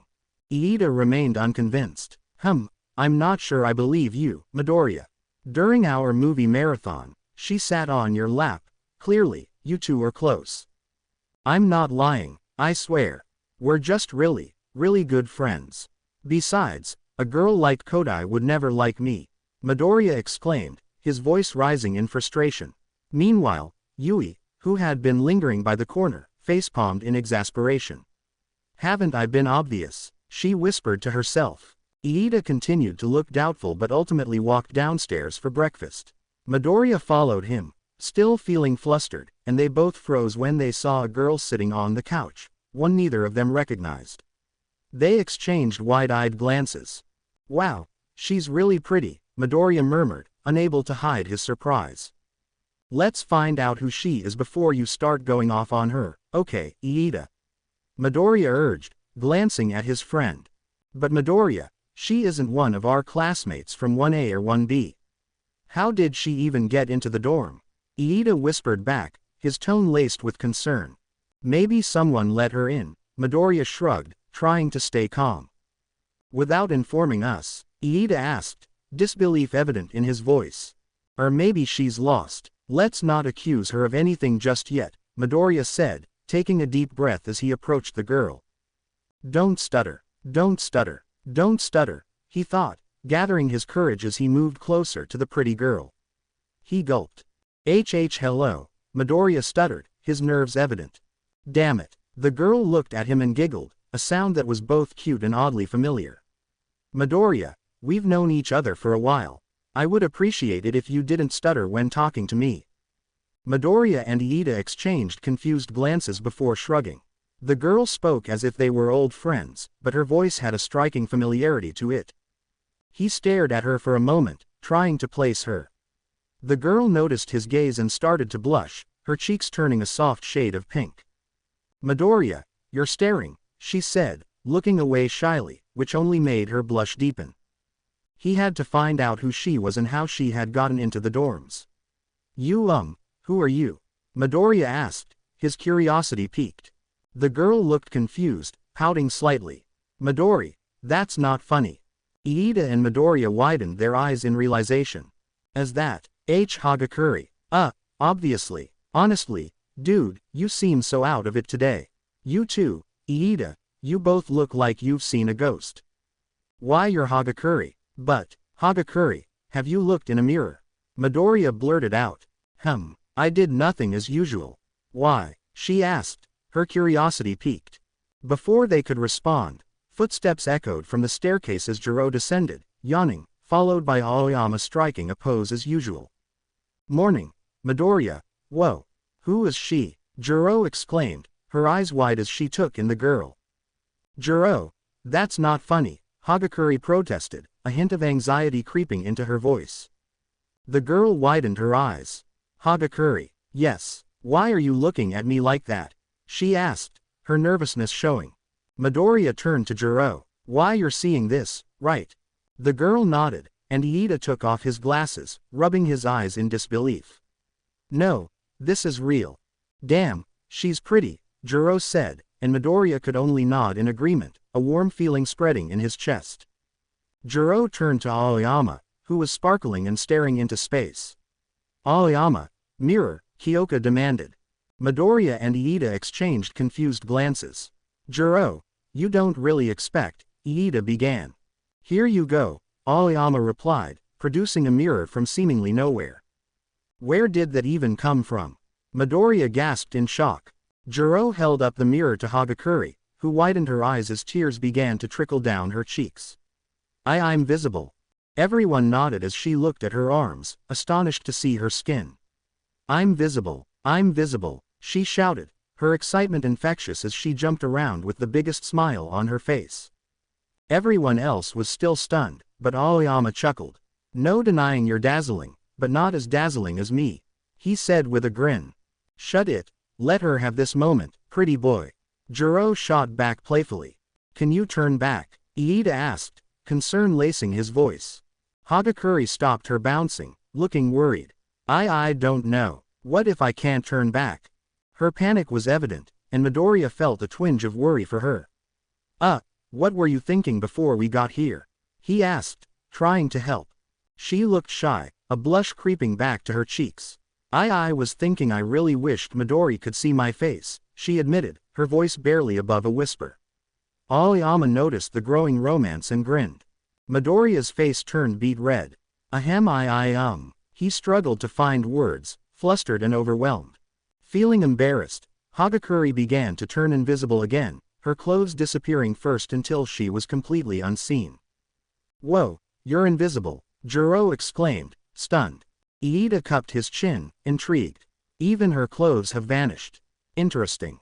The girl's footsteps could be heard as she moved closer to Midoriya, appearing right in front of him. How do you think I look, Midori? She asked shyly, her heart racing. Midoriya's eyes darted around the room, trying his hardest not to meet her gaze directly. Visible, he managed to say, his voice barely above a whisper. A cross vein appeared on her head, a playful pout forming on her lips. That's not what I wanted to hear. But then, she broke into a smile. This is awesome, she exclaimed, twirling around and disappearing again. Class 1A, along with a few from Class 1B, sat on the couches, arms crossed and chins cupped as they all stared curiously at the girl standing before them. Wait, why can't we just tell them who she is? Midoriya asked, a little puzzled. Because someone wanted to make a dramatic reveal, Juro replied with a shrug. I thought it was meant to test our classmates' deductive skills. Iida added, giving an approving nod. Juro smirked. Maybe it is. So, who do you think will figure it out first? Yaoyorozu, Iida answered confidently, chopping his hand through the air. With her intelligence and sharp analytical skills, she'll deduce it before anyone else. Juro tapped her chin thoughtfully. Ashido is her best friend. I think she'll recognize her right away. Midoriya tilted his head, a little unsure. Maybe Shoji. No particular reason, I just can't think of anyone else. Meanwhile, Kaminari leaned forward, grinning at the girl. So, who's this hot new babe? He gave her a wink and flashed a grin. Maybe I can show you around campus. How about it, cutie? Toru rolled her eyes, but she couldn't help a small smile. As Kaminari leaned closer, though, he noticed her backing away in visible disgust, crossing her arms defensively. She muttered, wrinkling her nose. Kaminari blinked, staring in shock as realization hit him. Wait, Hagakure, his jaw dropped. The gorgeous, hot invisible girl is visible. All eyes turned to the girl as she flashed a bright smile and threw up two peace signs. Yep, that's me, she announced, clearly enjoying the stunned expressions around her. Everyone gasped, exchanging looks of surprise. Kirishima let out a low whistle. Whoa, Hagakure, you look awesome. Blushing slightly, Toru laughed, visibly thrilled. I know, right, this is crazy, but in a good way. Toru, Ashido gasped, rushing over to her friend and pulling her into a tight hug. Girl, what happened? How are you visible? You look so freaking gorgeous. Hagakure hugged her back, grinning. Mina, thanks. I kinda hoped you'd recognize me first since, you know, best friends and all. Everyone slowly processed the transformation, taking in the sight of their previously invisible classmate. Hagakure. Wow, you look so pretty. I'm so jealous, Uraraka said, giving her an admiring look. Wait, I thought you were always invisible. Hagakure laughed. Yep, it's me. She glanced over at Kaminari, raising an eyebrow. Though I am kinda surprised that Kaminari figured it out first. Yeah, how did Dunce Face put that together? Jiro said, twirling one of her jacks. Kaminari puffed out his chest, pointing a thumb to himself. Guess I'm just that good. Everyone else just rolled their eyes, chuckling. Tokiyami stepped forward, studying Hagakure with interest. So, how come you can turn visible now? Quirk awakening, maybe, Kuwaro suggested, intrigued. Yanagi chimed in, we did just go through an intense ordeal, so maybe all that stress and tension pushed her quirk to a new limit. Midoriya nodded thoughtfully. That could be it. Sometimes, extreme conditions or even life-threatening situations trigger a quirk evolution, making them stronger or changing how they work. Wait, so anyone could have a quirk awakening? Awesome. Kaminari and Subaraba both exclaimed. It sounds like a quick way to power up, Kaminari said, getting in Kuwaro and Tokiyami's faces. So, how do I get one? Yanagi cut in bluntly, you'd have to be in a life or death situation. Kaminari's face went blank as he turned pale. On second thought, I'm good. Not worth the risk. Wise decision, Tokiyami muttered. Though, I admit, I'm curious what my quirk awakening might look like. Whatever it is, this is amazing, Hagakure said, practically glowing. And the best part, you wanna know what it is? She leaned forward, a mischievous grin spreading across her face. You don't have to run around butt naked, Setsuna teased, causing a wave of giggles as Hagakure turned pink with embarrassment. I meant I could finally have an actual hero costume, Hagakure said, her excitement bubbling over. Subaraba's eyes widened as he connected the dots. Wait, so all this time, you've been, oh my. How sinful, Abara murmured, covering her mouth in shock. Midoriya tilted his head thoughtfully. If you can make your clothes invisible, could you maybe do the same with other people? Everyone turned to Hagakure, who glanced at her hands with curiosity before hesitantly placing one on Ishido's shoulder. Come on, Toru, imagine all the things we could do if we were both invisible. Ishido encouraged with a grin. For a moment, parts of Ishido faded from view. But Hagakure's concentration wavered, and she was soon breathing heavily. Sorry, Mina, it's harder than I thought. Ishido gave her a reassuring pat on the back. Hey, no big deal. That was pretty awesome. Iida, looking concerned, rubbed his chin. I think it would be wise to see Recovery Girl. Hagakure looked confused, and Midoriya nodded in agreement. I think so too. We don't know exactly what's going on with your quirk. But I feel fine, and I wanna see what else I can do. Hagakure protested. Ishido jumped in, throwing her fist into the air. Yeah, let her have her moment. She's totally rocking it. But Midoriya and Iida are right, Yaoyorozu said gently. It's best to consult Recovery Girl, just to be sure. Hagakure and Ishido exchanged disappointed looks, but then a spark lit up in Jiro's eyes as she got an idea. Besides, Jiro added with a smirk, Recovery Girl will need to update your quirk registry. You know what that means. Official costume time. Hagakure's face brightened as she beamed with excitement. Really, I hadn't thought of that. Abara, shaking her head, muttered, trickery is a foul move, to which Jiro just shrugged. Hey, I wasn't completely lying, Jiro replied with a grin. Midoriya, Iida, Uraraka, Ishido, Yaoyorozu, and Jiro were escorting Hagakure to Recovery Girl after an accident. On the way, they bumped into Mr. Aizawa. Problem child and friends, shouldn't you all be studying or training? Aizawa asked in his usual monotone, before noticing the unfamiliar girl in the group. He squinted. Who's this? Hey, Mr. Aizawa, the girl chirped, flashing a peace sign. Recognizing her voice, Aizawa's eyes narrowed. Hagakure, he asked, looking puzzled. She grinned. Yep. Aizawa turned to Midoriya with suspicion. Did you do this? Midoriya flinched. What? No. Why would I? Aizawa cut him off with a sigh as Toru's form suddenly vanished along with her clothes. So you're headed to Recovery Girl to make sure she's okay. Good. Once that's handled, head to Ground Beta for training before homeroom. The group nodded in unison. Yes, sir. Not having a proper hero costume is completely impractical. And unethical, Aizawa stated. Then why didn't you say anything before? They all protested. Aizawa shrugged. Because commenting on a student's outfit is borderline sexual harassment. And unlike Midnight, I can't get away with saying inappropriate things to students. I don't like the idea of my students, like Hagakure or Yaoyorozu, wearing such revealing or unprotected clothing.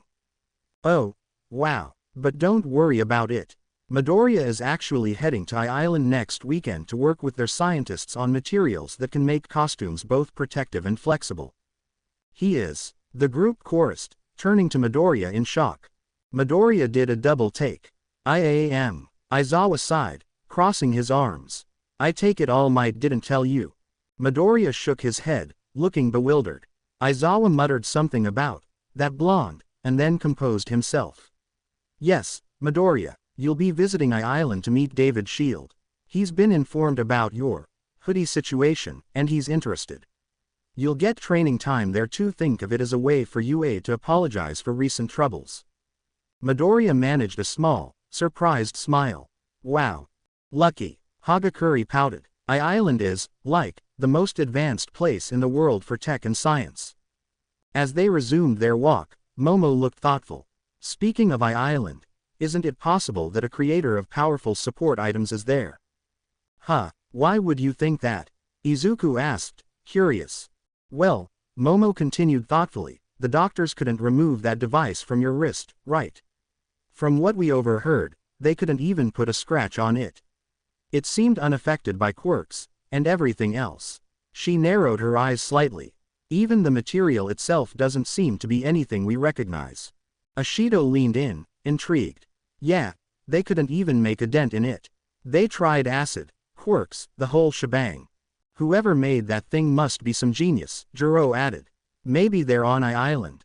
Izuku glanced down at the Omnitrix. I don't think so. Izuku began to enter his own mind as he thought about the Omnitrix. Honestly, I don't even know who the creator is.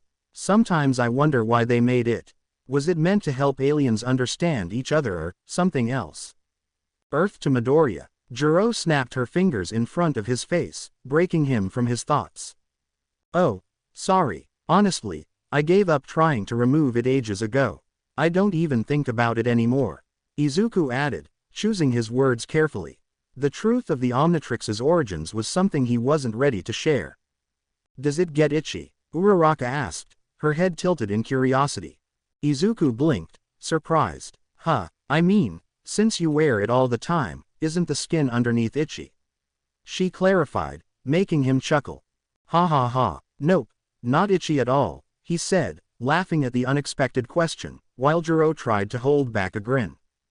Ashido burst out laughing. I can't. Ha ha ha. ... Recovery Girl was examining Hagakure as her classmates waited anxiously outside. Well, from what I can see, you're perfectly healthy, Recovery Girl said, giving the newly visible girl a reassuring smile. Recovery Girl, what happened to my quirk? Hagakure asked. The older woman brought out her clipboard, pondering the situation. It's not exactly a quirk awakening, she began. Your quirk seems to have evolved in some way. You may have gained other abilities related to your invisibility, but I'm not entirely sure yet. Recovery Girl scribbled something on a slip of paper. Here you go, dear. Head over to the grounding gym to explore your powers further. Come back later, and I'll update your quirk registry. Your hero costume may take a day or two to redesign. ...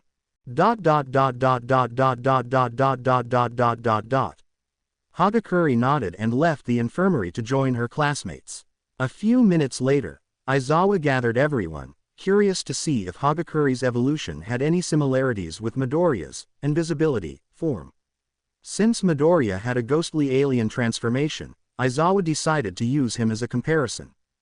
Alright, Midoriya, transform into, what did you call it? Aizawa asked. Ghost Freak, Midoriya replied. Right, turn into that and see if you can demonstrate some similar abilities. Hagakure, watch closely, Aizawa said, taking a sip of his coffee. Midoriya looked around the group. Any volunteers? Kaminari eagerly raised his hand, but Aizawa immediately cut him off. Any volunteers who aren't Kaminari? What? Why? Kaminari protested. We all know why, Hagakure said sharply, her tone making it clear she still hadn't forgiven him for previous incidents. Kaminari shrank back, sulking, while Uraraka smirked. Guess she's still mad about the whole trying to grope her, huh? I'm not mad, I'm just not going to have him near me, Toru said. Tokiyami stepped forward. All volunteer. You've spoken of this form with such caution, Midoriya. I'd like to see this creature firsthand. With a sigh, Midoriya activated the Omnitrix. He scrolled through his options, stopping on the spectral figure he needed. A green light flashed as he transformed. Ghost Freak. The alien's rasping voice echoed, sending shivers through the air as he floated above the ground. Kaminari immediately screamed, hiding behind Ida's leg as he trembled uncontrollably. Ashido, visibly disturbed, clung tightly to Uraraka, who looked equally unsettled despite having seen the form before. Yaoyorozu took an involuntary step back, her expression tense and wary. Spooky, Yanagi murmured, her eyes wide with intrigue rather than fear. Ah, Kaminari wailed, gripping Ida's leg as if his life depended on it. GG Ghost Freak. Seems like an accurate name, Ashido stammered, clutching Uraraka, whose own hands trembled slightly. Scary, Hagakure whispered, hiding behind Jiro, who was equally shaken. We're supposed to be pro-heroes in training. We shouldn't show fear, Iida declared, though his voice quivered.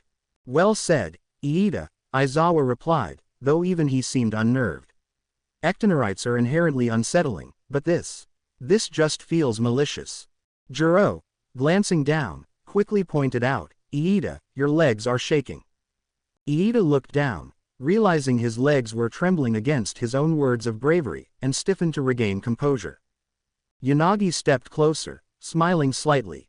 Spooky, she repeated, looking up at Ghost Freak. How come you have chains on in that form? And why are they broken? Ghost Freak paused, glancing down at his broken chains with curiosity. I don't know how that happened. He floated over to Tokiyami, placing a spectral hand on his shoulder. Pay close attention, he said, casting a look at Hagakure, who nodded and placed her hand on Ashido's shoulder, mirroring Tokiyami's stance. Ghost Freak inhaled deeply, his form starting to waver and dissolve as he began to fade from sight, taking Tokiyami with him. Breathe in, let yourself become invisible, he instructed. Let it flow naturally, like water, until it envelops you both like a blanket.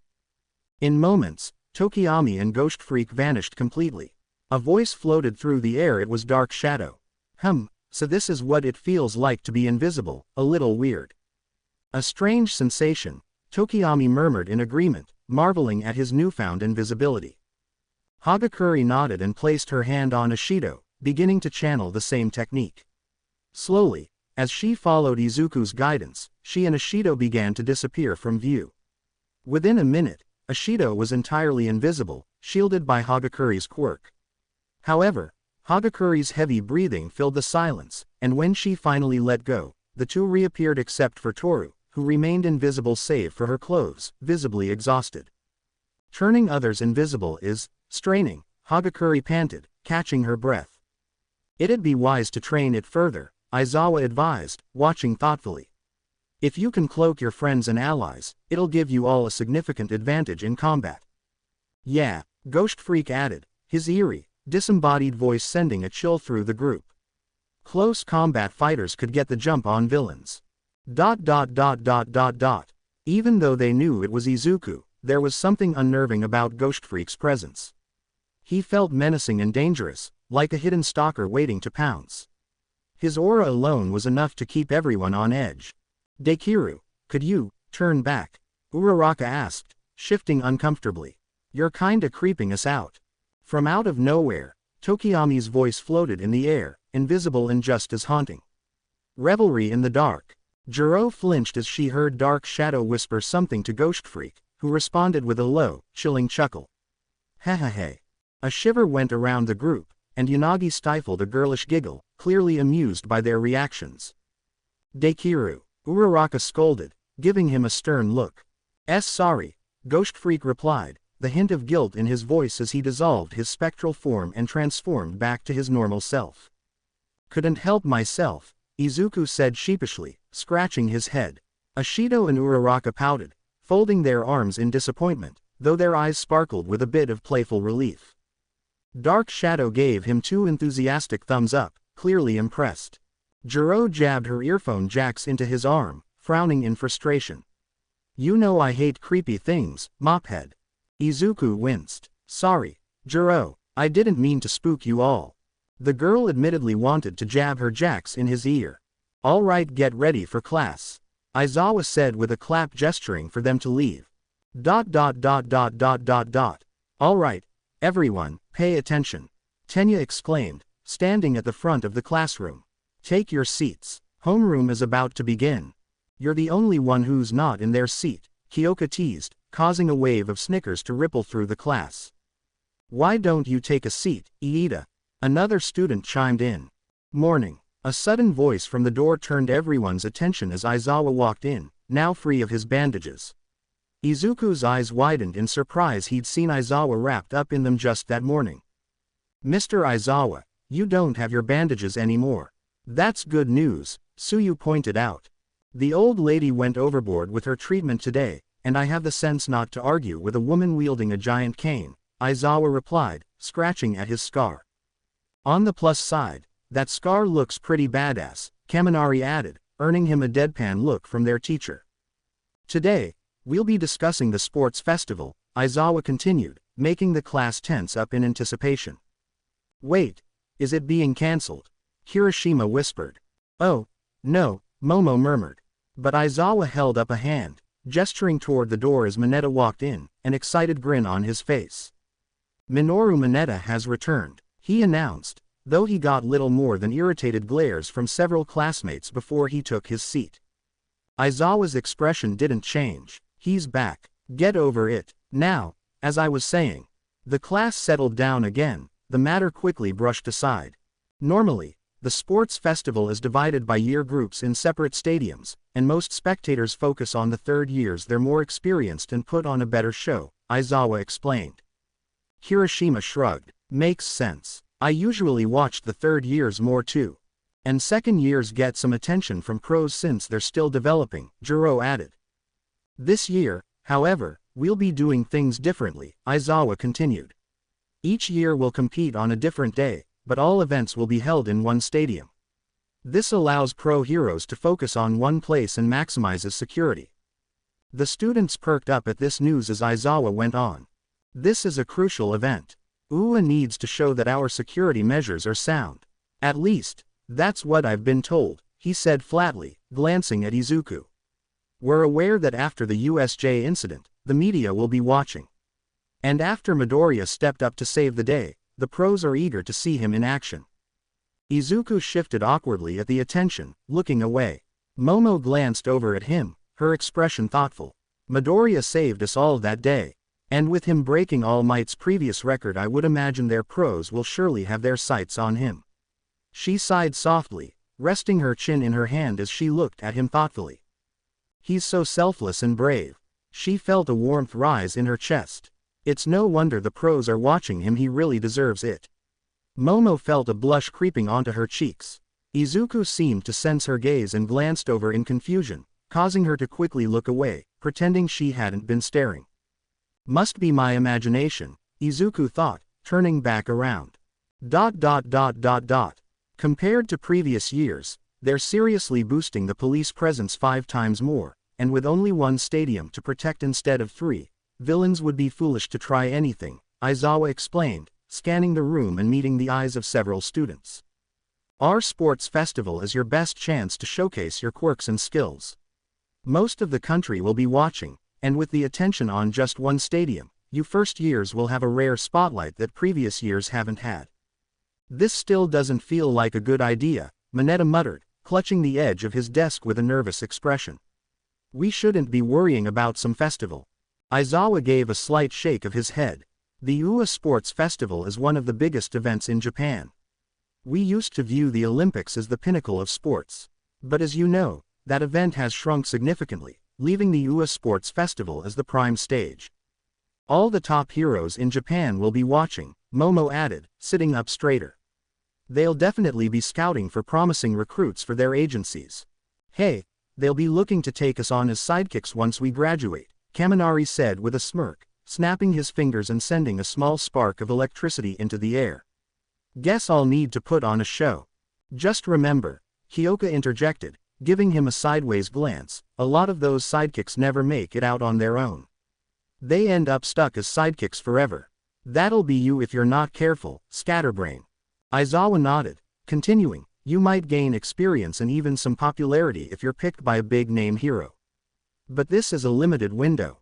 Show the pros what you're made of, and you'll build a future for yourself. This opportunity only comes once a year, and the opportunity you have been given only once in a lifetime. If you want to be pro heroes, this is an event you can't afford to miss. Now for the final part, Aizawa said, his voice level but carrying an air of importance. We'll be hosting a few special guests. Guests, the class echoed, exchanging curious glances. Not specifically for the first years, Aizawa continued, but it's worth noting that SACT will be in attendance. The class fell silent, then erupted in shock. Holy crap, Zero shouted, looking around with wide eyes. No way, they're really coming to watch the sports festival. Mineta squeaked, visibly paling. A dangerous grin stretched across Bakugo's face, his eyes glinting with excitement. Others looked around, puzzled. Hold on, who are they, and why is everyone freaking out? Hyoka asked, her brow furrowed. SACT is an organization that monitors individuals with quirks of extreme power or potential for threat, Aizawa explained, his tone grave. They review people's backgrounds, quirks, and skills to assess any risks they might pose. They only get involved when someone has enough power to be a possible number one hero or worse, a serious villain, Aizawa went on. They're there to make sure no one with too much power goes unchecked. Whoa, several students murmured. Bakugo's grin widened. So, basically, they think someone here could become dangerous enough to take on All Might, or even worse. He clenched his fists in excitement, his eyes gleaming. Exactly. It's rare for them to intervene directly, Aizawa added, but they'll be here to observe, though I doubt anyone here should be too concerned. Lunchtime. It was currently lunchtime, and some of the students had joined their classmates from Class 1B, who had formed their own groups. Man, those villains attacking the USJ sucked, Hiroshima said with an excited tone, a large grin on his face. But I'm seriously pumped. If we show our stuff here, it'll be a huge step toward becoming pro heroes, Zero chimed in, crossing his arms and nodding in agreement. We've got to go all out. Yeah, and we'll have an entire stadium watching us.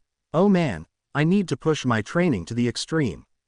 Tetsu said, clenching his fists with enthusiasm. Kamakiri nodded vigorously. This just gives us even more reason to push ourselves and win. Meanwhile, Izuku was heading to lunch with Ochako, Tsuyu, Iida, Itsuka, and the rest of his friend group. Man, everyone is getting excited, he remarked. Guess Vlad King told you guys the same thing, huh? Are you not excited, Midoriya-chan? Tsuyu asked, tilting her head. Well, yeah, of course I am, Izuku started, but was cut off as a familiar voice boomed from the door. I have arrived. To eat lunch, All Might announced dramatically as he dashed into the group, causing everyone to tense up. Young Midoriya, would you care to join me? He asked, beaming at Izuku. PFF'd. Ochako and Itsuka struggled to hold back their laughter. He's like a total schoolgirl, both girls whispered to each other, stifling giggles. Sure thing, All Might, Izuku replied, a grin spreading across his face. He excused himself, and as he walked away with All Might, the girls waved goodbye, heading toward the cafeteria with their own excitement.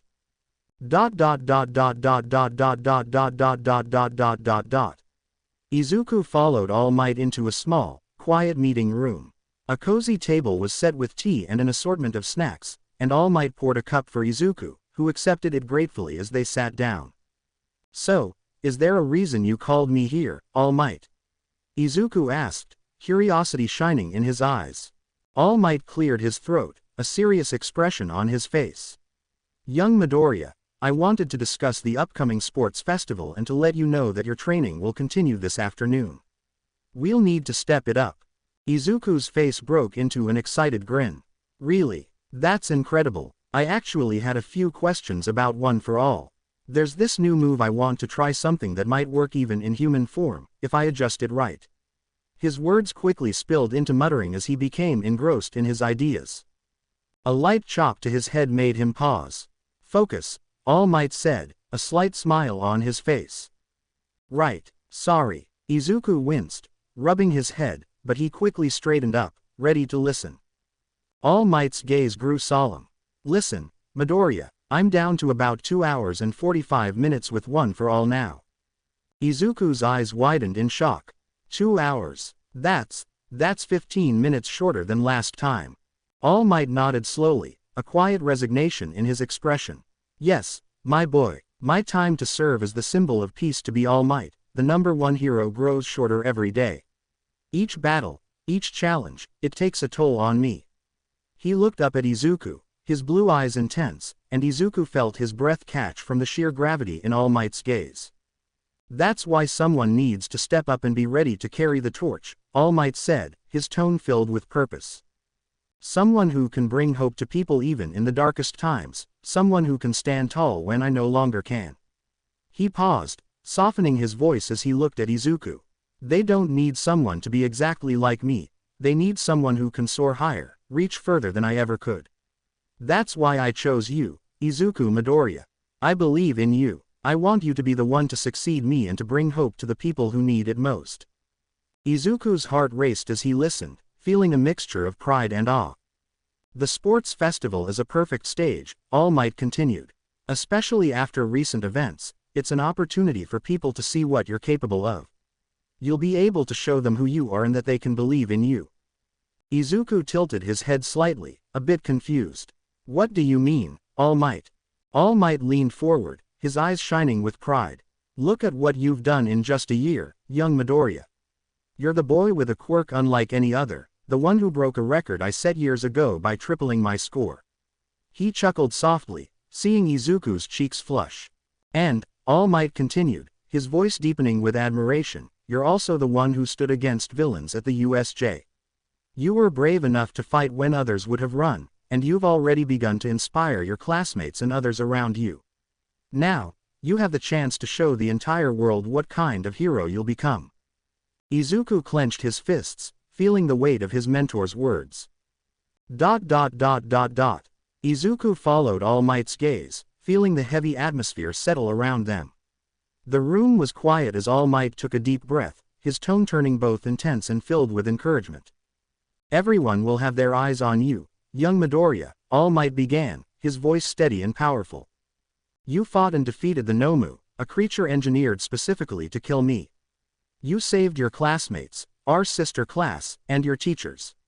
When you were on the brink of collapse, you found the strength to come back, refusing to give up. His voice softened, admiration clear in his tone. Everyone in the sports festival arena will be watching you, waiting to see what kind of hero you are. All Might leaned forward, his gaze piercing. With all that in mind, Izuku Midoriya, I want you to step onto that stage and proudly announce, I am here. Izuku's eyes widened, and his heart skipped a beat. All Might continued, his voice strong yet filled with warmth. Reveal yourself to the world with pride as my successor, the young man chosen to take up my mantle. You've already sent a clear message to the villains by standing your ground and forcing them back. Now, this is your chance to tell the world what they can expect from the next #1 hero. Izuku's breath grew shallow as anxiety pooled in his stomach. Being revealed, as All Might's successor. The weight of those words settled on him like an unmovable mountain, and his hands trembled. His fingers dug into his thighs as he tried to process it. Could he really fill that role? Just a year ago, he'd been quirkless, the boy everyone picked on. Now he was expected to become a symbol of hope for the world, to step into the shoes of the #1 hero. But as he looked up, he met All Might's unwavering blue eyes, full of determination and pride. That look alone made Izuku's resolve strengthen, and he gave a small, shaky smile. His heart pounded in his chest, but he forced himself to take a steadying breath, stealing his nerves. I'll do it. I'll stand up in that arena and tell the world. I am here. All Might's face broke into a wide smile, pride shining in his eyes. Izuku clenched his fists, gathering every ounce of courage he could muster. I'll win the sports festival, I'll come out on top, and I'll tell the world that I am here. His voice wavered with lingering doubt, but he pushed it down. He knew All Might's time was running out, he had to step up. He pushed that voice in his head that he wasn't ready. All Might's time is running out, he needed to step up. He needed to be. He clenched his fist, unable to think of the answer. ... Izuku hesitated, then spoke up, trying to lighten the mood. Oh, by the way, All Might, he began, scratching his head. I've been having these weird dreams. All Might raised an eyebrow, curious. Weird dreams. Young Midoriya, I'm flattered you feel comfortable sharing your not that kind of dream. Izuku yelped, his face turning red. All Might chuckled, but his amusement faded as Izuku's expression grew more serious. I had a dream about my dad, Izuku admitted softly, looking down at his tea. All Might froze, his expression sharpening. It felt like I actually talked to him. We had a real conversation. I know it sounds crazy, but I could feel one for all coursing through me while I spoke to him, Izuku said, his brow furrowed in confusion. All Might stared at Izuku, trying to process what he was hearing. That's not all, Izuku continued. I saw shadows, maybe 8 or 9 figures. They were like silhouettes, but one of them looked like you, All Might. Do you think One for All somehow saved me that day at USJ? He looked up, his green eyes wide with wonder. Like maybe the past wielders stepped in. But, if that's true, why would my dad be there? All Might's face turned pale as a ghost, his eyes darting nervously. SS spooky. I'm a ghost, he asked, sounding more unsettled than usual. Izuku's jaw dropped. What? I thought you'd have some answers. All Might scratched his head, trying to gather his thoughts. I've had similar dreams before, Midoriya. I think it's the traces of the previous user's fragments of them left behind in One for All when they passed it on. They're echoes, if you will. Don't worry too much about it. That doesn't explain why I saw my dad, though, Izuku replied, his confusion growing. All Might sighed, offering a somewhat vague explanation. You were pretty close to death's door that day. Sometimes, the world works in mysterious ways, and our minds bring forth strange visions in moments like that. I've even dreamed about my old master from time to time. Izuku looked down thoughtfully, then remembered something else. Actually, there's one more dream. This one, it was really scary. All Might raised an eyebrow, his curiosity piqued. Scary, how so? Izuku shuddered as he recalled it. There was a pair of red eyes. I can still see them as if it really happened. He told me to be afraid. He said he would retrieve his Omnitrix and that he'd kill me. Izuku swallowed hard, a lump forming in his throat, just like he killed my father. All Might's face went from pale to ashen, though he tried to hide the flicker of alarm in his eyes. Izuku caught it, his eyes narrowing in suspicion. All Might, are you okay? Izuku asked, a hint of concern in his voice. You seem, I don't know, afraid.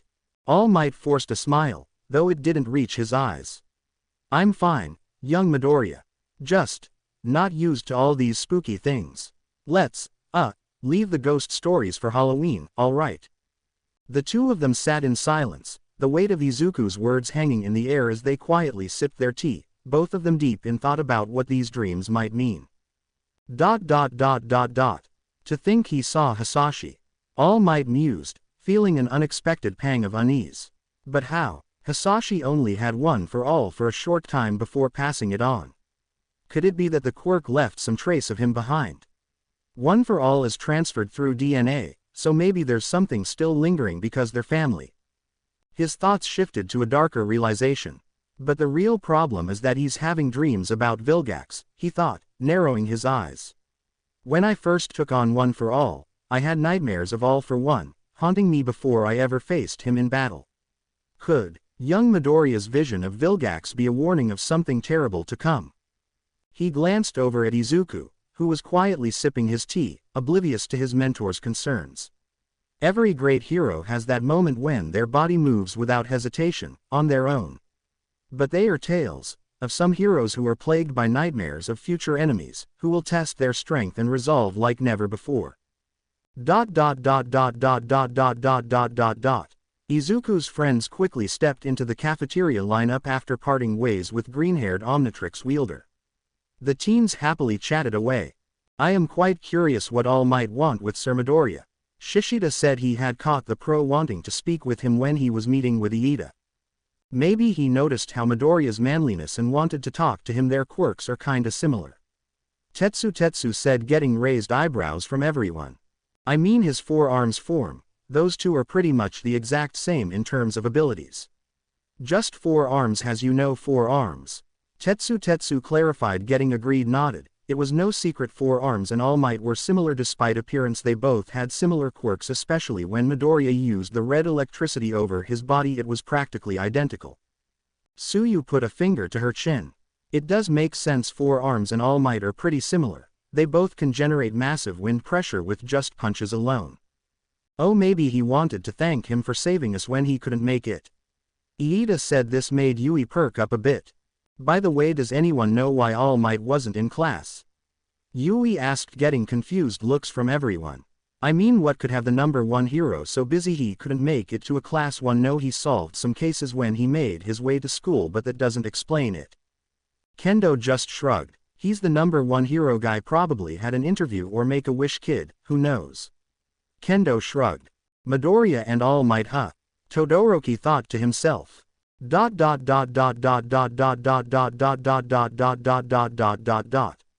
As hero class ended for the day, Izuku began to unpack his bag, his mind racing with All Might's words. I need to tell everyone I'm here, he thought, the weight of his responsibilities settling heavily on his shoulders. All Might really wants everyone to know I'm his successor. He sighed, feeling a mix of pride and anxiety. Lost in his thoughts, he didn't notice the familiar pink fluff approaching him. He. Mina giggled, sneaking up behind him. Before Izuku could react, she wrapped her arms around his torso in a tight embrace. Surprise hug, she exclaimed, her bright smile radiating warmth as she playfully rubbed her chest against his back, sending shivers racing up his spine. Izuku's face flushed a deep crimson. Ashido. She released him, hands on her hips, her grin unwavering. Hey, Midoriya, you looked so gloomy, so I thought a surprise would wipe that frown off your face. And look, it worked, she beamed, her cheerful energy infectious, causing Izuku to blush even more. So, what were you thinking about? Mina asked, perching herself on his desk, her curiosity piqued. Izuku hesitated, glancing down at his hands.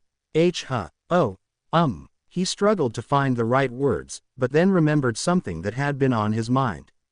Hey, Ashido, remember yesterday when you dodged those falling debris? Mina tilted her head, trying to recall the moment. When you went over to save Bakugo. The way you moved, how you weaved through the debris. It was amazing. What kind of training did you do to get that flexible? Izuku asked, genuinely impressed. Oh, that's just dancing, Mina replied, waving it off as if it were the simplest thing in the world. Dancing, Izuku echoed, eyebrows raised in surprise. She nodded enthusiastically. Yeah, I find that dancing helps me loosen up my movements. And with my hot bod, she teased, striking a playful pose, I pretty much use it to my advantage. Izuku chuckled, a bit shy but intrigued. Really, I wish I could move like that. Mina's eyes sparkled with excitement. Great, I'll teach you. We can have dance practice right here. It'll be fun. She leaned closer, her infectious enthusiasm making Izuku's heart race even faster. What? Izuku stammered, his eyes wide as he noticed Mina's face turning a soft lilac. Well, if you really want to learn, she said, her confidence wavering slightly, we could train together. I can teach you some dance moves to help you loosen up, and you could show me whatever you've got. She blushed, her enthusiasm clashing with a hint of shyness that left Izuku a bit confused. Sure, but I'm as nimble as Diamond Head, Izuku replied, trying to play it cool, but Mina raised an eyebrow. She had seen him fight without his aliens, and she remembered how flexible he could be. He was nimble even without his form. "You're totally pulling my leg. I've seen you fight, you're flexible as heck," Mina challenged, crossing her arms playfully. Trust me, when I dance, I'm terrible and stiff as a board," Izuku insisted, his face reddening. "No way, that's just your lack of confidence talking," Ashido shot back, determined to encourage him. Izuku blushed deeper. "No. Trust me, I'm really bad at it." With her arms folded, Mina leaned closer, a playful smile on her lips. "Prove it. Break a move." "Huh, wait, like now?" Izuku blinked in surprise. Yeah, obviously. "When it comes to your opinion of yourself, it's kind of moot," she said, her tone teasing yet sincere. Hey, that's mean," Izuku protested, flustered. Mina shrugged with a smirk. "Depends, are you as awesome as I know you are?" Izuku's face burned. I'm not that." He was cut off when Mina pressed a finger against his mouth. "Exactly. Your point is moot. You're awesome, and that's just a fact. You're smart as hell, and you come up with these crazy ideas to get out of tough situations. It's so cool when you're not stuck in your head. So when I say your opinion is moot, it's because you're the only doofus who doesn't see how awesome you really are." Mina's passionate words made Izuku's heart race as he processed her encouragement, leaving him both flattered and bashfully speechless. "You and Bakugo are the only people who don't think you're freaking awesome, but he's your #1 hater, so he's supposed to hate you," Ashido said, a grin spreading across her face, making Izuku chuckle. "Now dance," she commanded, her excitement palpable. Izuku took a deep breath and broke into some moves. To his dismay, he was stiff and rigid, his usual fluidity in combat nowhere to be found. It was staggering to see someone who could casually backflip midair and execute insane martial arts moves look so clumsy. Mina's eyes widened, and she quickly covered her mouth to stifle her laughter. Her shoulders shook as she fought to contain it, but the effort was in vain. "Oh my god," she gasped, her laughter breaking through as she bit her lip, her face flushing a deep lilac. "PFF'd. I told you I was bad," Izuku said, cheeks burning with embarrassment. "That just means I have work to do. Now, Izuku Midoriya, I am your dance instructor," Mina proclaimed dramatically, her eyes sparkling with amusement as she struggled to keep a straight face. Their laughter echoed through the room, and Mina could feel a pang of warmth in her chest as she watched him, the silly moment creating a bond between them. A few girls nearby glanced over, feeling a bittersweet ache at the sight of their playful exchange, wishing they could share in the joy that lit up Izuku's face. Izuku, now transformed into 4 arms, stood towering over most, his red, 4-armed form radiating raw, unbridled power. His thick, muscular frame was like living armor, with bulging biceps and a chest broad as a wall. He dug 2 of his massive hands into the ground, stabilizing himself as he prepared to strike. With a powerful roar, he launched forward, his other 2 fists clenched tightly, delivering an 8% punch aimed straight at All Might. His knuckles met All Might's raised forearms, and the resulting impact sent a shockwave through the training grounds.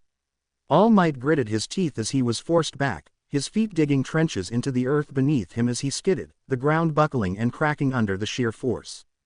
The pro-hero coughed, feeling the lingering ache of the blow. "The power behind that punch is terrifying," he muttered under his breath.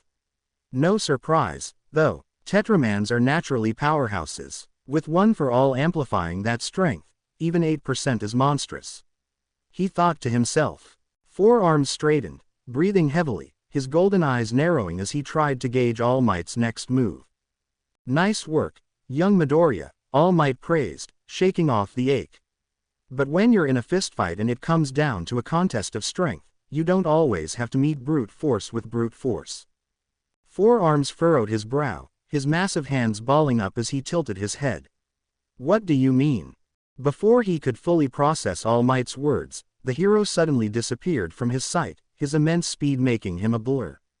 4 arms only had a moment to react before he felt All Might's powerful arm coiling around his neck from behind, tightening in a hold that squeezed his throat like a vice. The sudden pressure made him choke, his breath struggling against All Might's grip. His 4 hands immediately went to pry the arm away, but All Might's grip held firm. Sometimes, All Might grunted, his voice close to Forearm's ear. Strength isn't about landing the biggest punch. Use your enhanced power in other ways. Think of it as more than just a weapon for brute force. With a final squeeze, All Might released his hold, and Forearm staggered forward, coughing as he sucked in air, his muscular chest heaving. His throat ached from the pressure, and he shot All Might a look of newfound respect. All Might grinned, dusting off his hands. Power is about control, young Midoriya. Knowing when to use it is as important as knowing how much to use. In a large puff of smoke, All Might reverted to his skinny form as Toshinori Yagi, coughing and wiping a bit of blood from his mouth. Nearby, Forearms transformed back into Izuku in a green flash. You okay, All Might? Izuku asked nervously, his concern evident. All Might waved him off. I may be old, young Midoriya, but I'm not made of glass, he said, though he rubbed his arm. That punch of yours did sting a little. Be careful when using one for all with Forearms. Not to brag, but I'm pretty durable. He briefly puffed up into his muscle form before relaxing again. Wait, so you're saying I should hold back? Izuku asked, grabbing a bottle of water. As Forearms, yes. Unless you want to turn someone into red mist, All Might replied. Izuku went pale at the thought. Shuddering, Izuku nodded. Got it, I won't use one for all with Forearms. I didn't say not to use it, just to be cautious, All Might clarified. One for all amplifies your transformations immensely, almost too much, in my opinion. So there are forms I should avoid using with one for all, then. Like Echo, Izuku asked thoughtfully. All Might nodded. Exactly. Just one Echo can create massive destruction with a sonic attack. If you duplicate yourself and amplify it with one for all, well, you'd blow out the eardrums of everyone around. Izuku grimaced. Understood. I should probably label which forms to avoid using with one for all. He took a sip of water, pausing as he thought back to their recent fight. Actually, speaking of Echo, I've been working on a new technique with one for all, Izuku said, pulling out his notebook. I tried it as Echo, but it worked only because of his durable lungs and vocal cords. No risk, no reward, young Midoriya, All Might encouraged. I assume you've been thinking this over during your recovery. Izuku nodded, flipping to a page of notes. So, you know how I can channel one for all throughout my body. Midoriya, I had that quirk for more than 40 years, All Might chuckled. I think I know how it works. Right. So, if I could apply one for all to my internal organs, Izuku began, noticing the curious yet wary look All Might gave him. Hypothetically, if I took a cue from Echo, I could use one for all in my lungs to create a sonic wave, a powerful roar that could generate a shockwave. What do you think? He asked, glancing up at his mentor. All Might stared at his protege in shock before smacking his forehead and spitting out blood.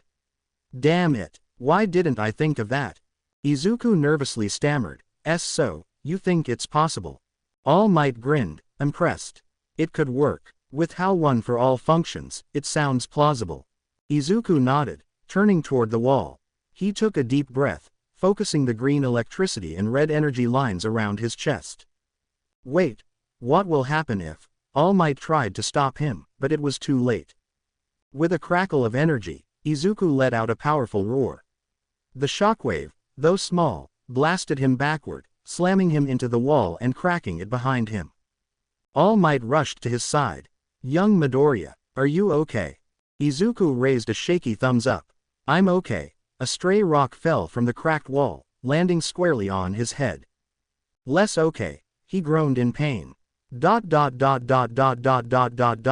With bandages wrapped around his body, Izuku winced as he walked away from Recovery Girl's infirmary. All Might didn't hold back, did he? He thought, feeling the lingering ache from their intense training session. As he glanced back, the faint sound of Recovery Girl's voice carried through the door, still scolding All Might with impressive intensity. Sorry, All Might, Izuku thought, managing a sheepish smile. He resumed his slow walk down the hall, biting back the pain with each step. Good thing I've been working on my stamina, he mused. Recovery Girl healed me up. I should be back to full strength by morning, but I'll need to refine my new move. I still need to train my vocal cords and... A voice interrupted his thoughts. Midoriya. Turning, Izuku saw a familiar face jogging toward him, purple eyes wide with concern. Mineta, Izuku said, surprised. Few minutes later. Mineta, Izuku murmured, pinching the bridge of his nose, eyes shut in exasperation. Why did you hand me porn? Izuku opened his eyes, staring at the stack of explicit magazines sitting on the steps beside him. Mineta sat down next to him, surprisingly thoughtful, an introspective look crossing his face. Run away to safety while Sue and I go save Aizawa and become the quivering coward, or do some quick soul searching, find whatever courage I have left, and stop being a pervert for 5 minutes, he said, more to himself than to Izuku. He took a breath. I've been thinking. A lot, actually. His tone was serious, more sincere than Izuku had ever heard it. First, I want to apologize to you and to the girls for how I've acted. All the perversion, the cowardice, it was really uncool of me, Mineta said, bowing his head with uncharacteristic humility. He hesitated, then added, I owe Yanagi the biggest apology, honestly, but since I'm not allowed anywhere near her, I was hoping maybe you could tell her how sorry I am. His voice softened. She deserves to know I'm serious. Izuku blinked, taken aback by this side of Mineta. This is a lot coming from you, Mineta, he said quietly. Mineta nodded, giving a sad chuckle. I've been looking at this hero thing all wrong. I thought it was about being cool, impressing everyone. But to a villain who wants to kill you, being cool doesn't matter. That should have been obvious, Izuku thought, glancing sideways at him. If I'm honest, I wanted to be a hero to get the girl's attention, Mineta admitted, rubbing the back of his neck. Growing up, I was always the shortest guy, the weird one that people avoided. Girls just don't go for guys like me, you know? I thought maybe being a hero could change that. He sighed, casting a glance down the hall. And then you've got guys like Todoroki, Bakugo. They can act however they want, and girls still flock to them. They've got these awesome quirks, and everyone thinks they're cool and good looking. It just made me jealous, man. Izuku looked at him, surprised by the vulnerability in his voice. I thought it was unfair. How come they get away with so much? Just 'cause they're good looking? Or 'cause their quirks are super cool and flashy? Mineta asked, his tone heavy with frustration. Like, Todoroki can totally brush a girl off with one cold stare, and they're ready to drop their panties. And Bakugo? He's an absolute jerk, but it's not like girls don't look at him anyway. In this world, if you've got the right quirk, the looks, the status, you can get away with anything you want. Mineta's gaze dropped, his expression clouded as he spoke. They have everything I thought you needed to be a hero. And I thought maybe being like that was my only chance, too.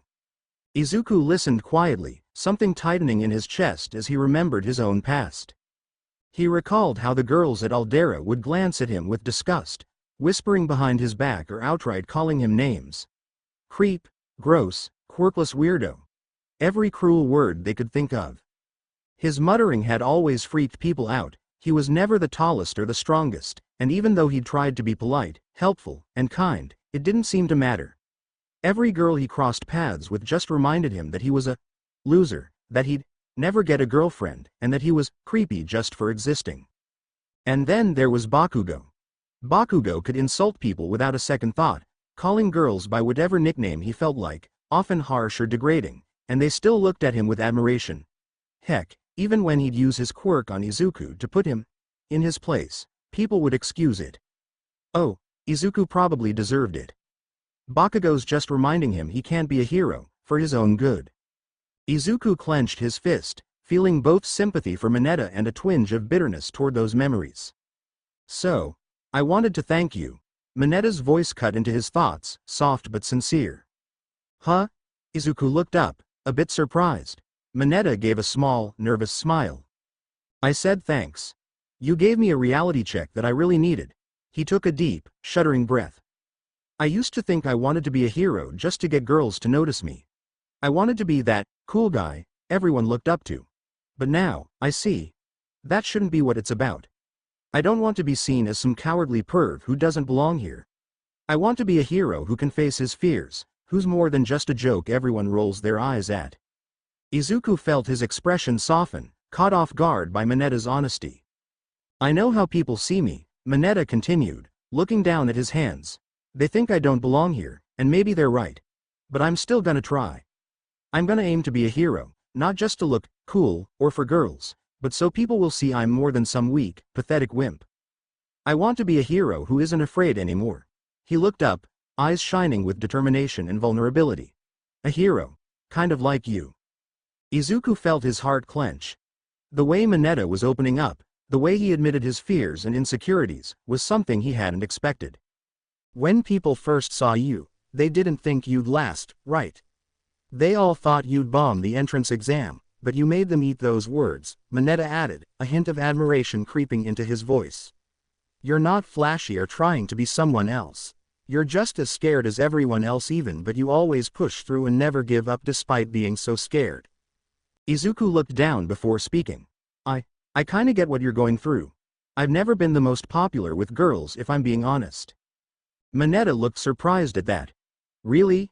But Uraraka and Kendo seem to really like you. Back in middle school I was kinda the guy if you did date you would be a walking embarrassment. Izuku said with some shame. Bakugo was always the top guy and everyone just went towards him. He had an awesome quirk and his ambition just couldn't help but people fawn over him. He could say anything, do anything and everyone just brushed him off, but if I said the wrong thing everyone would quickly remind me how much of a loser I am. It felt like I could never do right while Kachan could do no wrong, Izuku sighed. It sucks, I know the feeling. So if you can try to keep your hands off the girls, and not be so creepy every 5 minutes I'm sure you'll be having girls chasing you. Mineta chuckled. I'll try. I may have a few slip-ups in there, but I'll keep my hands to himself. Mineta said as he clenched his fist in determination with a newfound goal. But I'll become a hero. As Izuku watched Mineta leave UA, he eventually made his way back to Heights Alliance. Along the path, he noticed All Might heading toward the staff apartments, currently in his skinny form and sporting a few fresh bandages. Young Midoriya, All Might called, walking over to him. Izuku raised an eyebrow, noticing the bandages. Guess Recovery Girl didn't hold back on him, he thought. I've been thinking about your new move, All Might began. For now, it's probably best if you stick around 8% of your full power. This could turn into a solid super move, All Might continued. An ace up your sleeve for the sports festival. You'd have a good chance of catching someone off guard. Pros often need that edge to secure a win. But with the Omnitrix, I can probably catch anyone by surprise, Izuku pointed out. All Might chuckled. True, but in your normal form, people might underestimate you. Most won't expect as much when you're not transformed, and that kind of miscalculation could tip the scales in your favor. Izuku nodded, understanding the strategy. Back to the main point, All Might continued. To make this work, you'll need to strengthen some key muscles, specifically your throat, vocal cords, and lungs. Izuku tilted his head. Do you have any tips on how I can do that? All Might grinned. You're going to need to learn how to sing. Izuku's expression went blank as he processed those words. Bakugo grumbled as he re-entered UA, irritated as ever. He'd been banned from the UA training facilities for a month due to that reckless attack during the battle trial, forcing him to commute to less equipped training centers. It was an inconvenience, but he was determined. Doesn't matter where I train, he muttered to himself, fists clenched. I'll still beat Deku and show all these idiots that I'm the best. Just ahead, Todoroki was also making his way toward Heights Alliance. Their eyes met briefly, a tense, silent acknowledgement before Todoroki looked away and kept walking, unbothered. Bakugo scoffed in annoyance, refusing to be the one to break the silence as they continued side by side. As they walked, a familiar voice drifted over from nearby. Oh, by the way, how much of your quirk can you use? The voice asked casually. The two ignored it at first, not recognizing the skinny figure of All Might in his weakened form. Oh, I'm still only using around 8%, Izuku replied from further down the path, loud enough for them to overhear. Bakugo and Todoroki froze, eyes widening as Izuku's words sank in, their pupils shrinking in shock. Recovery Girl told me not to push it any higher yet, Izuku continued, oblivious to the two behind him. But honestly, I haven't needed to use more so far. Bakugo's jaw tightened, his grip on his backpack straps so fierce his knuckles turned white. Todoroki's gaze hardened, his mind racing. The two stood there, eavesdropping in stunned silence. You should eventually find out what your true limit is. It's been a while since. All Might trailed off, years of hiding one for all making him instinctively cautious. He felt an odd sense that someone was listening. Glancing around, he noticed a faint sting of unease in the back of his mind but quickly dismissed it. Forget it, young Midoriya, he continued. When you have the time, see if you can handle a higher percentage of your quirk. Don't get too comfortable with just 8% eventually, you're going to have to push beyond that. All Might gave him a firm nod. Anyway, you should head back to the dorms. All right, Izuku replied, turning to make his way back. As he did, All Might cast a quick glance around the area, noticing two shadows standing motionless in the distance. Bakugo and Todoroki stood frozen, each of them processing what they had overheard. Both wore expressions of shock as memories flashed through their minds. Bakugo recalled the monstrous strength of Izuku's forearms form and the lightning-fast speed of Fast Track, so fast that he seemed invisible to the naked eye. Todoroki remembered the intense flames Izuku had summoned with Heat Blast, each blazing image replaying vividly in his mind. You're telling me he can do all of that, without even using half of his full power? Not even a quarter? Todoroki thought, fists clenching at his sides. All that power, speed, strength, and it's only a fraction of what he's capable of. Todoroki felt a tremor run through him before he steadied himself. Why would he limit himself so much? Arrogance. He shook his head. No, Midoriya has no concept of self-pride or arrogance. As he continued toward class, his mind raced. He wouldn't assume he could defeat everyone with just 8%. His quirk must have a serious drawback, he reasoned. That's why he's holding back. Maybe, like that damn bastard, using over 8% has severe consequences for him. A plan began to form in Todoroki's mind, his eyes narrowing. If I can push him to give his all, I might be able to beat him when he's vulnerable, whatever that backlash is. That could be my best shot at winning. But he hesitated, reconsidering. At just 8%, he's breaking the sound barrier, creating massive flames. Forcing him to go all out could be dangerous. I might not even be able to handle one hit. He clenched his fists, feeling the weight of the risk. It's a gamble, he admitted to himself, but right now, it's the best plan I have against Midoriya. Bakugo stood rooted to the spot, shell-shocked, his pupils shrunk as he processed what he'd overheard. 8%. The number echoed in his mind, and his face twisted into a snarl, his fists clenching so hard his nails bit into his palms. He was trembling now, not with fear, but with pure, simmering rage. That bastard. His jaw tightened as his breath came faster, teeth grinding together as his anger surged. Does he really think I'm so far beneath him that he doesn't even need half of his damn power?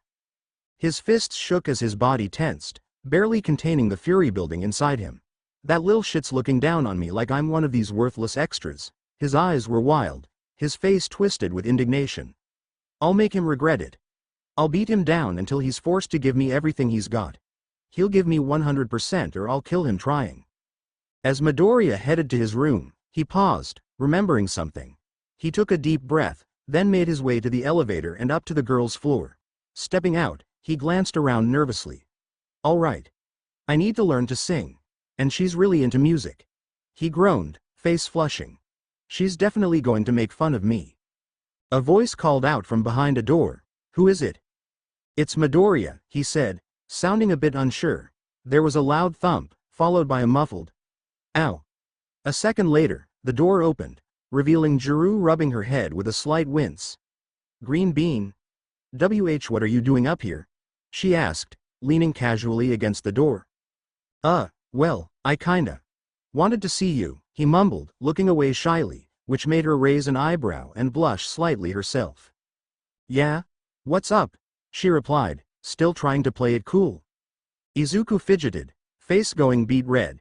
See, could you, maybe teach me how to sing? Jiro's expression went blank for a moment before she burst out laughing. PFF'd. Ha ha ha. Oh my god, Green Bean, you're trying to be a hero and a pop star now. She doubled over, clutching her sides as she slid down the doorframe, her laughter filling the hallway. Izuku's face somehow turned even redder. He scratched the back of his neck, clearly flustered as Jiro's laughter finally started to calm, turning into a few residual chuckles. She wiped a tear from the corner of her eye as she stood back up, grinning at him. "Okay, so why exactly do you need to learn to sing?" she asked, leaning against the wall with her arms crossed, still smirking. "Well, I'm working on this new move, and I heard that singing could help strengthen my throat muscles," he admitted, trying to sound serious, though his embarrassment was obvious. Jiro gave a nod, lips curling into a mischievous smile. "Oh, I see, sure, I'll help, but just so you know, I am definitely going to make fun of you for this." Izuku let out a nervous laugh. "Yeah, I kinda figured." She watched him, a small blush rising to her cheeks as something gnawed at her. She had seen him chatting with Ashido more lately, and a part of her felt like she wanted to get a little more time with him too. She hesitated, then looked down, twirling one of her jacks in her fingers. "Hey, she started. Izuku tilted his head, noticing her sudden change in demeanor. "Yeah, what's up?" "Well, since I'm helping you out, maybe you could, help me with my training too," she said, still not meeting his eyes. "Without my speakers, I've been wanting to work on my stamina and strength. I thought maybe you could give me a hand or, come up with a plan or something." Izuku's expression brightened. "Of course, I could use brainstorm to come up with an ideal training plan for you. It might help with your stamina and strength, though it probably won't be too drastic." Jiro smiled, her usual confidence back. "Awesome, Green Bean. How about we start tomorrow morning? I know you usually do your routine then." Izuku chuckled. "Fair warning, it might be a little intense." "PSSH, I can handle it," Jiro shot back with a grin. Then she looked him over, her eyes gleaming with her usual mischief. "Now, get out of here before anyone gets the wrong idea." Izuku's face flushed as he backed away. Right, good night, Jiro." "Night, Green," she called after him, shaking her head with a smile as he disappeared down the hall. As Izuku waved goodbye and headed for the elevator, he suddenly heard a soft whisper in his ear. "Midori." He quickly turned around, but there was no one there. Before he could react, Hagakure popped up right in front of him, her mischievous grin evident.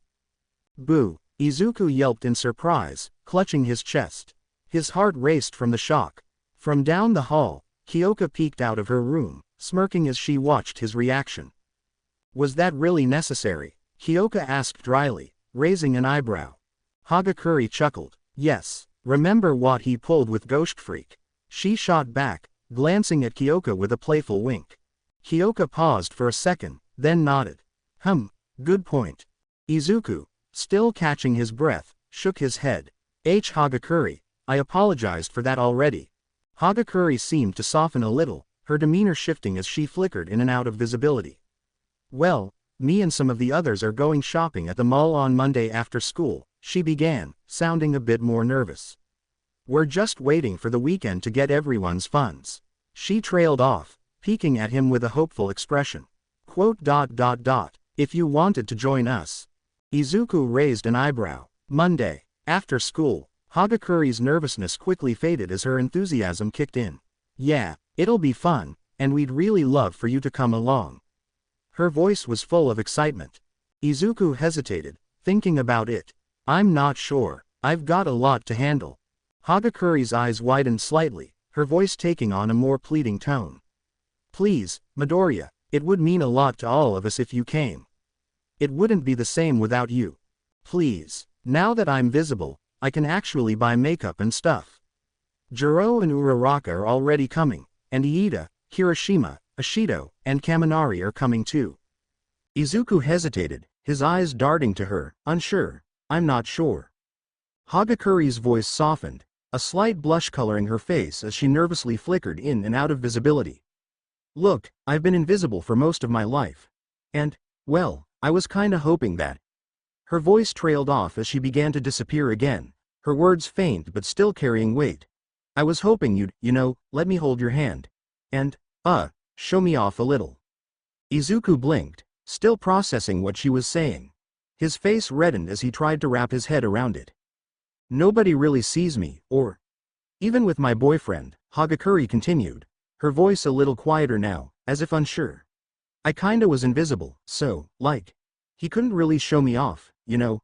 I know it sounds vain, but I just want to be seen. Even if it's just a little. Her words faltered, and as she spoke, her body turned completely invisible, a deep blush spreading across her invisible face. Izuku blinked, his mind racing. Do you mean like a boyfriend? No. Nothing like that. Hagakure immediately waved her arms, her voice flustered. I just want you to, I dunno, pretend like I'm your girlfriend, maybe? Show me off a bit, since, well, you're you. It wouldn't hurt, right? Her voice dropped in embarrassment as she nervously fiddled with her hands, still mostly invisible. I mean, you broke All Might's record and saved everyone at the USJ. It'd be nice if, you showed me off just a little.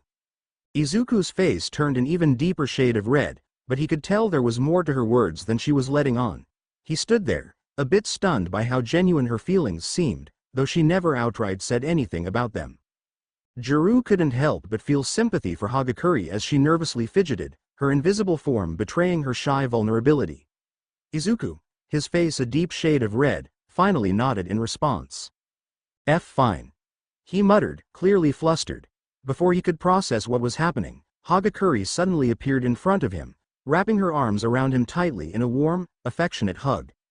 Her head snuggled into his chest, making him flush even more. Thanks, Midoriya. She mumbled, a hint of relief in her voice, as she pulled away just slightly, still holding onto him. Kyoka, watching from a distance, couldn't help but comment, plus, the guys are coming to get some equipment or something. Izuku perked up, eager to learn more. Like heavyweight equipment? Yeah, Kyoka answered nonchalantly, shrugging her shoulders. Something like that.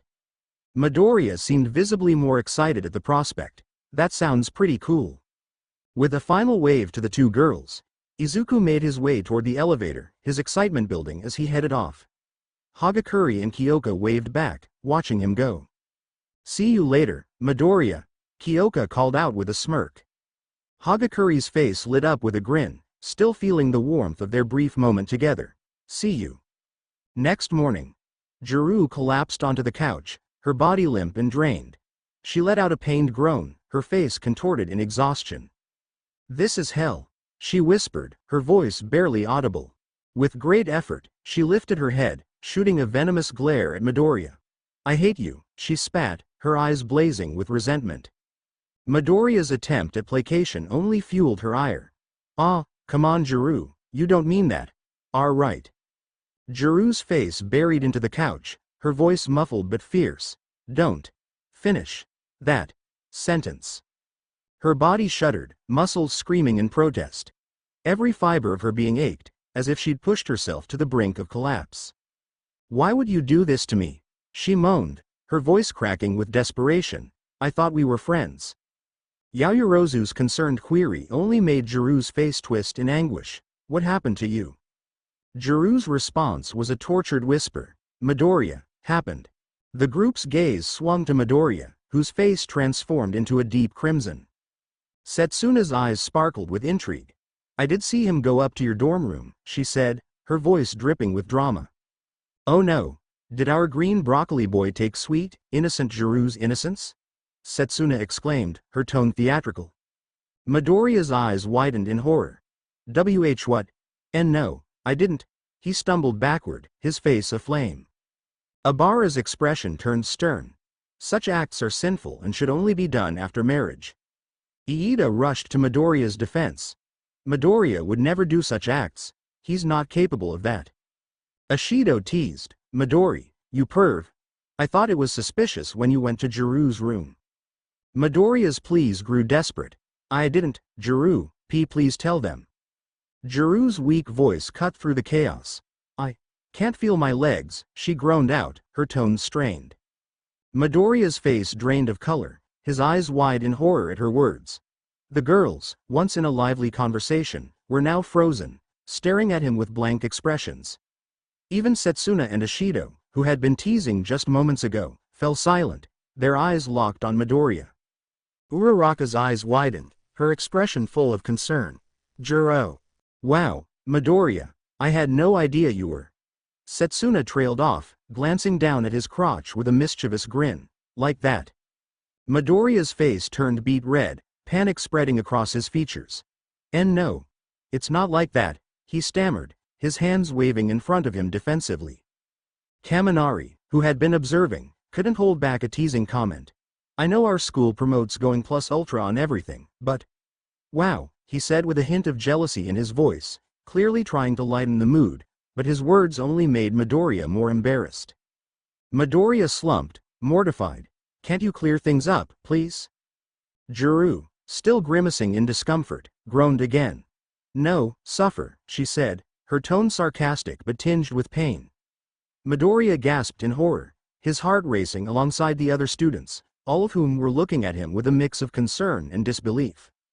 Abara looked ready to faint, her face pale and wide-eyed. Setsuna, however, couldn't contain herself and burst into laughter, doubling over as she found the situation unexpectedly hilarious. Meanwhile, Iida and Yaoyorozu were both scolding Midoriya for his irresponsibility. After a few minutes of explaining the situation while having breakfast, the tension began to ease. So you guys were just training? Kirishima asked, genuinely confused but curious. Yeah, she asked me to make a training regimen for her, so I used Brainstorm's quirk. And well. Midoriya gestured toward Juro, who was now eating breakfast, her legs propped up on a cushion while Setsuna massaged her sore muscles. If the training is that brutal, maybe I should join in, Kirishima exclaimed, his excitement building. Midoriya sighed, trying to rein in his embarrassment. Oh, that's awesome. But Brainstorm can make a regimen for all of us, sure. But he won't go easy on you, and if you're not prepared for it, I don't recommend it. We can totally handle it, Kirishima said, his enthusiasm never wavering. It would be beneficial, Iida added, adjusting his glasses with a nod of agreement. And this training will also improve our quirks? Shoji asked, his voice steady. Midoriya nodded confidently. The training regimen is tailored to your body and your quirks. Each one will be different, designed specifically for you. By the time of the sports festival, you'll see the full benefits. Juro groaned, her expression both exhausted and pained. Warning, you're going to hate Midoriya after this. It can't be that bad, Siro said with a shrug, trying to remain optimistic. Juro gave him a deadpan stare. I was also naive, she replied, rubbing her sore legs as she took another bite of breakfast. To everyone's surprise, Midoriya began handing out the training regimens, one by one. Whoa, dude, when did you have time to make this?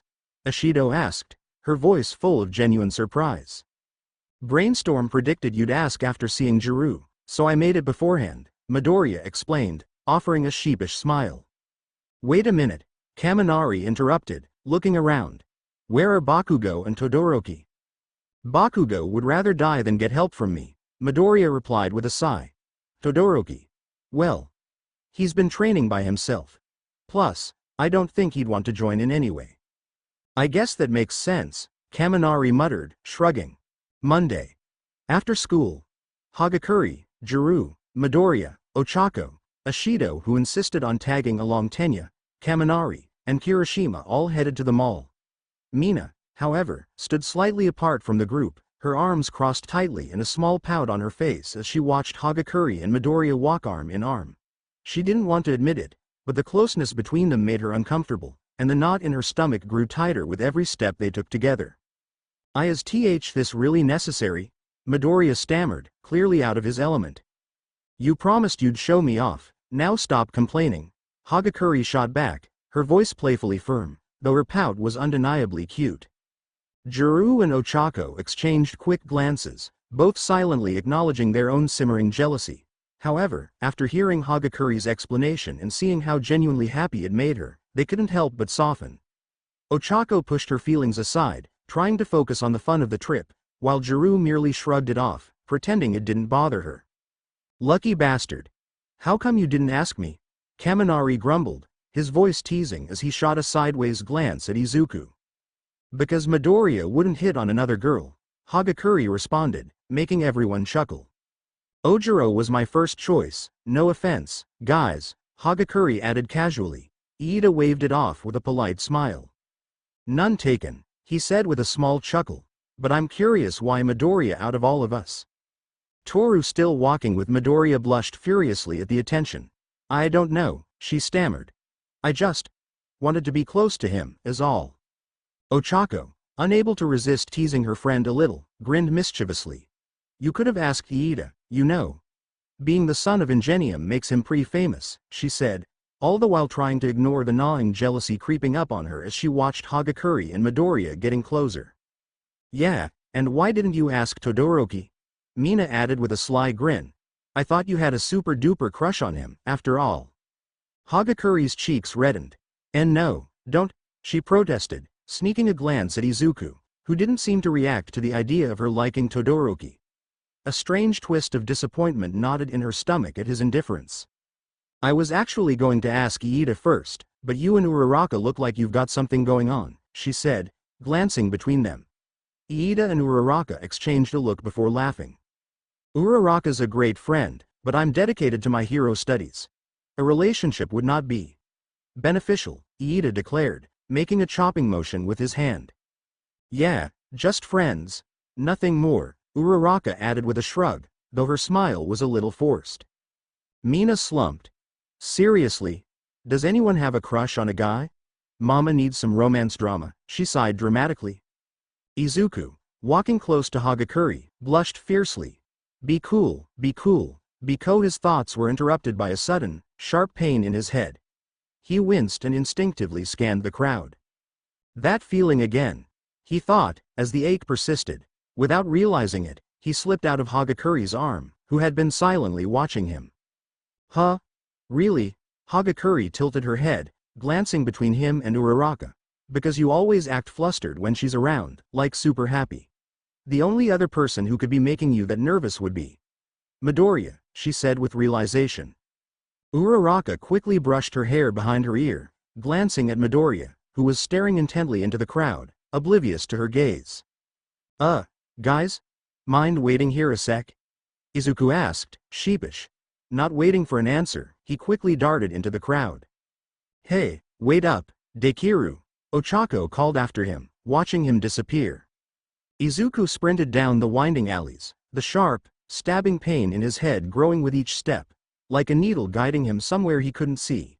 The narrow streets twisted around him, flanked by weathered buildings that loomed close, their faded facades bearing signs of age and neglect.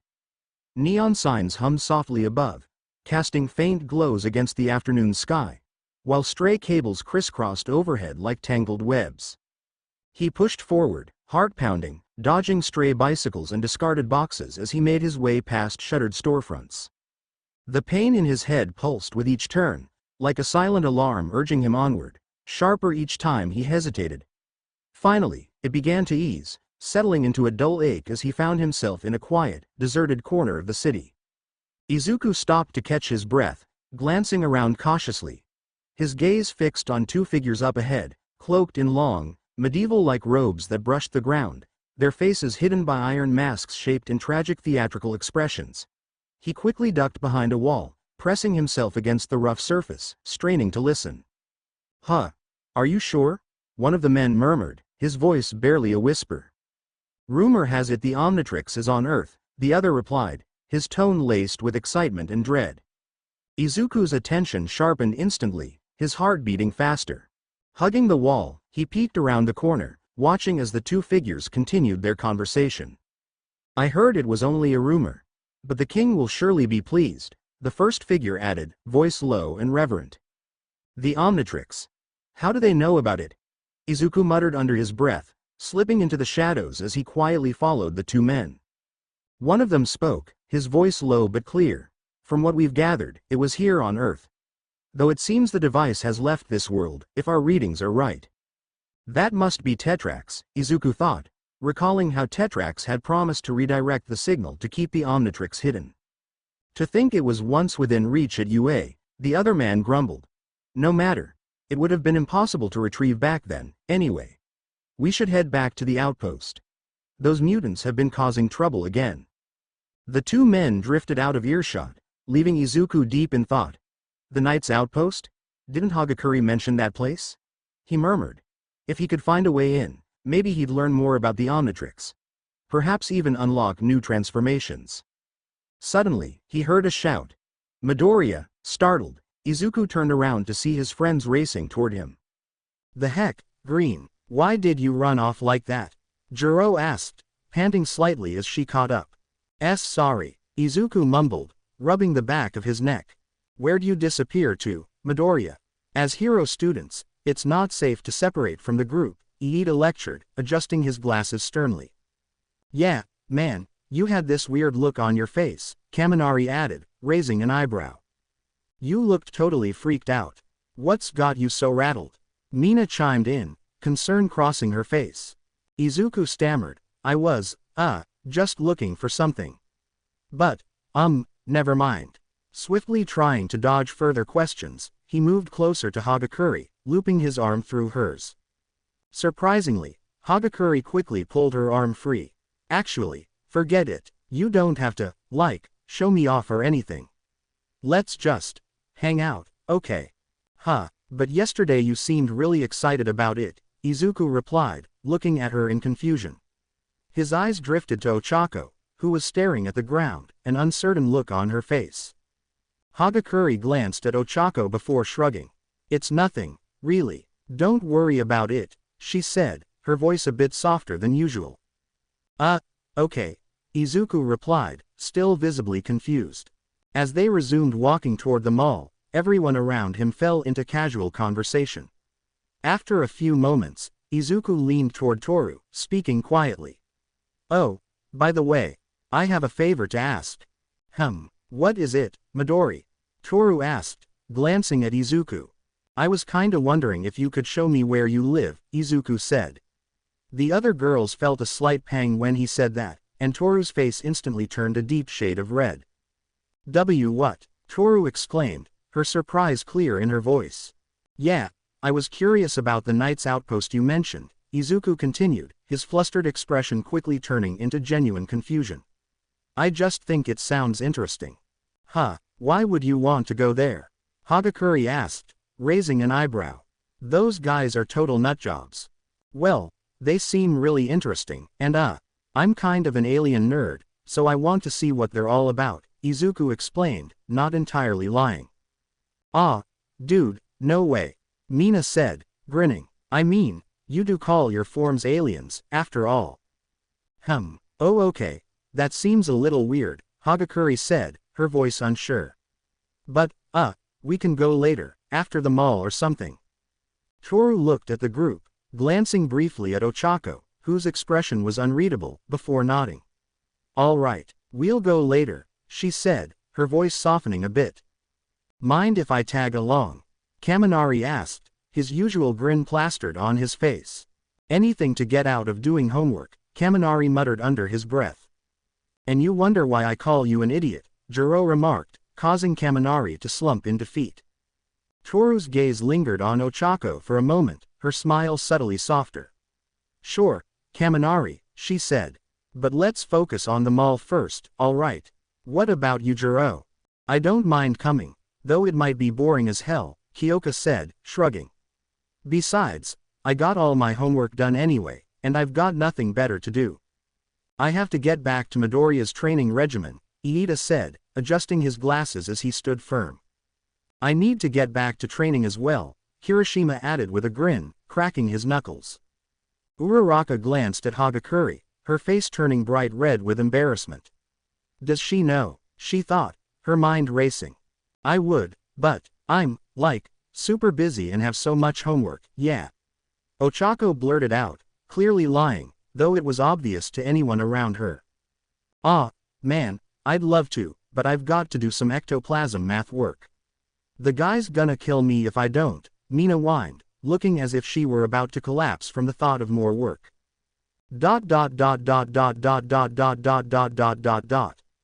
Time skip. What do you mean I have to go clothes shopping? Izuku asked, his voice full of shock. Wait, why am I part of this? Kaminari chimed in, confusion spreading across his face. Well, Midoriya needs a serious wardrobe change, Hagakure said, gesturing to his t-shirt, which had an overly casual design. I kinda like Midoriya's shirts. They're pretty funny, Kaminari commented, eyeing the t-shirt. My point exactly, Hagakure replied with a mischievous smile. Izuku suddenly sank into a dark aura of despair, his shoulders slumping as he stared at the ground. Well, I still have money from my wrestling tournament, but I was planning to use it to buy more All Might merch, Izuku said, only to be met with deadpan stares from everyone around him. Midoriya, no offense, but we've seen your room, Iida said, adjusting his glasses. There's, such a thing as too much. Yeah, Dekiru, you can't just use all your money for All Might stuff. We know you love the guy, but, Uraraka trailed off, shaking her head. I guess so.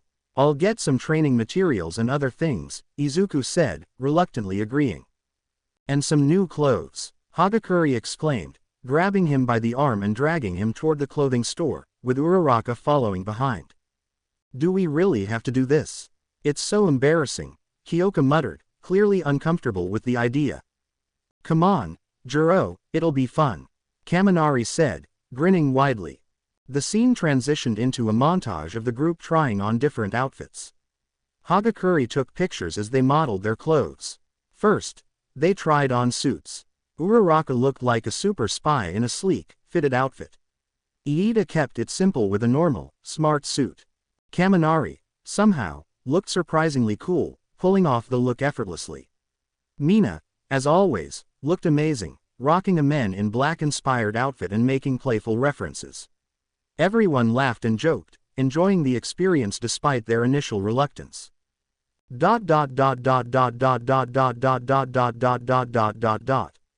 Izuku sat alone at a table in the bustling food court, keeping an eye on his friend's belongings. The girls had all headed to the bathroom together, Iida was off helping a lost child find his mother, and Kirishima and Kaminari were grabbing snacks for everyone. For now, he had a rare moment of quiet and sipped his smoothie, letting his thoughts wander. I wonder who those guys were. How did they know about the Omnitrix? He mused, a hint of worry crossing his mind. Tetrax did warn me that people might come after it. Maybe I should wear a hoodie to hide it better. Just then, a voice cut through the noise, sending a chill down his spine. Wait, is that Midoriya? The familiar tone triggered a wave of unease. His body tensed, his eyes widening as a dull ache pulsed in his head, a feeling he hadn't experienced in a long time. He turned and saw them. Takara Naomi and Naoko Kawai, two classmates who had once delighted in what they called practical jokes at his expense. But it didn't end there. Standing beside them were more familiar faces and, worst of all, Ishida Shimida. Now a third year, Ishida had been his biggest tormentor in middle school, the one who'd tormented him almost worse than Kachan had. Izuku felt a sting of memories rushing back, like the time Ishida stole his shoes and lunch money, leaving him barefoot and hungry after school, then took it further by tying those shoes to an electrical pole, laughing because they were the only pair that didn't hurt his feet. A few days later, Kevin had intervened, making sure Ishida regretted it, but the memory still stung. Izuku took a deep breath, trying to keep his cool. Stay calm, he told himself, gripping his smoothie tighter. Dude, no way, Deku. Ishida's cold, mocking voice sliced through the air as he stepped in front of Izuku. Well, if it isn't my favorite punching bag, he sneered, chewing gum with a lazy smirk. He blew a bubble, letting it pop as his friend snickered behind him. My gosh, Izzy, it's been so long. Do you still write in that creepy notebook of yours? Takara taunted, prompting a round of laughter from the group. But Izuku remained steady, his gaze unwavering as he looked back at his former tormentors. These weren't villains like Shigaraki or even Nomu, just bullies. And this time, he felt no need to flinch. Quirkless freak in the flesh, Ishida added, letting a small spark of electricity crackle in his palm as a threat. And look here, no leaven to protect him. Ishida's eyes drifted over to the shopping bags on the table, a gleam of opportunity in his gaze. Looks like Deku got me some new clothes. How thoughtful. Guess I'll just take. His hand stretched toward the bags, but before he could grab one, Izuku slapped it away, his expression hardening as he glared up at Ishida. Don't touch them. The entire group went silent, taken aback by his firm tone and the defiance in his eyes. Takara and Naoko, who had once offered a half-hearted apology after Izuku saved their lives, exchanged uncertain glances. This wasn't the timid, stammering boy they remembered, the one who used to shrink away, hide his tears, and tremble under Ishida's words. Instead, Izuku stood strong, his gaze cold and steady. There was no stutter, no quivering. He simply held his ground, daring them to make the next move. "Oh, does Deku think he can actually stand up to us?" Ishida sneered, sparks of electricity crackling in his palm as he raised it menacingly. With a smirk, he glanced up at the security cameras, which flickered before going dead. "Can't have any evidence now, can we, Deku?" he said with a twisted grin.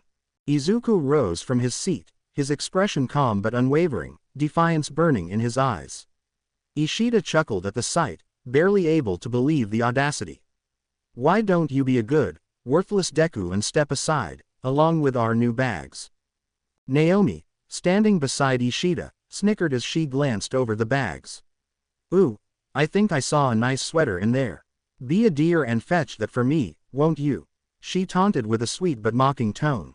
Izuku's expression didn't falter. No. The group stared, momentarily taken aback, then grinned. The thought of putting the useless Deku back in his place was too tempting. "Oh yeah," Ishida taunted, taking a step closer, his smirk widening. "And what exactly are you gonna do about it, Deku?" A boy with who was bold laughed, crossing her arms with a smirk. "Seriously, he thinks he can talk back now. This'll be good." Naomi leaned in, her tone dripping with mockery. "Look, Deku, just because you're trying to act tough doesn't mean you are.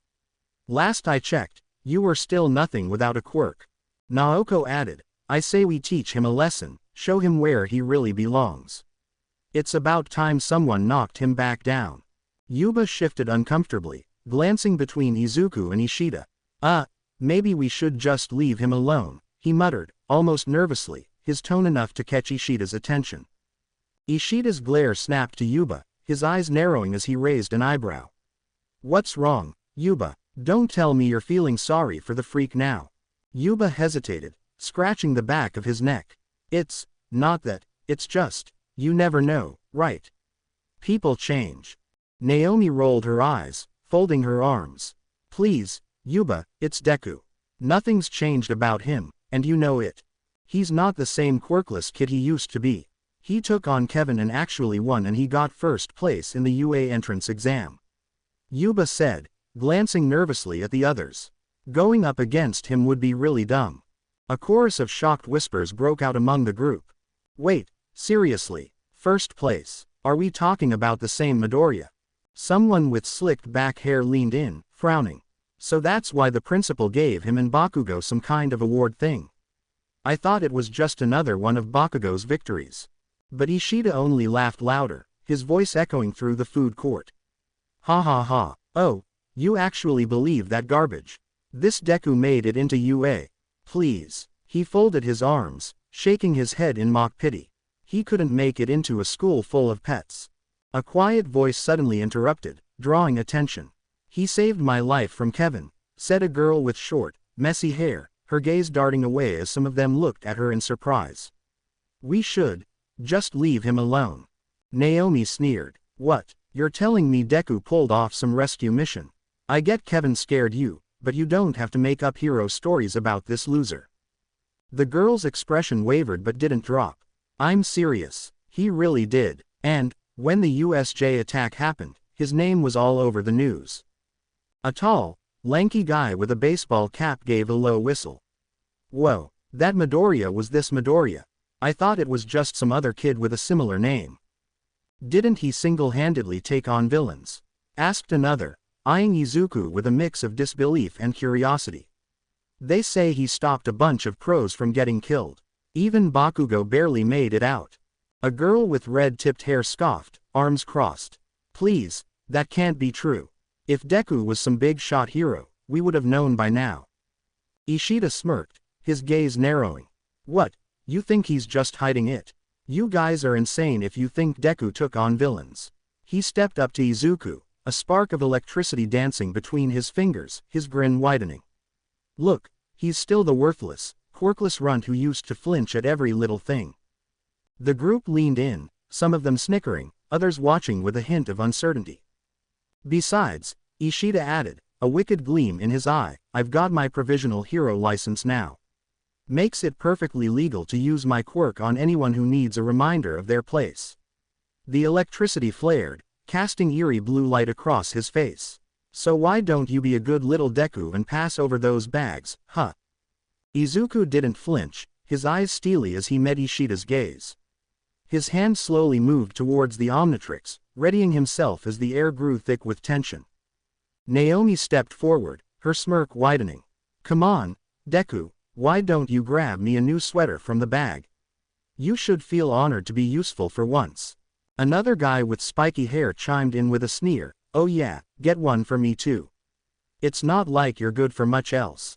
Back the hell off. Jiro snapped, stepping between Izuku and the others, her glare cutting through the tension like a knife. One of Ishida's group took a surprised step back. Whoa, aren't you guys UA students? Naomi's eyes widened as she processed what was happening. Recognition flashed across her face as she remembered the news about the USJ attack. She'd seen these students standing alongside Bakugo. If they were with Deku, did that mean he was actually the Izuku Midoriya from UA? No way, that couldn't be right.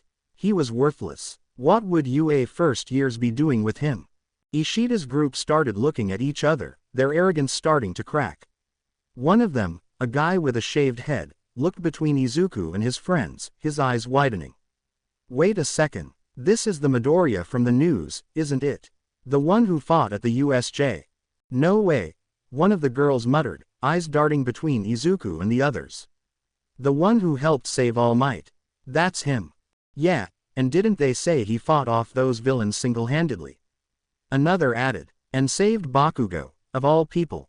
Ishida's grin faltered. Wait a minute, his eyes narrowed as he took a closer look at Izuku, trying to piece it together. You're telling me this loser made it into UA? Dekiru, are you okay? Uraraka asked, her voice soft but filled with concern.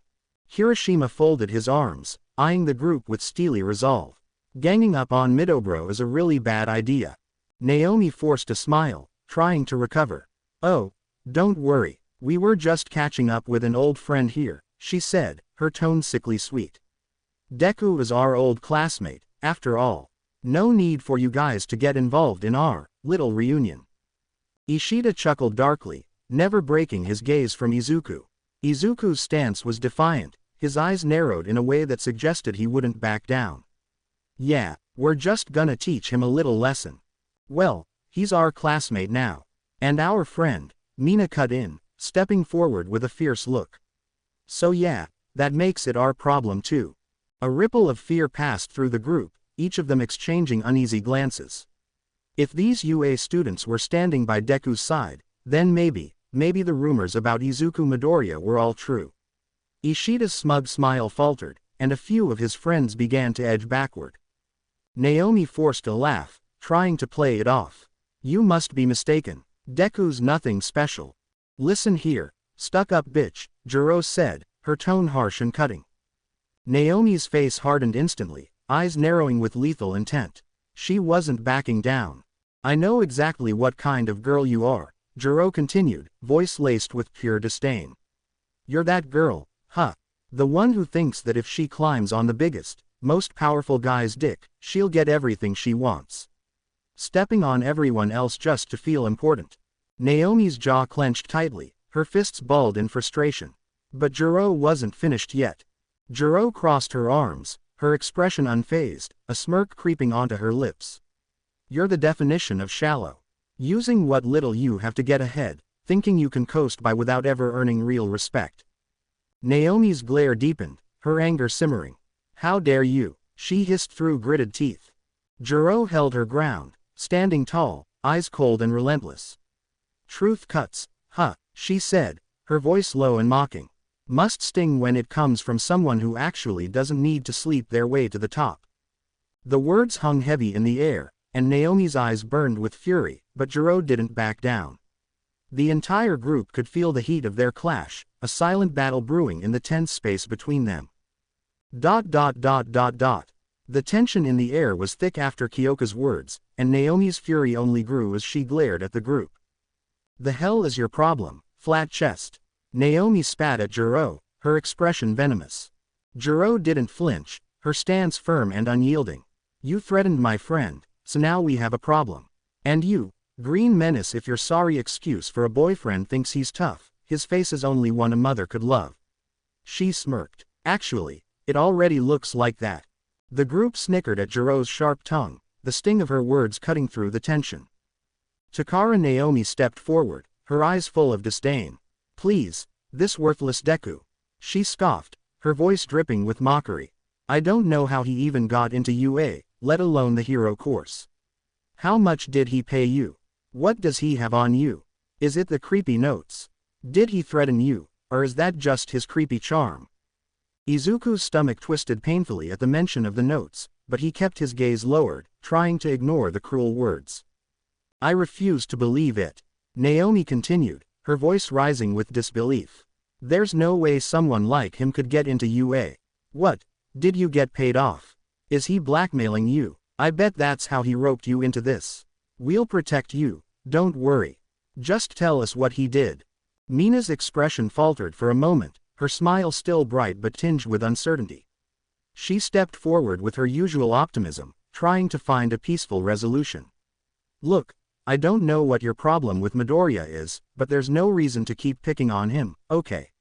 She said, her voice full of energy, as though all it would take was a smile and a kind word to change things. I've seen this before. Back at school, some bullies were picking on one of my friends, but we all just sat down and talked things out, and they ended up being friends. Maybe we could do the same. It's not too late to fix things, right? Kirishima, ever the optimist, jumped in to support her. Yeah, we don't need to fight. You guys were classmates with Midoriya, right? We're friends with Bakugo too, and I'm sure he wouldn't want you picking fights with Midoriya. But the mood wasn't lightening. The group exchanged incredulous looks as they noticed the severity of the situation. Yuba gave Kirishima a pointed look, clearly questioning his naivety. Even Ishida raised an eyebrow, his gaze saying, "Are you seriously that clueless?" Naomi scoffed, clearly unamused. You really think you can fix this by talking it out? Do you even know who you're dealing with? Mina's smile wavered, but she still held on to her belief in the power of kindness, even if it was starting to seem more out of place by the second. Look, girl, Mina said, trying to stay positive. I don't know what happened between you and Midoriya, but you don't have to keep this up. We can all leave here peacefully, right? Wow, you really know nothing about Bakugo, Ishida sneered, his palms crackling with energy as he flexed his fingers. Anyways, it's time I put this Deku in his place. See, Deku doesn't even have a dad. The words echoed, and rounds of mocking chuckles rippled through Ishida's group. Naomi barely held back a snicker, clearly enjoying the tension she was creating. But Izuku's glare intensified, his eyes narrowing, a deep well of anger swirling beneath the surface. His fist clenched tight, causing his knuckles to whiten. I need to teach Deku lessons his dad couldn't, Ishida added, his voice full of malicious intent. He stepped forward, aiming to press his advantage. Don't, Izuku warned, his voice low and chilling. The air around them grew heavy, and the tension escalated. Ishida hesitated, feeling a sudden weight of power radiating from Izuku. In that moment, the room seemed to shift, as a small shockwave burst from Izuku's body, knocking tables and chairs back with a force that sent ripples through the group. The electricity sparked in green arcs around Izuku, his eyes glowing a toxic, unnerving shade of green. Ishida and his group stumbled back instinctively, their eyes wide with horror. They had never seen the useless Deku react like this before. This wasn't the shy, powerless kid they'd tormented for years. This was something entirely different. Something terrifying.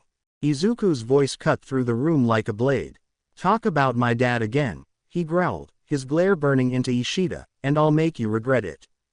Kyoka smirked, clearly impressed by the change in Izuku, while Kirishima couldn't help but voice his admiration, his usual loud enthusiasm now tempered with awe. Man, that's so damn manly, he said, his voice tinged with excitement. But it was Iida who noticed the subtle, yet undeniable shift in the atmosphere.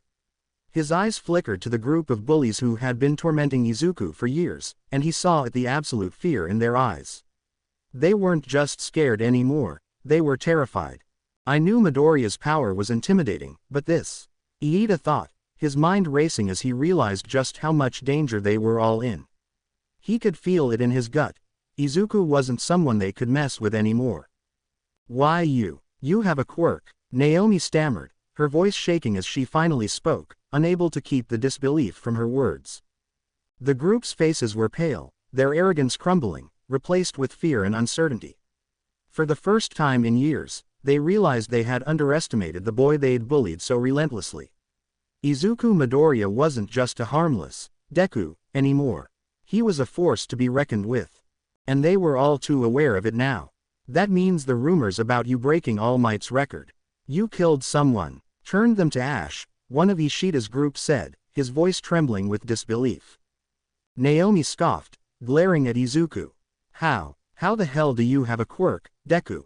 Ochako's voice rang out sharply, cutting through the tension. Don't call him that. Naomi turned to her with an icy stare. Don't call him what? His name's not Deku, Uraraka shot back, her tone firm. Don't you dare call him that. He hates it. The words hung in the air, and the tension deepened. If the rumors were true, the students in Ishida's group could now feel the fear, the weight of power they hadn't expected. Ishida's smirk faded, his expression turning into a cold, calculating one. Naomi, however, wasn't about to back down. What, are you his girlfriend now? She sneered. You actually like this loser. Ochako's cheeks flushed with a mix of anger and embarrassment, but she stood her ground. You don't get to talk about Dekiru like that. She snapped, her voice cutting like a knife. The silence that followed was deafening. Naomi's harsh words seemed to fall flat now, as she realized just how badly she'd misjudged the situation. Deku, you're really just going to let her talk to me like that? After everything we've been through.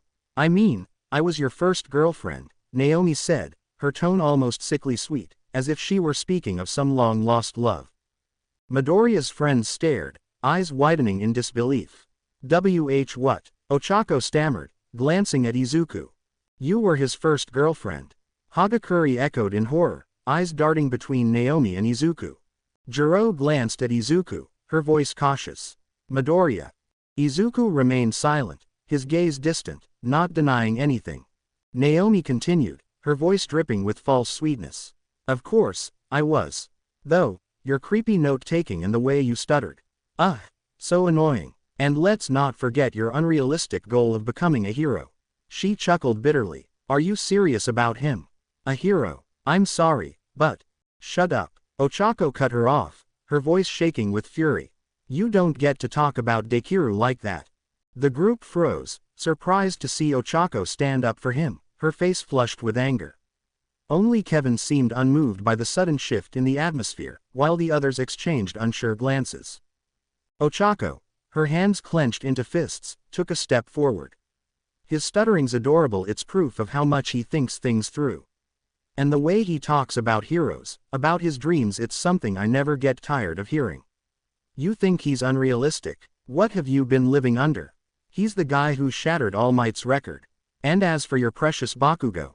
Ochako's voice rose, the words practically spilling out in a rush. Dekiru wiped the floor with him during our first hero training. She took a deep breath, her chest rising and falling, but she wasn't done. Honestly, you're not even worthy of being his friend, let alone his first girlfriend. Ochako stood tall, glaring at Naomi, her heart pounding but full of conviction. A stunned silence followed. Izuku, wide-eyed, couldn't believe what just happened. Jiro and Hagakure exchanged looks of disbelief.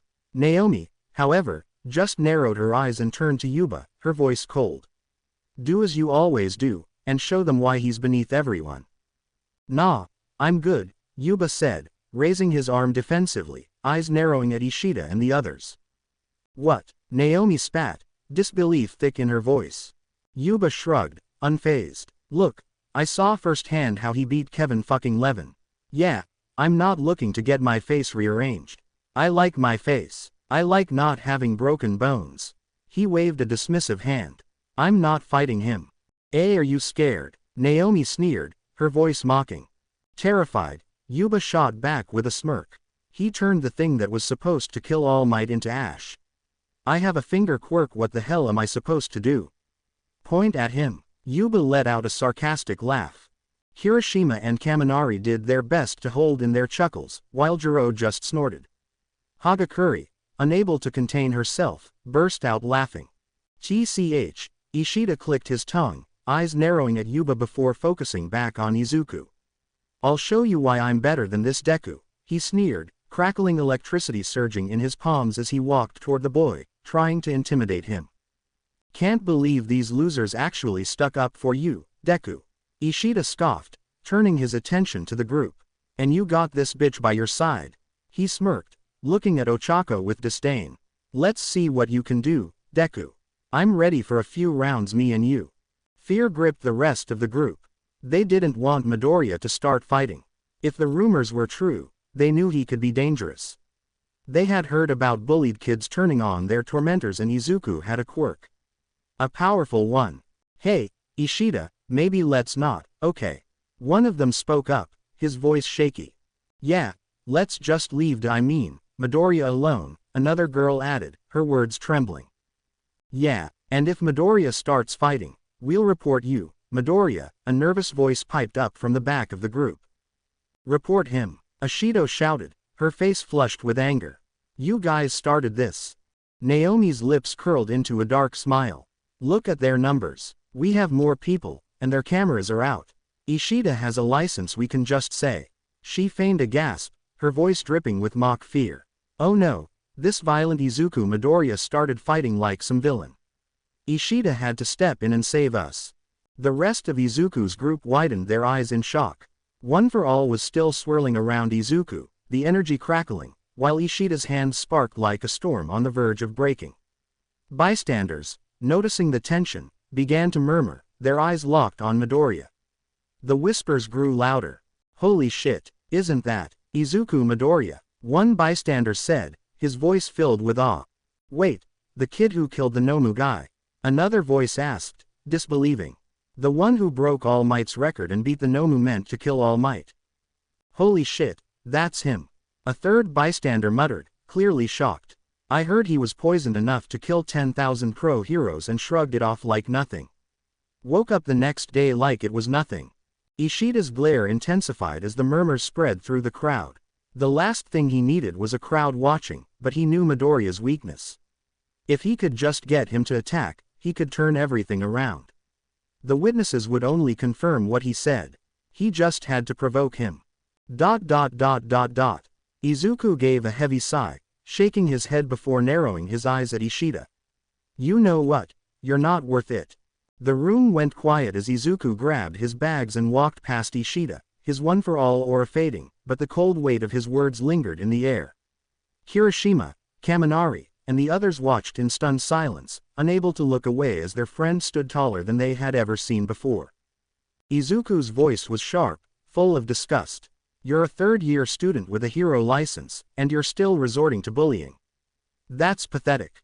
Ochako silently handed him a napkin, a soft, proud smile forming on her face as she watched Izuku stand up for himself. His words were measured, but they cut deep. You and Naomi are still the same bullies you were in middle school, tormenting others just to feel better about yourselves. I used to be scared of you, but now, I kinda feel sorry for you. Izuku's gaze pierced through Ishida and Naomi, his words like daggers. You're both just sad. Jiro and Uraraka exchanged proud glances, the weight of Izuku's growth settling in as they saw him take control of the situation. Without another word, Izuku turned his back to them, his tone quiet but firm. Let's go, guys. The group continued to walk away, but the air was thick with the lingering tension. Ishida's face twisted with rage, his fists clenched at his sides, though he knew better than to challenge Izuku now.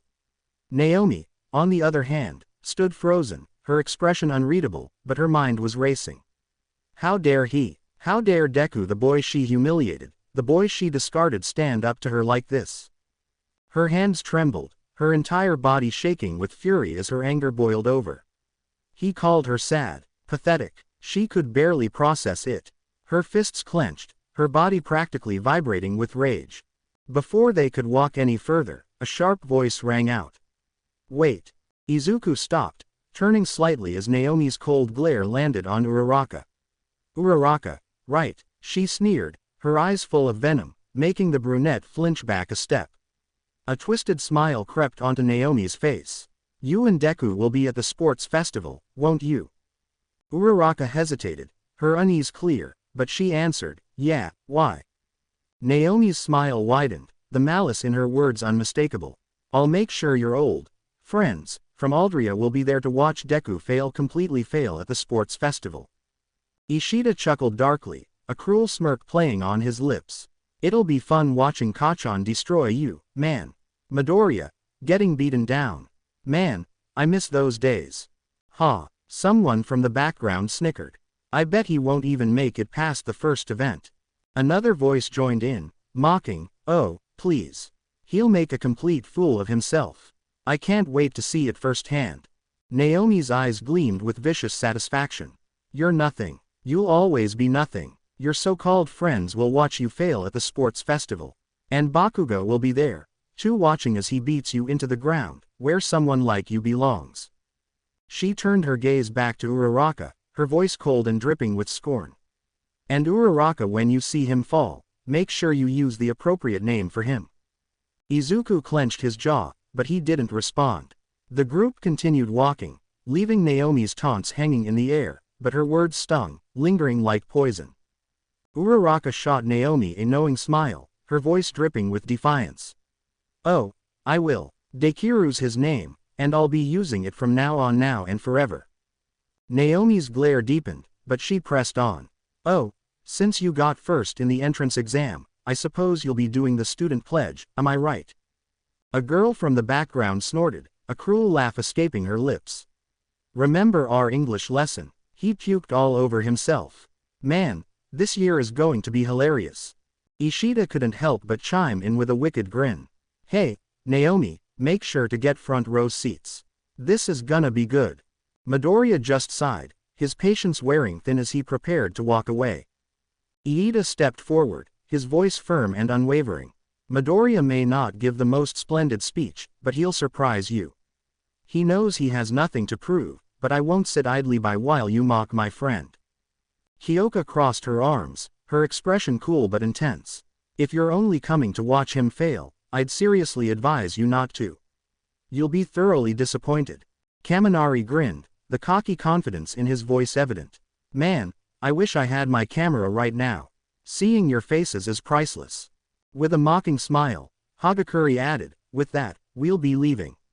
Hope you don't mind wasting your money. As the group started to walk away, Naomi's voice rang out one last time, dripping with condescension. See you at the sports festival, Izzy. She blew a kiss in the air, her grin wide and mocking.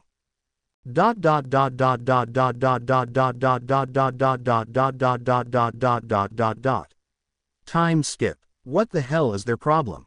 Juro seethed, clenching her fists in anger. I seriously hate bullies. Who the hell acts like that? Yeah, and one of them even has a hero license.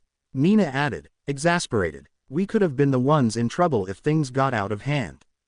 Why would anyone treat you like that, Midoriya? Hagakure asked, genuinely confused. You're like the nicest person we know. Uraraka nodded, crossing her arms. Yeah, seriously, you're one of the sweetest people around. What's their deal? Izuku hesitated, rubbing the back of his neck. It's complicated. His mind raced, thinking, I can't let them know I was quirkless back then. They'll just feel sorry for me, and that's the last thing I want. Iida, however, was frowning thoughtfully, piecing things together. Memories from their past encounters with Bakugo flashed in his mind, specifically the way he'd once shouted, that quirkless loser could never get a better score than me. I've been changing forms, it only appeared recently. Iida squinted, raising a hand to his chin, concern darkening his expression. He'd heard enough today to start feeling uneasy. Midoriya, Iida said carefully, those people, they wouldn't happen to be friends of Bakugo's, would they? Izuku flinched slightly but nodded, scratching the back of his head. Yeah, they used to be Kacchan's friends. Juro scoffed, a hint of a snarl in her voice. Why am I not surprised? Kirishima frowned, glancing at her. Wait, what's that supposed to mean? Juro crossed her arms, a hard edge in her tone. I can recognize a bully a mile away and guess whose ass those jerks were kissing while he isn't here. Juro spat. Look, Juro, I know you don't like Bakugo, but implying he's a bully. I mean, Kirishima stands by him, so he can't be that bad, Ashido said, shrugging. Juro scoffed, crossing her arms. Oh, right, because the guy totally didn't almost blow Midoriya to pieces during our first battle trial. Izuku watched quietly, noticing the flash of anger in her eyes. This wasn't just irritation, she seemed like someone who had a personal history with bullies. She did mention standing up for a quirkless kid. Maybe, she's been through something similar. Iida adjusted his glasses, nodding thoughtfully. She's got a point. Bakugo certainly seemed a bit too eager to go all out against Midoriya. Bakugo probably just figured Midoriya could take it, Kirishima cut in, trying to keep things balanced. I mean, they've known each other forever. He probably knew Midoriya could handle his explosions, so he didn't hold back. Ashido nodded. Exactly. I mean, even if those jerks bullied him, it's not like they could do anything serious, right? We're talking about Midoriya here, he's practically invincible. Juro looked frustrated but couldn't deny it. As far as she'd seen, Midoriya was unstoppable, a force of nature in every sense. Ochako nodded, siding with Mina and Kirishima. And if there was really something going on, Dekiru would tell us, right, Dekiru? She looked at Izuku, her eyes trusting. Izuku forced a smile, trying not to look flustered. Yeah, of course. He replied, though a hint of unease slipped through. Juro's eyes still flickered with irritation, but she took a breath, looking Izuku straight in the eye. Right, you and Bakugo are totally rivals, she said, her tone dripping with sarcasm. I mean, look at you and Iida, right? You're both aiming to be the fastest in class, but even though you're competing, you help each other, and there's actual respect between you two. Isn't that what a rivalry should be? Izuku scratched the back of his neck. Yeah, of course, he said, a little unsure. Iida nodded in agreement. Exactly. Any true rivalry is built on mutual respect. That's why I strive to improve myself. Not just for my own growth, but so I'm not a burden on you, Midoriya. I think all of us feel that way. Juro rolled her eyes. Right, respect. And Bakugo totally respects Midoriya, huh? He doesn't degrade him every chance he gets. Yeah, respect is screaming insults and trying to convince him he doesn't belong here.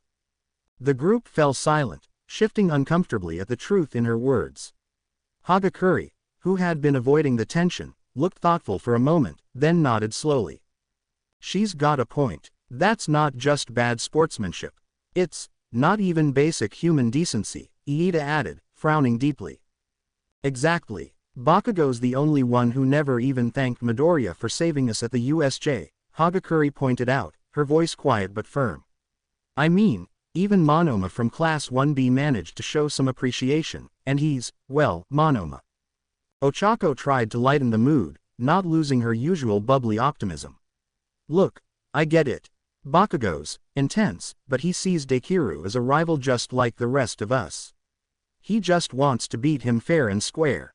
Iida, who had been thinking carefully, finally spoke up, his expression thoughtful.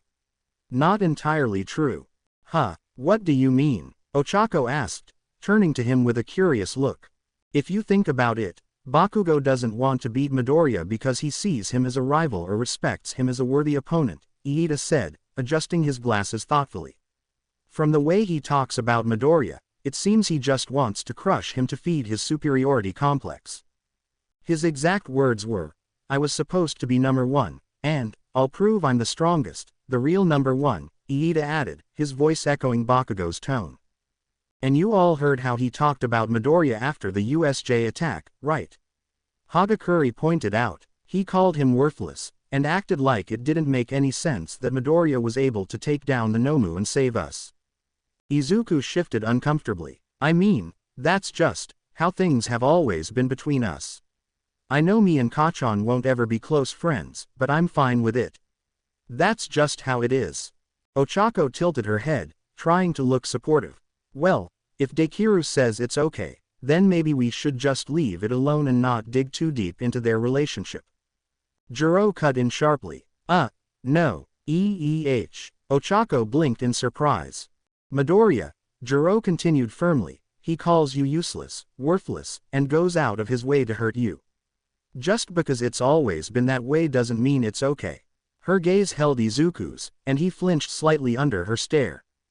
Jiro softened, but her tone stayed serious. If Bakugo treated any of us like he treats you, would you just let it go? And no, but that's different, Izuku stammered, but was cut off. You stutter, you're always a nervous wreck, and you seem scared of everything around you, especially Bakugo. That all points to the signs of a bully and his victim, Jiro said, her voice cold and sharp. The words hung in the air, making everyone freeze in place. Ochako looked taken aback, her eyes wide in surprise. See, come on, Jiro, look, I know Bakugo is an asshole, but he isn't a bully. How could the guy bully Midoriya? Kaminari interjected, his voice full of disbelief. Yeah, you're just overreacting, Ashido said, struggling to find the right words. Iida and Hagakure exchanged uncertain glances. Iida didn't believe UA would ever accept a bully into their ranks, but then again, Bakugo was here. Hagakure didn't like the guy either, he was an asshole, but Jiro's words were starting to make her think. Kirishima, who had been quiet up until now, clenched his fists, his expression turning serious. Hold on a second, I get where you're coming from, Jiro, but Bakugo is not a bully, Kirishima said, his voice a little more forceful than usual. Yeah, he's rough around the edges, but he's not the type to break someone down like that. Are you serious? Jiro's voice was sharp with anger. He literally yelled that Midoriya cheated, has called him useless, worthless so many times I've lost count, and that's just in the past few weeks. Are you forgetting that he tried to pick a fight with him right after he got out of the hospital? She demanded, her voice rising. The tension in the air was thick, and everyone fell silent, feeling the weight of her words. Kaminari opened his mouth, but no words came out. He hadn't considered the depth of what Jiro was saying. Yeah, that's, Kirishima muttered, clearly uncomfortable. He couldn't deny the truth in Jiro's words, but defending Bakugo was something he wasn't sure how to do in this situation. Jiro clenched her fists, frustration boiling over. I don't know. There are all different kinds of bullying, Kaminari. Maybe Bakugo said something, posted mean things, who knows? She shook her head, her tone softer but filled with confusion. Despite what she felt, part of her knew that it didn't make sense. Izuku was powerful, too strong to be pushed around by Bakugo. Bakugo didn't seem like the type to mock someone behind their back. I don't know, maybe she's right, guys, Hagakure added quietly, her voice thoughtful as she considered what Jiro had said. Iida, who had been deep in thought, finally spoke, his brow furrowed. I honestly don't believe they would accept a bully into this fine establishment, especially with our goal to become heroes. Maybe we should bring this up to the teachers, he suggested, trying to offer a solution that could clear the air. What? Izuku exclaimed, his eyes wide with disbelief. He hadn't expected anyone to suggest something like that. You want to tell the teachers? Everyone turned to him, their eyes filled with surprise. They weren't sure if he was more shocked by the suggestion itself or by the fact that it was even being considered. Look guys, I know Bakugo isn't the best guy around, but he's working on being a hero, and he really could be a great one, Izuku stammered, trying to keep things calm. I don't want to mess that up let's just keep what happened here to ourselves. Everyone froze, eyes wide in disbelief at his words. No, Iida's response was immediate, firm, and resolute. Izuku blinked, caught off guard by Iida's sudden refusal. Midoriya, you are my friend. A person with a license threatened you, Iida continued, his voice unwavering. He wanted to cause you harm to satisfy whatever twisted desire he has. I cannot, in good conscience, ignore that. I will be informing UA immediately.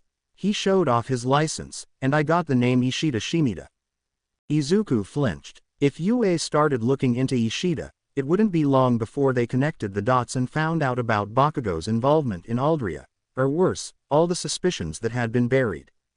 Kachan might get into a lot of trouble if UA starts digging into Ishida, Izuku pleaded, desperation creeping into his voice. Can't you just let this slide for his sake? No. Iida's voice was unyielding. If Bakugo gets into trouble, then that's his problem. He will have to face whatever consequences come his way. Izuku's heart sank, but before he could respond, Jiro cut in. Usually, Iida, your whole stick to the rules thing is annoying as hell, but right now, I'm loving it, Jiro said with a determined look. And I'm with him. I'm telling the teachers what happened. Sorry, Midoriya, Hagakure added with an apologetic expression, her voice soft. But the guy might come after you again. Izuku's panic surged as he opened his mouth to protest, but Jiro's voice cut through the air, loud and firm. I don't care what you say, Green, Jiro said, her eyes flashing with conviction. Fuck Bakugo. He's an asshole, and if telling the teachers about this Ishida guy gets him in trouble, then so be it. He deserves it. Izuku could see the determination in her eyes, the same resolve burning in Iida's. With a defeated sigh, he slumped his shoulders, knowing he couldn't change their minds. Ashido, Kirishima, and Ochako exchanged uneasy glances, the tension in the air palpable. Jiro, her expression serious, turned her gaze toward Izuku. I'm not going to speculate about whatever messed up relationship you and Bakugo have, she began, her voice uncharacteristically soft yet firm. But we're friends, and I want you to be honest with me. What kind of relationship do you and Bakugo really have? It's clearly not friendship, and definitely not rivals. There's something else, and I need to hear it from you. Izuku took a step back, caught off guard by the intensity in her voice and the sympathetic look she gave him. He felt his heart race, a nervous knot forming in his stomach. Hyoka studied him for a moment, her eyes narrowing in thought, before sighing. You said you wanted to check out that night outpost, right? She asked, her tone light as though trying to shift the mood. Izuku, seizing the opportunity to divert the conversation, quickly nodded. Yes, that's right. Hagakure, your place is just a few blocks away, right? Hagakure gave a small nod. Yeah, it's close. Great, Izuku said a little too quickly. Uraraka, do you mind taking these back to their dorms? Ochako smiled. No problem, she said, effortlessly floating the bags as she, Kirishima, and Iida moved to gather their things. Izuku began walking in the direction of the night outpost, clearly trying to steer the conversation away from the topic at hand. His mind raced, and his heart pounded with a mix of relief and anxiety. Hyoka's voice followed him, calm but firm. Sure, we'll still go, but when we're done, we're talking about this. Izuku flinched, his steps faltering for a moment as he silently cursed himself. The weight of her words lingered in the air, and his mind raced as he silently panicked, already dreading the conversation that was inevitably waiting for him. Jiro, Kaminari, Midoriya, and Hagakure all headed toward the knight's outpost, the one the guys with iron masks had mentioned. Midoriya, why do you want us to meet up with these lunatics again? Hagakure asked, giving the green-haired boy a puzzled look. Look, you know I'm all about the whole alien thing, so when I heard about this, I figured it was worth checking out, Midoriya replied, continuing to walk ahead with his usual enthusiasm. Hagakure groaned. It's not like they're going to let us in. Well, maybe you and Kaminari, but definitely not me and Jiro. Oh, they don't allow girls or something? Kaminari asked, raising an eyebrow in confusion. No, just people with obvious mutations, Hagakure explained, her tone a little irritated. Hagakure, but you're visible, Hyoka pointed out, an amused smirk forming on her face. The invisible girl seemed to facepalm. Crap, I forgot, Hagakure muttered, flustered. Don't worry about me, Jiro said with a smirk, pulling her hoodie up to cover her ears. I've mastered hiding my jacks. I figured something like this might happen, especially with how you described them. Izuku grabbed a hoodie from his bag and pulled it on, the red fabric hiding the Omnitrix on his wrist. How do you master hiding your jacks? Hagakure asked, curious. Hyoka immediately blushed, clearly flustered. Be back in middle school, I like this guy, but I heard he didn't like people with mutant-type quirks, Hyoka said, her voice trailing off. I was a dumb kid back then, and I really liked him, so. She tugged at the strings of her hoodie, trying to cover her face. Everyone seemed to understand. I get it. I've done some dumb things to get a girl's attention, too, Kaminari admitted, shrugging. Yeah, same here, Hagakure added, nodding. Midoriya just nodded, a little curious. So, did you end up getting the guy? Jiro sighed deeply. No. He told me I wasn't his type. Later, I found out, with my quirk, that he didn't like me because I wasn't, developed like the other girls. What? Kaminari and Midoriya exclaimed in unison. What a total idiot, Kaminari said, shaking his head. Midoriya frowned. That's such a dumb thing to say, Jiro. You're definitely pretty just the way you are. Yeah, like Midoriya said, you're as beautiful and hot as Yaoyorozu, Hagakure said with a teasing grin. Midoriya and Jiro both blushed, with Jiro quickly hiding her face in embarrassment. I said it in the heat of the moment, but I meant it, Izuku stammered, looking flustered. Jiro smiled warmly at him, her embarrassment softening. All right, before Midoriya makes a Kaminari of himself, let's go. Kyoka said with a smirk, drawing a chuckle from Hagakure. Kaminari, still processing, blinked a few times before realizing what she meant. Oh, I get it now, he chuckled nervously, rubbing the back of his neck. As the group continued walking, Midoriya inhaled sharply, his eyes fixed on the looming 4-story building ahead. It wasn't the tallest or the most run-down building, but there was something about it that felt intimidating. The structure stood like a silent sentinel, its windows dark, and the overall aura of the place made it seem like it was watching them. At the front of the building stood a podium, and on it, a figure clad in chain armor, dirty robes, and an iron mask. A belt hung loosely around his waist, a holster for a pistol barely visible beneath his tunic. His posture was rigid, almost regal, as if he believed himself to be more than just a man, an embodiment of something greater. Kaminari swallowed nervously. Are we sure about this? His voice wavered as he stared up at the imposing building, his eyes wide with uncertainty. The figure on the podium suddenly raised his voice, his words sharp and full of conviction. The history you have been told was a lie. Tetramans built the pyramids. Ectonrites walk in the human skin of people. Quirks are not gifts. The only people to survive will be quirkless. They will carry on the human race. Jiro rolled her eyes, muttering under her breath with sarcasm, charming. Talking to this guy is going to be such a joy. She exchanged a quiet, amused glance with Hagakure, who chuckled in response. The figure continued, his tone growing more fervent. All of you have been corrupted by these mutations. These curses, placed on you by the devil himself, Dagon. Your mothers and fathers, your sisters and brothers, your daughters and sons, all of you have been tainted by Dagon's curse. Learn to repress the evil that Dagon has inflicted upon you. The Knights will be your salvation. Jiro's hands clenched into fists, biting her tongue to hold back any snide comments. Kyoka, be cool. Green wants to know what this place is about, Jiro said, her voice laced with a hint of annoyance. Kaminari, ever the clown, twirled a finger next to his head, making a little mocking gesture, which earned him a playful jab from Jiro. The group stared at the man on the podium, trying to make sense of his ramblings. Pedestrians nearby seemed to deliberately avoid getting too close to the spectacle, walking quickly past as if trying to avoid attention. Suddenly, the man on the podium pointed directly at Midoriya, his finger accusatory. Are you another critic of Forever Knights? You are not welcome, you and your disrespectful friends. We, the Knights, won't allow you to stop us from spreading our message.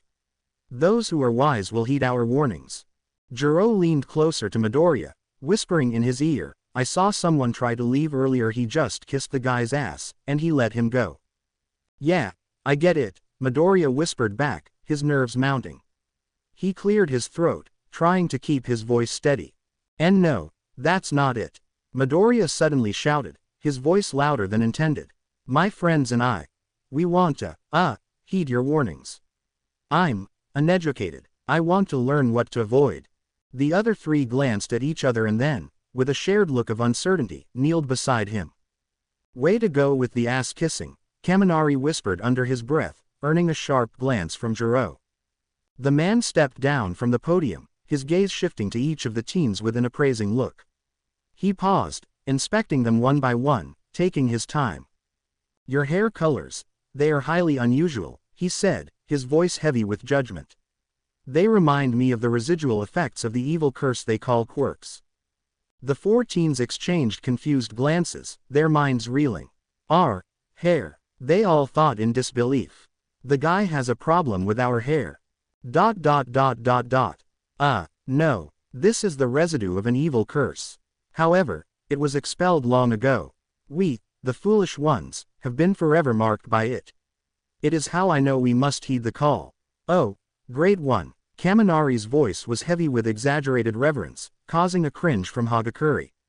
Jiro, struggling to keep her composure, had to stifle a laugh.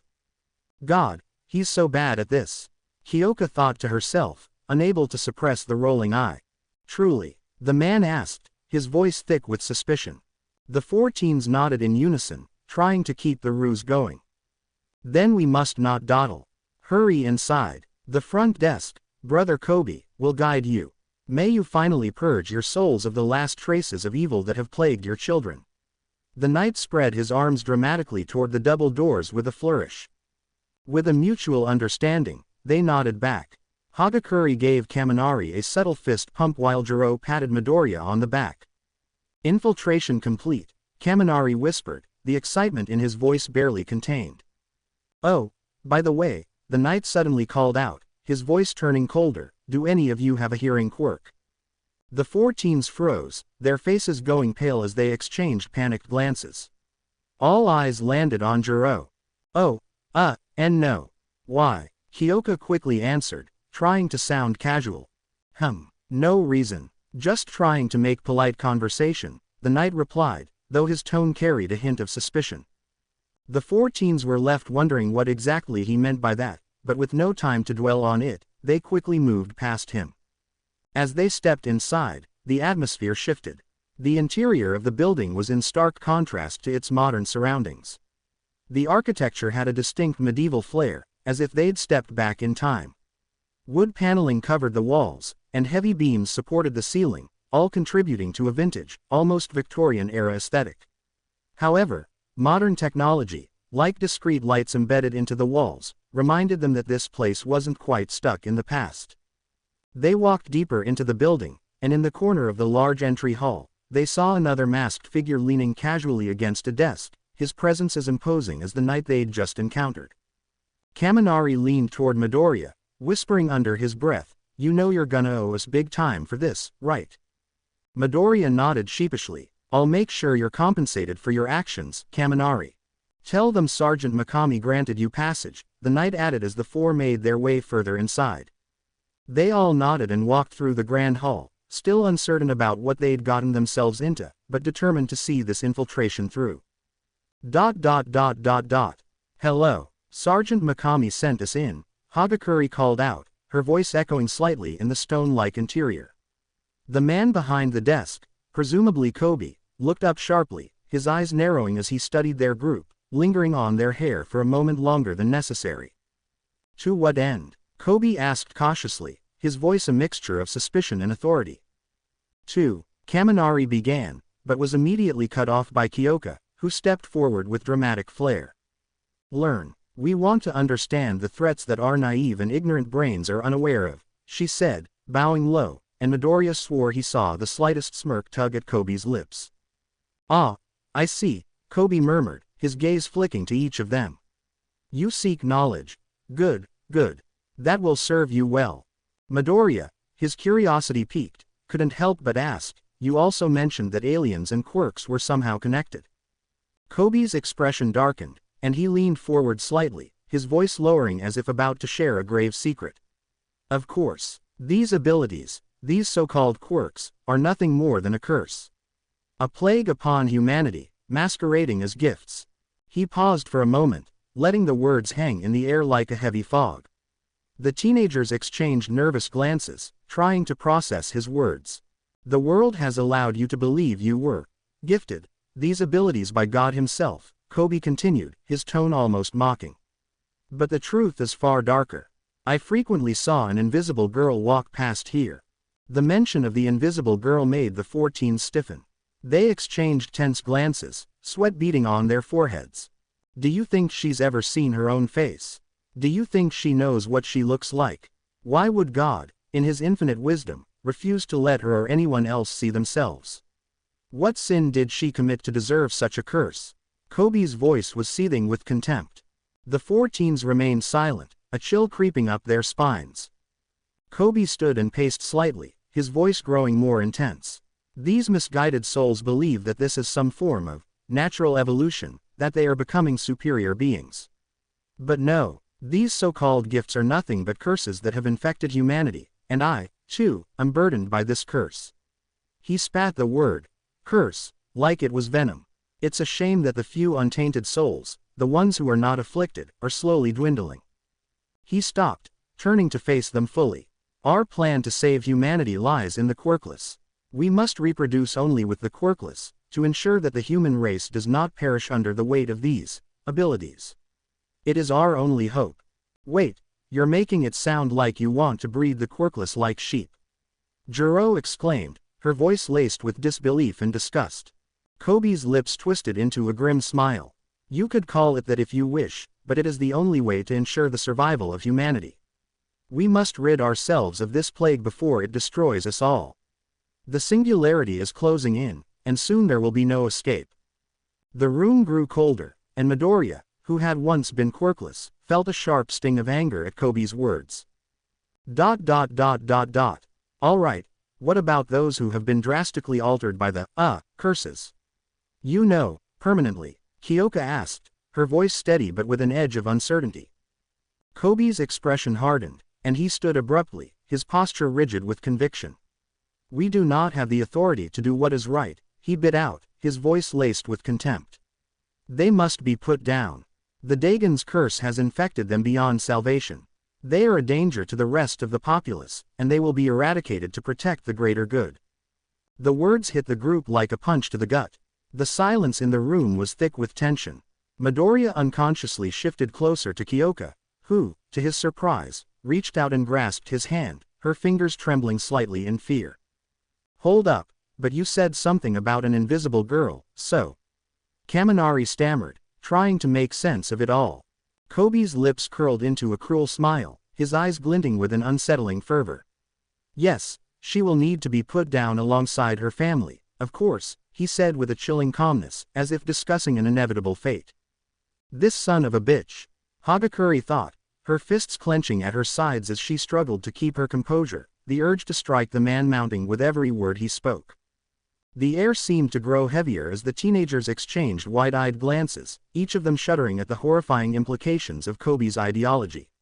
What could they possibly do if they had the authority he spoke of? Kobe's gaze swept over them one last time, his tone suddenly shifting to a cold, businesslike detachment. I'm afraid I have some very important documents to attend to, children. There is a library on the 2nd floor. You may spend your time there, but do not stray any further than that floor. He paused, his eyes narrowing with an almost predatory glint. If you do, there will be consequences. The chill in his voice sent a shiver down their spines. His words weren't a warning, they were a threat. Somehow, I get the feeling we should do as he says, Kaminari muttered, his voice barely above a whisper, filled with unease. The group nodded, the weight of Kobe's warning pressing heavily on them. Without another word, they turned and made their way toward the massive staircase, their footsteps echoing in the oppressive silence. As soon as they were out of earshot. Okay, these guys are insane, Kyoka exclaimed in a hushed tone, eyes wide with disbelief. Tell me about it, Hagakure responded, shaking her head. Honestly, I'm kinda glad we came here. At least now I can warn my family to steer clear of this place. I don't want anyone getting hurt. Maybe we should leave, Midoriya suggested, unease creeping into his voice. What? No way, dude, Kaminari shot back with a grin. We've come this far, we can't back out now. Yeah, but if they catch Jiro. Midoriya's worry was clear. What are they gonna do? Kaminari shrugged. We've got Hagakure, she can make us all invisible, and then we can just slip away. And Kaminari can literally electrocute them if things go wrong. And you, well, you've got that whole hero thing going on, Hagakure added, giving Midoriya a reassuring nudge. But, Midoriya stammered, still unsure. Midoriya, I'm telling you, this feels like a manga. Like the heroes sneak into a forbidden, impenetrable fortress and uncover all these dark secrets. I say we push forward, Kaminari said, raising his hand in excitement. Hyoka nodded in agreement. I wanna see what's going on too, Hagakure chimed in. We might find something that could help take this place down. Midoriya looked around at his friends, all of them determined. With a resigned sigh, he said, seems like I'm outvoted. Let's go. The group made their way up the stairs, their footsteps heavy with anticipation. After a few minutes, they reached the second floor. They quickly located the right door, their hearts racing as they prepared to uncover whatever secrets lay beyond. Looking inside revealed a library of decent size, not too large, but not too small either. It was modest in scale, with shelves neatly organized alphabetically, making it surprisingly easy to navigate. Ah, man, I came here to escape homework, not dive into a library. Kaminari groaned, dragging his feet as he half-heartedly skimmed through a book. But after a few moments, something caught his attention, and to everyone's surprise, he was actually invested. Whoa, check this out, Kaminari said, his voice rising with curiosity. Apparently, the Dagon was some Cthulhu-like creature. It came to our universe under the guise of wanting to help Earth, but it turns out it was here to enslave the planet, along with the rest of the universe. He continued, flipping through the pages eagerly. Kaminari's actually reading a book that doesn't fry his brain. Gasp, are you actually learning something? Hyoka teased, raising an eyebrow. Shut up, Hyoka, Kaminari muttered, not missing a beat.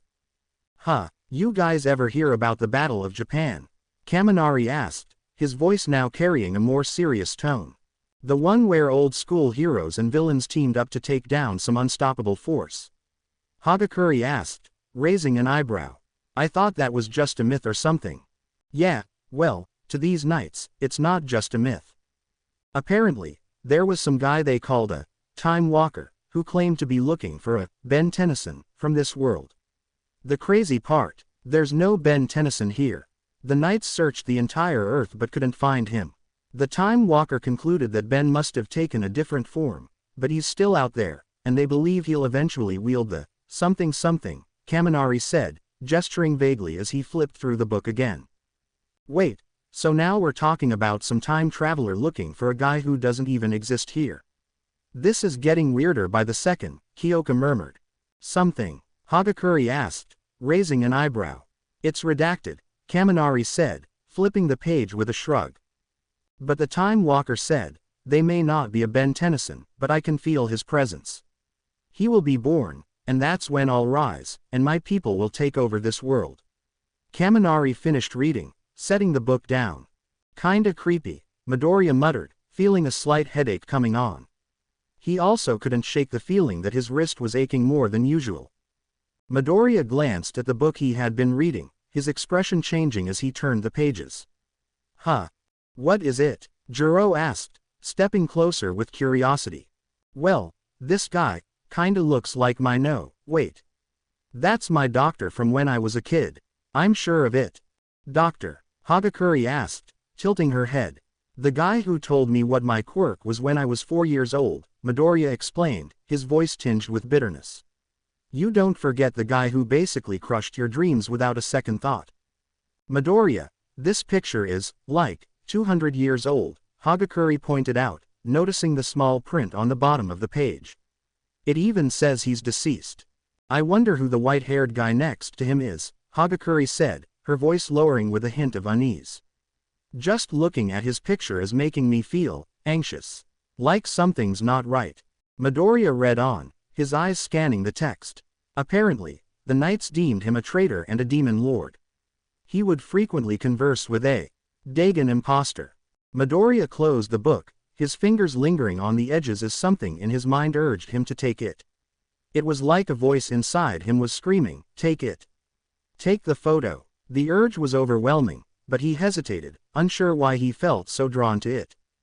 Midoriya, you okay? Hagakure asked, noticing the distant look in his eyes. He snapped out of it and reluctantly set the book back on the shelf, though part of him was still desperate to grab the photo. Something in his gut told him it was important, but he couldn't understand why. Wait, Juro said, her eyes narrowing as she focused on the sounds within the building. Sweat began to bead on her forehead. Guys, I hear someone screaming for help, Kyoka said, her voice trembling, causing chills to run down the spines of the others.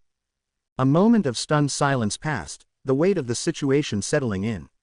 Then, suddenly, a loud bang echoed through the hallway. Midoriya jumped at the noise, his heart racing. Kaminari, reacting on instinct, crackled with electricity. Juro pointed her jacks at the door, her body tense. Shish, Juro hissed, gesturing for everyone to be silent. Kaminari, guard the door. If these guys see my jacks, we're pretty much screwed, she whispered urgently.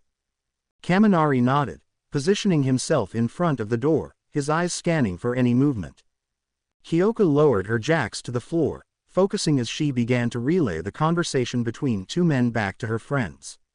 Seriously, this building's not what it used to be. The knights aren't what they used to be. The voice of Mamaki was harsh and frustrated as he berated one of the knights. I can only apologize so much. If you wish to continue berating me, feel free, but later. Can we please get back to what we were talking about? A calmer voice replied. Of course, Mamaki grumbled. As predicted, the Kraho has proven difficult to talk to. The teenagers froze in place, each of them holding their breath as they listened. We've tried every method we could think of. Even moved him out of sight, placed him on the third floor so we could use our strongest methods. But this vermin always persists. The calm voice seemed resigned. We need to find the location they call Undertown, so we can rid ourselves of these vermin once and for all. If we can get into Undertown, we might be able to find the technology we need. Only then can we truly end this dragon's existence. Still, if he refuses to speak, our persistence will prevail. And even if it doesn't, we can take solace in knowing we'll have eradicated one more alien from this world, Mamaki said, his voice cold and devoid of any empathy. The teenagers exchanged horrified glances, their hearts sinking as they realized the full weight of the situation. Crap, the collective thought rang in their minds as they realized how deep they were in. Brothers, do not speak of such matters so freely right now. Kobe's voice rang out, sharp and filled with irritation. We may have allowed the children in, but only because we must use every avenue to convince people and purge the beings that have infiltrated our world. Of course, Mamaki replied, his tone cold but measured. But we must keep our voices down. Enoch is currently with Kraho, making the vermin speak.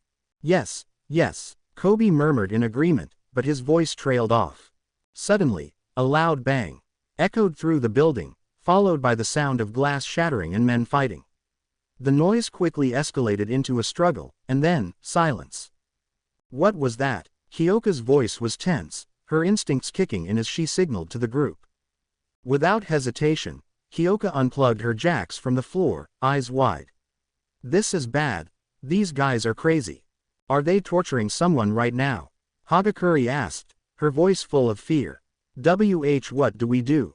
We save them. Both Kyoka and Midoriya said in unison, their voices firm with determination.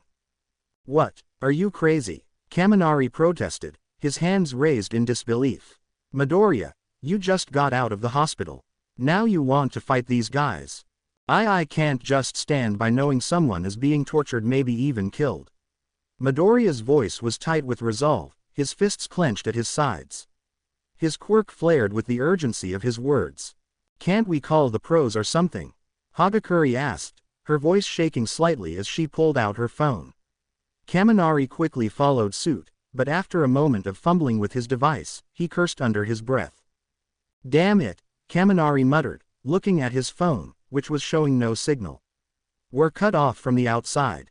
Just then, the door creaked open, and the group immediately tensed, ready for anything. The figure that entered was panting heavily, her breaths shallow but desperate. Her eyes locked onto the group, her golden irises flashing briefly in the dim light. Kaminari's heart skipped a beat as he saw her, a pink-skinned girl in a winter outfit, clearly exhausted.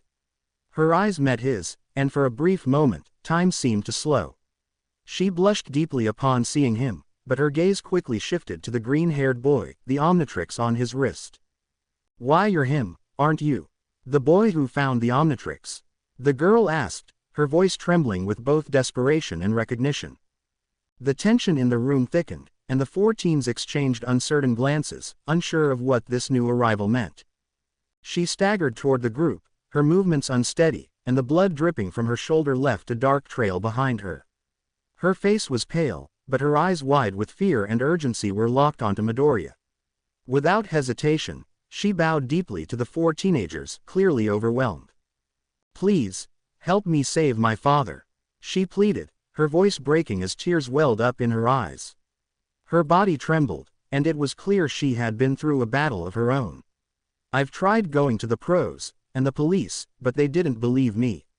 Please, please, I need help. Kaminari, without a second thought, stepped forward. His expression was soft yet determined as he gently took her hands in his heart pounding with empathy. He looked into her eyes, searching for the sincerity and fear that was clear in her face. Of course, Kaminari said, his voice steady. We'll help you. Just tell us everything. What happened? What do you need us to do? To be continued. I hope you guys enjoyed this video and make sure to like and subscribe to the channel. Now we will see you in the next video.